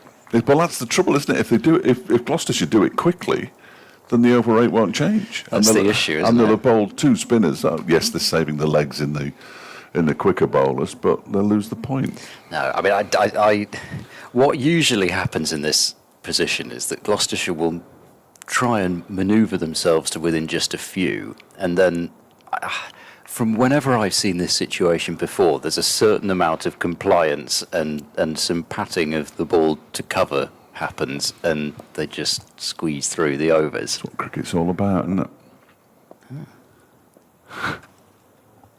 In comes Montgomery, bowls turned into the leg side. Mohamed Abbas says, that's yours. Harry came out on the boundary, and they come back for 2, 6 without loss, 30 to win. The other thing, though, is if you're seen to be bowling spin, that seems to somehow get taken into account anyway. So, really? Yeah. Montgomery bowls. Bancroft doesn't get a run off this ball. Fielded by Martin Anderson. I might do it before my 4 o'clock update at this rate. In comes Montgomery again, and that ball's played straight back to him. Now he needs to run back to the top of his mark, of course, but he's forgotten that bit. When he did bat well earlier on for 74, so he's probably a little bit tired himself. In comes Montgomery, bowls a short, quick delivery. The Bancroft plays it. That was medium pace into the leg side. Well, it's a good job. It must have been down to the hiding of the ball as well. That must have increased the pace by a couple of miles an hour. We haven't seen much of Matthew Montgomery with the ball. That one is played off the back foot out into the offside, straight to Shoaib Bashir, who's going to remove his sweater, and they will open with Matthew Montgomery and Shoaib Bashir. Weather update. It's sunny. There was never any doubt. Well, I'm just saying, because there are people listening who can't see what's going on. There's never any doubt, Edward, that we're going to get to the end of this day's play. It does tend to like to use his feet against the spinners. So. Stumping candidate. Well, perhaps, yeah. He hasn't had a chance to face a great deal of spin this season, but he'll be facing Bashir around the wicket, bowling to him, and a full ball clipped down to mid-on. Abbas, and that's 5 dot balls in a row. Might run out of time at this rate. Bashir to Charlesworth on the pads and turned away into the onside towards the square leg umpire, and mid-wicket jogs across, so Charlesworth is off the mark with a single, 7 without loss. They obviously think Bancroft's more likely to go down the ground. Actually, it was in this sort of position where Bancroft nearly killed me. Oh, excellent. In 2024. It was excellent that he nearly did and didn't actually. Did he mean to? Well, I'm not sure. Bashir bowls, Bancroft reverse sweeps, and there should be 2 here. There's a deep point out there, but he's gone fine of him. And Bancroft moves on to 8, 9 without loss, 27 to win. Yeah, there's a sort of a straight slap, slog, sweep sort of thing, which smashed into a tiny window join between me and Guy Swindles at Chelmsford. Bashir bowls edged by Bancroft, but it beats slip. This is probably going to be 2 more. Doesn't have enough pace to go to the boundary, but Bancroft is not exactly being reckless by any means, but he's clearly in a bit of a hurry just to get this done. He's on to 10 from 8 deliveries. Gloucestershire 11 without loss. A couple of fielders on the boundary on the leg side as Bashir fires that one in. It's defended straight back to him. There's no run. There's a leg slip under the helmet. Conventional slip as well. Last ball of this second over from Bashir, who bowls a short delivery which Bancroft mistimes straight to cover. There was plenty of space out there on that offside, but that's a dot to end the over. 11 without loss, 25 more runs to win, and without the potential drama of the weather, it's one of those sort of situations in cricket where if you try to explain what are they doing out there. Oh, no, they've just been dominant throughout. I've got to go, so you talk. Well, no, they have. I'm just meaning in terms of we've got 2 slow bowlers on. Derbyshire know that they can't take 10 wickets. Gloucestershire needing 36 runs, but it's just something that we sort of have to go through. Montgomery round the wicket bowls to Charlesworth, the good Yorker, and it's dug out into the offside. But I mean, as long as there aren't any massive billowing thunderclouds looming, Gloucestershire can just enjoy this. They've earned the right to canter to victory here as this is played back to the bowler. And as Fletcher rightly says, they have, from the position where they were, again you go back to it, when Graham Van Buren smashed a ball into Matthew Montgomery at short leg, as Charlesworth tucks this one through mid-wicket. He's timed it pretty well. It's just going to fall shy of the mid-wicket boundary, but they'll keep running and take 3 out of the target. 22 needed. But from that point, when Van Buren was out to one of the most bizarre dismissals I've seen, building up that total and building as Bancroft smacks this back over the bowler's head for 6 into the little bit of material that's covering up the gap underneath the temporary permanent stand, and the ball is immediately chucked back. A good strike from Bancroft, who's on to 16, Gloucestershire to 20 without loss. 16 more runs required. Bancroft's not going to, well, at least at the moment, he's not going to. He's not playing ball, is he? Montgomery bowls, Bancroft forward and drilling the ball along the floor to mid-on, who fumbles. As Aitchison allows the ball to get underneath him, so Bancroft takes another run, 21 for no wicket. Bancroft at the moment not slated to play in the T20 this year, despite being a massive part of the 2024 run, as that's quick and cut by Charlesworth to deep cover, so he'll keep the strike at the end of the over. 3 overs gone, Gloucestershire 22 without loss, needing 14. But Darcy Short will open the batting, all things being equal for Gloucestershire this year. Australia pull him out.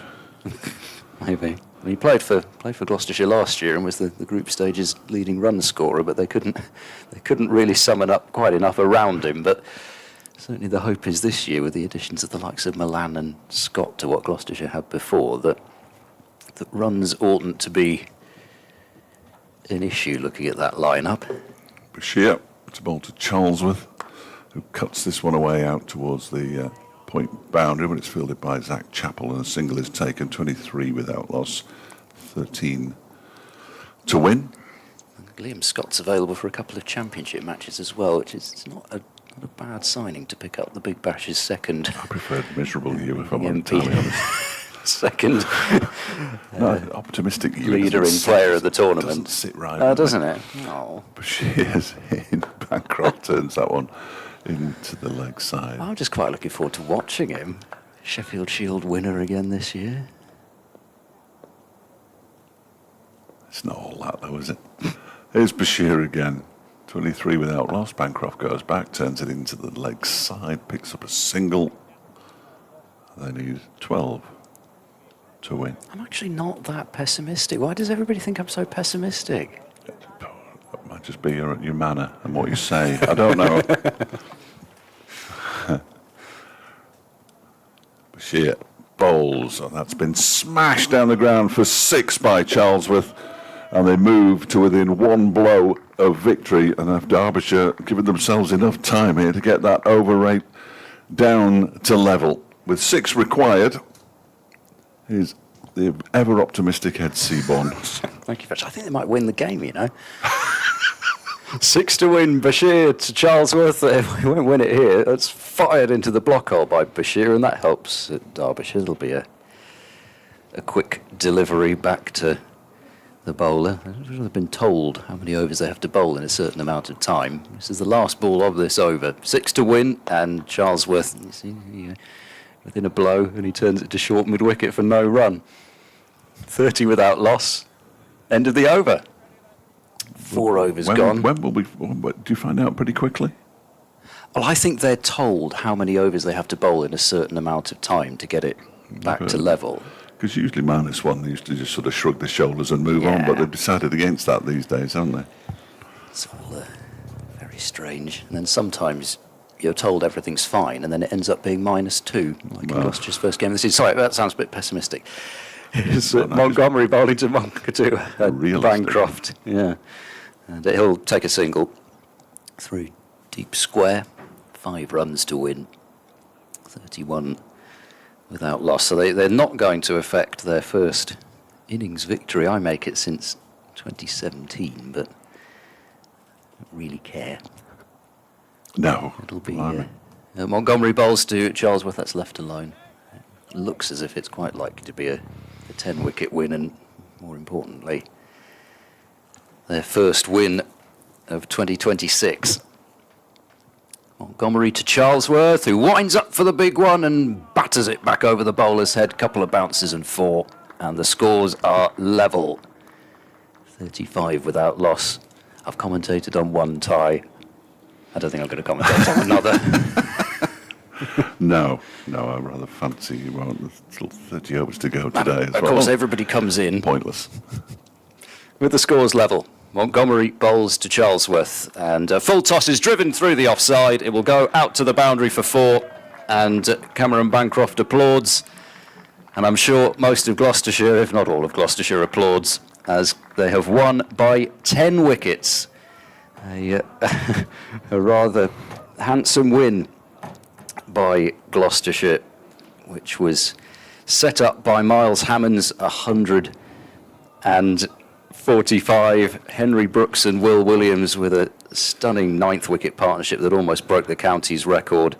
Williams is certainly right up there in terms of player of the match as well. That 98 from number 10, then 2 for 44 and 3 for 50. Williams and Bell putting in a monster shift for Gloucestershire as they found ways continually to pick up wickets, stayed patient, they bowled straight, and they found their rewards eventually. And they take 21 points from the game and thoroughly deserve the plaudits from this game. They've done everything right, and that's a really encouraging performance for Gloucestershire, and they'll go into their bye week with something very much to celebrate and to savour. And after watching that, the over rate's level, everybody. Hey. Time to celebrate. Derbyshire will take the 3 points from it.